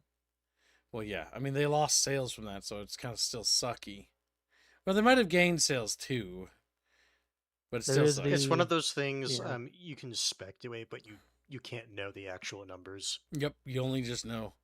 Like, removing your game from a platform for X amount of time is never good. It disposes of exposure. Like, exposure. The point being, ultimately, chat, there's plenty of things on sale. Make sure to check out the winter sale. Yeah, check it out. GOG's got one going on. Even Battle.cucknet has one going on. Though it only has one. The only thing really valuable on there, I think, is the StarCraft remaster, which is really worth picking up. It's fun. Yeah. I would not play that on hard difficulty. I'm not very good at StarCraft 1. I kind of suck at it. I kind of suck at it. Unfortunately, Battlefield 1's not on sale. Battlefield I 1 was gonna promote isn't? that for a community event. No, it's not. Because I was gonna. Otherwise, I would promote it for a community event. You know why it's not? Wait, Battlefield 6 is, but it's not. So I can tell you why. They don't want Battlefield 1's performance to outdo 6. Because one thing I have heard is that 6's performance is actually contested by 1. In terms of the fact that a lot of people are actually trying out 1 because 1 is getting popular via word of mouth. If that makes sense. And they want all the money from 6. They want to keep the players in 6 and not them to go back to 1. Because 6 is where they're pushing the new their microtransactions down the road. Fuck Stalker 2. They did it to kill the popularity it was getting. Yeah. It was done by Stalker 2 devs. The Stalker 2 devs have been doing some really sketchy shit. Yeah, because I'm not a big fan of that. Is 4 on sale? I wouldn't buy this. This game isn't very good. Every time I look at it, I'm like, I don't think I want to buy it. Every time you look at it, do you feel ill? I already paid it. You played it when very ill? Yes, I did. Oh, like I've got this game I associate with perpetual sickness and respiratory failure. 40% off. It's $66 basically. The Ultimate Edition. Oh, Age of Mythology is really good. Age of Wonders 4 has lots of DLC. Like, what the fuck? Why did he do that? Why did he do that? Jeff, shut up, you little bigot. There's a difficulty selected. StarCraft 1 asks a domain. Collins' voice acting is massive step back. Yeah, I kind of agree. New avatars cutscenes like into a Nubian warrior troll. Damn. They'll live in China apparently. What? I thought there was blood in this. Did they remove it later, maybe? I don't know, I'm pretty sure. Pretty sure there's blood in this game. If you haven't played it since they actually fixed it, it's actually not bad. It's 1.6, says Gasovic. I don't know, maybe I should wait till it's dead, and then it has mods, and then check it out. Seems to be like the way to go with a lot of games. Boo, boo, boo. Yeah, Age of Mythology is fun. It's a cute little RTS, but only cute. But do they have the Atlanteans? The best faction. Xbox Game Where's Studios. Jeebus? Where? Oh my god, chat, look. Dead on Arrival Outer Worlds. Check, woohoo. Oh my god, look, it's 30% off and it came out October 29th. Wow, that's bad. Battlefield 6 is on sale as well, Kibbs. I know, but look at this. Outer Worlds 2 is on sale at 30% off. Kibbs, more importantly. Shut up. Avowed. Scroll down. I'm very obsessed with that. Oh, what? I want to see what South of Midnight's did. 50% off. Fuck, it's such a bad Avowed. Oh, it's bad too. It should be multiplayer. Like, at least if it was multiplayer, it would be boring, but with friends. Sea of Thieves makes me sad. That was such a fumble. Sea of Thieves should have been PvE again, much like Dune Awakening, should have been PvE focused. Last I did heard any news about it, they are going to introduce PvE only servers. Good. As well as potential ways to just host a thing Increase for you and PvE. your That's friends. good. That's good.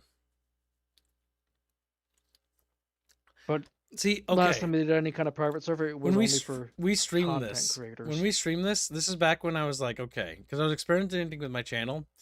I was like, because I told Reggie this, because I think Reggie was back when he was my co-host, and I was like, oh, all right, Reggie, I want to try something different with my channel to see if I can make it like grow more or something. And I'm like, we're gonna try to be positive and look at the bright side of every game, right? And Reggie's like, okay, that seems like a good idea. Focus on positive energy and positive vibes instead of negative. So we're going to try to look at the positive side of games. And this is one of the games we stream where we do that. If you watch the fucking VOD, you hear me like trying to be like positive about this game, and it's a fucking shit show. It was like one of the first streams I did that, and it was one of the reasons why I stopped doing it really quickly. because trying to be positive about something that just sucks is just so hard. It's like it's got a very nice art style. It's got like a really cool like environment. Like it's really cool looking.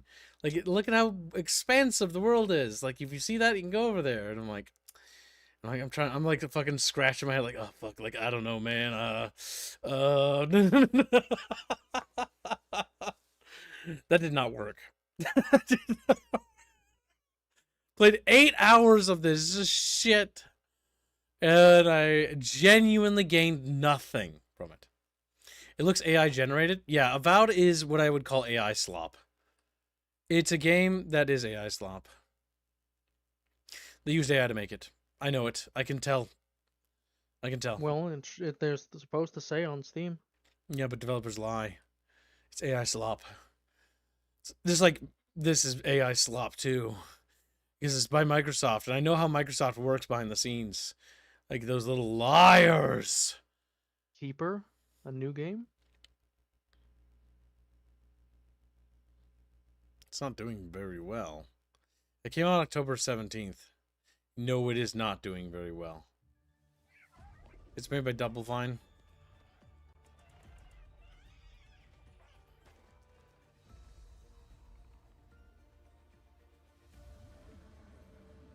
Artistically looks just a walking sim. But it looks like a walking sim, yeah.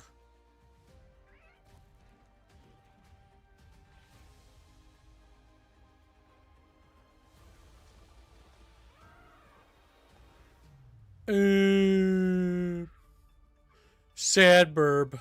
Sad burb. I like how this trailer is actively spoiling the entire plot, by the way. It's like you fall down, then you lose your friend, and then you're like sad. But then he finds you.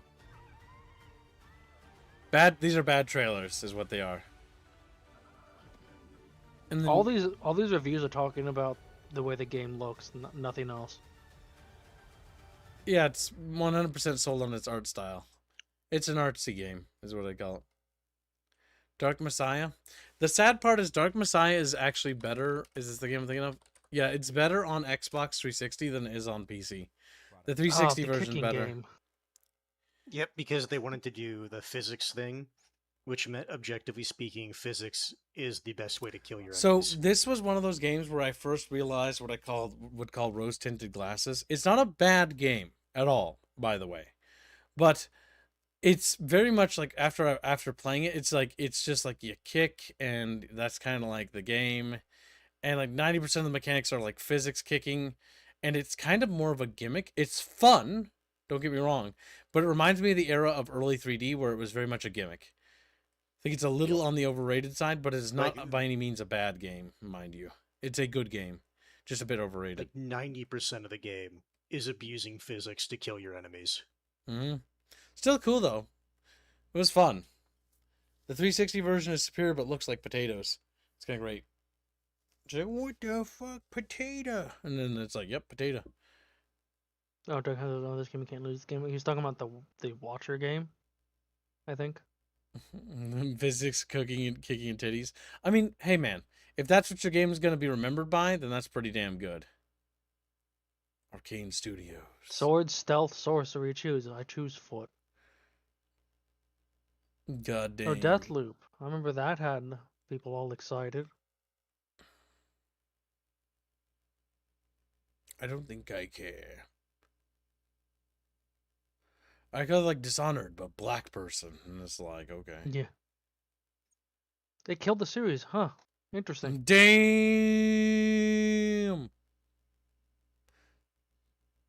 Oh my god. Curious. Hold on, Ark Survival.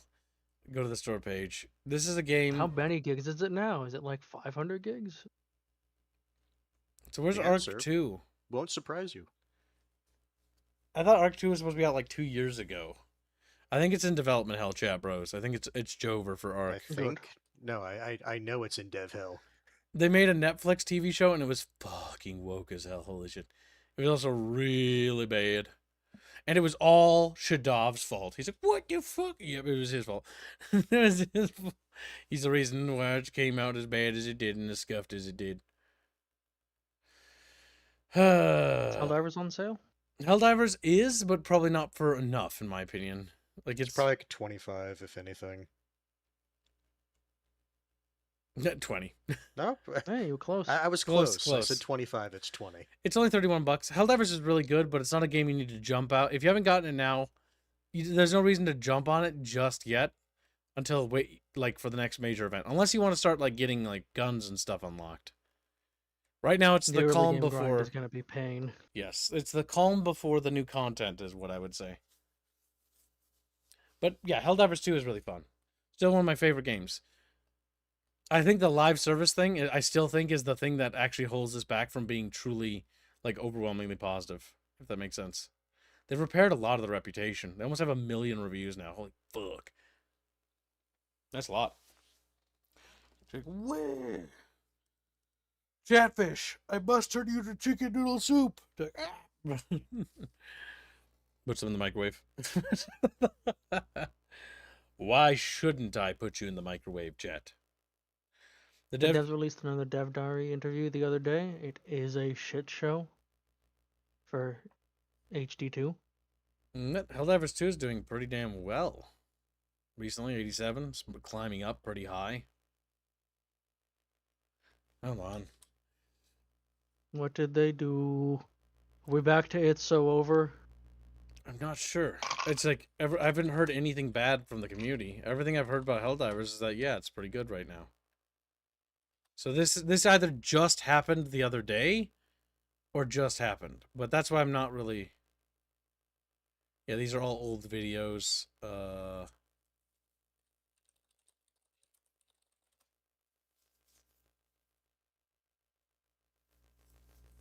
I'm not watching a 2-hour stream. Not right now, anyways. I don't feel like it. Like, tomorrow's my birthday. I ain't doing that. It's very well received. It came out 9 months ago. Okay, that's not true. Oh, yeah, that's right. I need to get you a shitty present. Like Bad Rats. 34 minutes a month ago. You know, there's no news that's dropped recently. I already know what I'm going to get, Kibbs. There's nothing. Yeah, Helldivers 2 seems to be in a good state. There was a big shortly before the last war bond, then most people shut up because cool guns. What? I think it might have been a nothing burger, if what you're talking about. Because right now, Helldivers 2 is in an excellent state. This is the first time I've heard anything. We even covered it. The Helldivers community is like fucking almost 1 million people. Actually, it is over 1 million people now. Of course it's divided. It's 1 million people. The most important thing is that the schism isn't reaching a point where it's bubbling up. It's actually fine. Yep, very positive. Things are doing well. Every community should be a hive mind. No outside thought. No diversion. Seems like Helldivers 2 is doing fine. Also, fun fact, Bad Rats is a Brazilian game. Helldivers 2 is, what I would say, in its current state, is doing very well. It's not like, what's the word? Like, oh my god, it's the second coming of God. It's really fun. It's worth picking up, but it's not a game that you need to run out of the, run out and grab right now. I would probably wait till the next big story event with new content, maybe. But then again, if you haven't played it before, I guess there's so much stuff that, you wouldn't even notice. But for me, it's one of those, like, I'm just waiting for the next big content push. Because how many hours have we got out of Helldivers 2? Not a lot. Only 868 hours, but a decent bojunk. That's a lot. That's a lot, you goddamn liar. That's a fucking lot. I feel like I need to get 10,000 hours out of this game. Yeah. Beano's like, Beano. Now, Beano, where have you been, little Beanosaur? I was... Little Beano. I was Germany with the German. What? Who? I was talking to Vupis. Oh, that German boy. By the way, the only reason why I have this many hours in Dominions 5 is because I hosted servers that ran 24 hours. Dominions is cool. It's one of those cool games. You want to love it, but it's actually not a very well-made game. Like, balance-wise. It's really fun, but it's not well-made. It's really fun as a sandbox, but it's not good for competitive, like, multiplayer. I'm warning you that in advance. No, so part of that issue is that the teams were just unbalanced because we had people that were fucking min-maxing. Well, yeah, you had people and that other knew people that yeah, didn't even know the game. that were new. Yeah, I think if I ever play Dominions again, I think I'll just do PvE with it because it's fun. Either PvE or just a solo game. Yep. Hearts of Iron 4, I have a lot of mun hours in it. Zomboid is the most? What? I thought Helldivers would be up here. You probably because you have a hosted Zomboid also. Well, I play it. You can't host it and walk away, if that makes sense. Because I don't run dedicated. I run host soft for my PC. Listening, yeah. Medieval 2, 340 hours, 310. Granted, I have a lot more hours in some of these games. Ah, PlanetSide 2. You were such a beautiful game. And then we were lied to, so we primarily focused on the wrong fucking server. Google's trying so hard to tell me that game was not that bad. PlanetSide 2 was amazing. Like, at its heyday, it was amazing. Here's what I would say about PlanetSide 2. When PlanetSide 2's highs are fucking high, but the issue is PlanetSide 2's lows are fucking cavernous. Man. Damn. Me Beano. And then he waddled away. Me. I can't waddle away. Fuck, I have 87 hours in Knights of the Old Republic? Fuck, I played that a lot more than I thought I have. Huh, weird. Man. I want to play Dune Awakening so bad, but like, I don't. You need 176 hours on Bad Rat. PvE in Dominions is bad, and all in that the AI will autistically summon thousands of random minions. Yeah, I wish there was better scripting. Lol, Warno. Yeah, big no. Yeah, it's a known thing in Dominions that sometimes, even if you script your mages to do stuff, they just won't do it.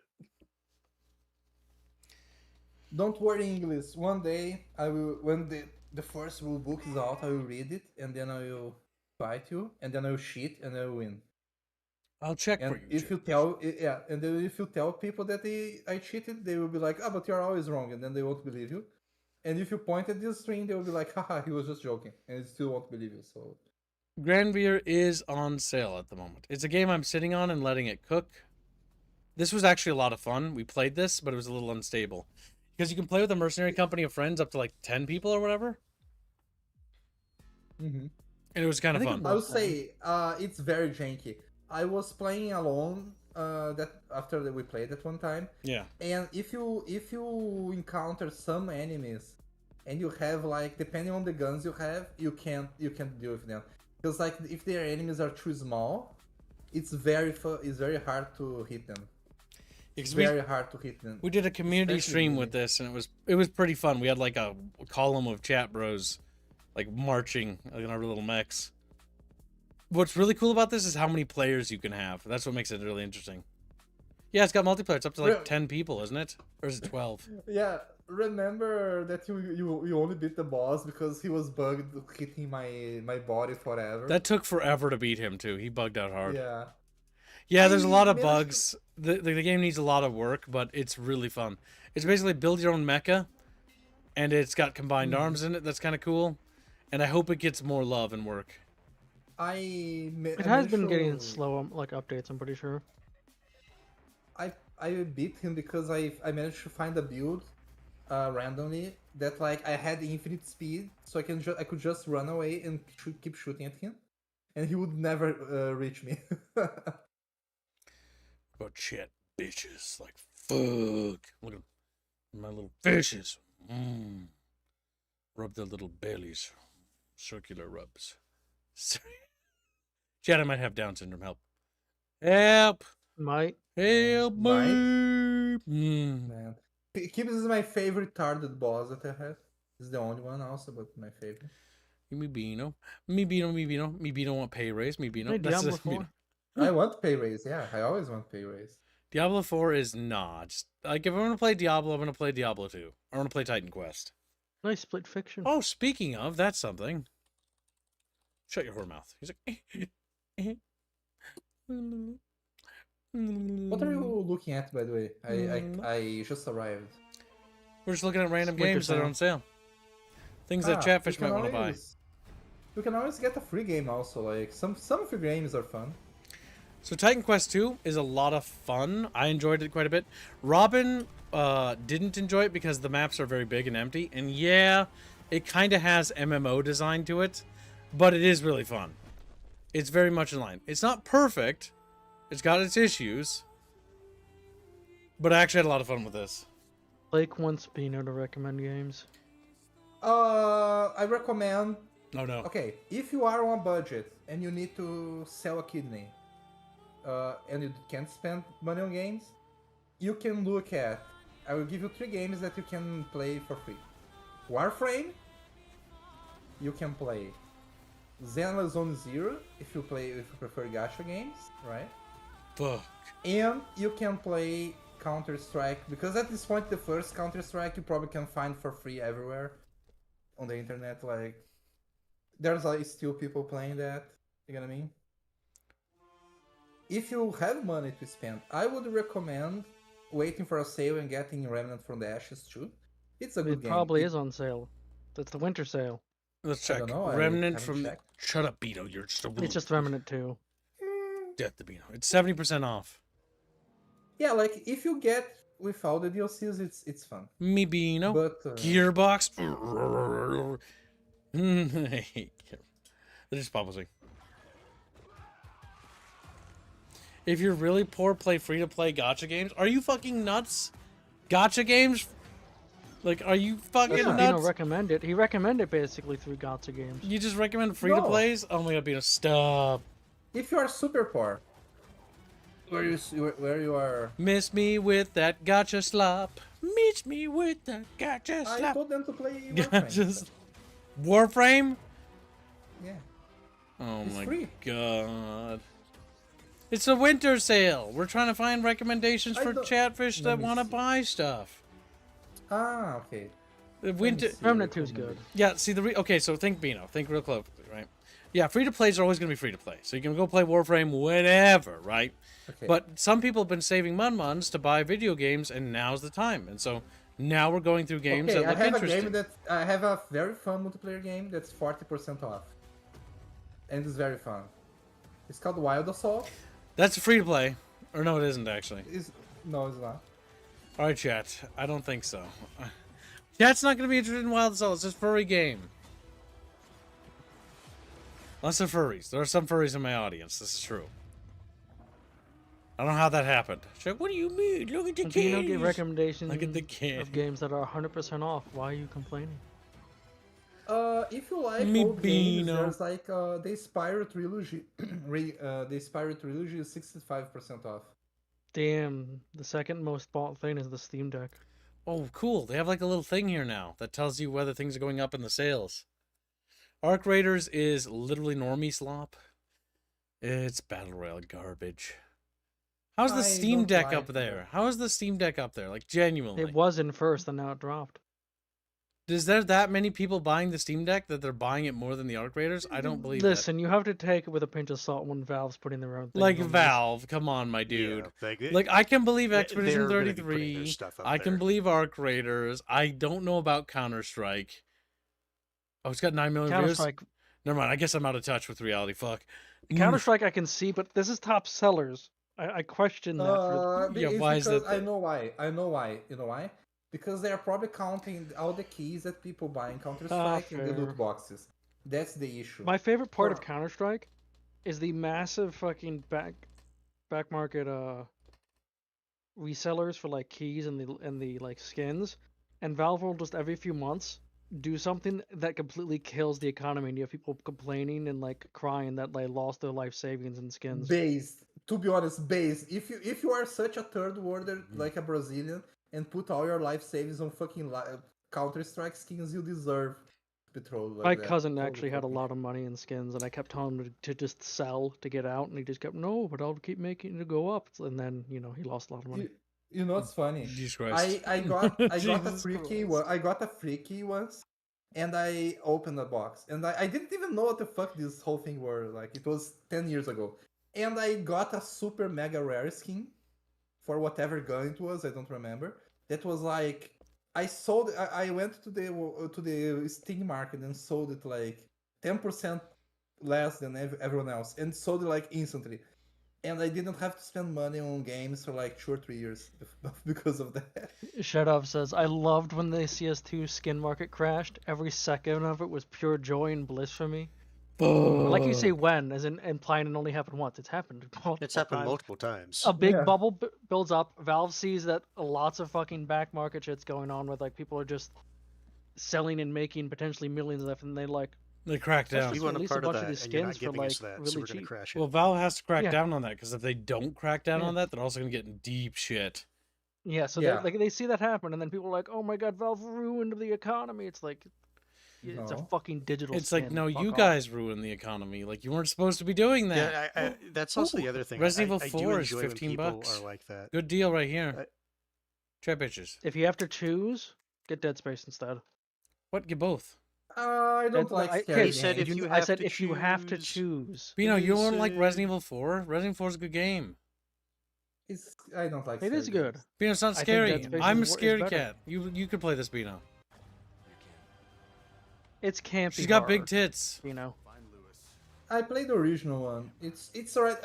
My issue is when Didn't they guys censor with the ballistic missiles lines though? They did. They did remove the ballistic missiles line, sadly. Yeah. And Ada's voice actress is bad. Ada's voice actress is fucking He's horrible. Oh my ass. god. But everything else is good. I remember, was it the voice actress or was it like the company that got a little butt mad about people complaining? Voice about actress. She actively went and attacked the fans, and then Yeah. when they defended, when they basically said that her acting was bad, she immediately cried victim. Yes, I ended up modding my Resident Evil 4 with a mod that replaces her voice with a better one, and it's really good. To be honest, even better one. Get Bino to play it with the blimp Ashley. Yeah, you can mod, still buy the or is he just original. the big obese? Oh my god. no, that where she jumps out the window creates a crash. One game that's probably on sale, and if you like Monster Hunter and never played, you could probably play Monster Hunter World. That one is way better than Wilds in terms like. Oh, bang for Resident your Evil buck. 6, chat. Look. It's a going to be giraffe hard for eating me to blow. find Resident Evil 4 because there's so many of them, but Kid, yes, it's scroll on Steam. Up, scroll up. Travis On the did it. right. So selected types. Scroll down. Move the mouse down. Bit more. Ah, by the way, Click that. another good Click games. Oh. Atlas is 50% off Chatfish. Me Bino. There, that's what I translate. Resident Evil 6, aka Resident Evil Giraffe Blowjobs. is Wait, played. they have Resident yeah, Evil 4 on here, don't they? What, am I high? Oh my god. You gotta help me. Resident Evil 4. Yeah, it's right there. I was having a hard time finding it. It's $5. Chatfish were asking if they could get the original. Yeah, the original's available. Its controls aren't very good, but it is the OG version. The Wii U version was the best version. I don't have that. Chatfish. Chatfish. Resident Evil 5. God damn it, chat. They have Resident Evil 5. Why do you guys ask the silliest questions? Resident Evil 5 is free. It's Capcom. Capcom hasn't pulled these games. They're too big to pull. There it is, right there. 65% off for $15. Are you excited, chat, for the Resident Evil 5 remake? I am. It's gonna be so fucking much drama around. It's gonna be They're amazing. gonna censor it so fucking hard. They're not gonna. We're gonna destroy the They are blobbies. going to. You know what's funny? When I was playing that game, Shiva tribal They're outfit. gonna hit Sheva with the ugly stick. No. Actually, the best part about Resident Evil 5 is they already did. The original version was actually censored because Sheva was originally white. Yeah, And they got backlash because people were saying it's two white people shooting up a bunch of people in Africa. And then they're like, okay, we gave the white guy a native wife, now it makes it. He's like, I'm gonna colonize. Bang, bang, bang, bang.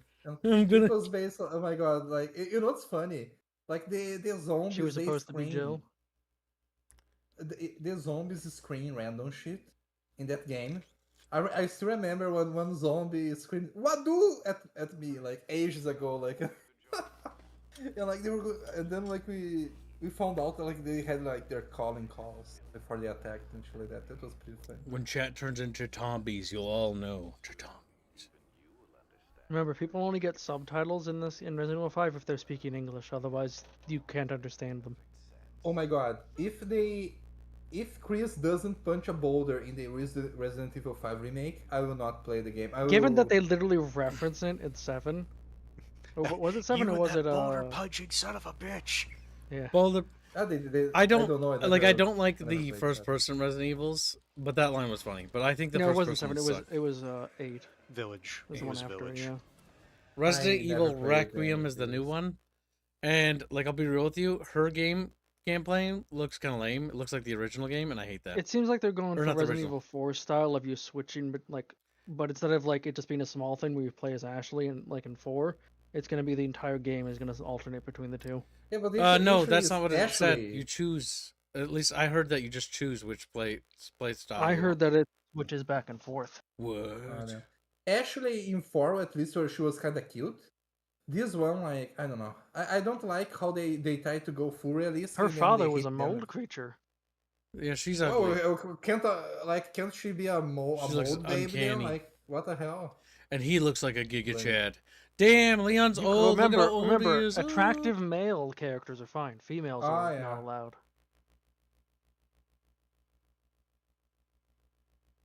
You're allowed to have male characters that look like Chads, but you know. Hopefully it's not shit. Women have to be obese. You know another thing that I hate when people when they try to disguise like gay stuff in games with no, this is just humor, haha. Yeah, but why does it need to be so goddamn gay? Like they did in the Marvel Rivals, they have like people keep going on about how Venom had a big butt, and they kept putting it like emotes about it and shit, and it's like, I don't know. Bino, you're rambling. You are. Now, more importantly, it's time to wrap up the stream. We'll be popping in the Discord server. There'll be no extended stream after tonight, mostly because I'm going to be moving consoles for the drawing stream on Monday. So yeah, that's what I'm going to be doing. It's so much fun, chat. Well, but I You're will going to draw stream on Monday? Yeah, Monday or not Monday. When was the drawing stream? Chubby Chumpus? Monday. Was it Monday? Because Okay. because Lycan's not going to be available the whole week anyways, and Monday will work for Semper. Okay. All right. Yeah, so we'll be doing that then. That'll be the drawing stream on Monday, and we'll be watching, doing a watch along in the Discord server. We'll be continuing Chernobyl because I'm showing it to Chatfishes because it's kind of funny, or well, it's fun. I don't know if it's funny. It's a bit fucked up actually. Russians getting radiation. Might have misspoke a little there. Whoops. Oopsie. Got irradiated. Tibbs loves suffering. 3.6 Rotkins. Not good, not terrible. That's just the max our fucking counters could count to. The best part about that was everyone was like, "Oh, it's not bad. It's equivalent not to a good, but it's not chest terrible." X-ray. It's 400 chest X-rays. And then one guy's like, "Wait, it's that high already? What the fuck?" All right, Chatfish. We will see you in the Discord server. For those that don't follow us there, you will be tickled in your sleep. And thank you for making the daily. We'll see you later, chat. Goodbye.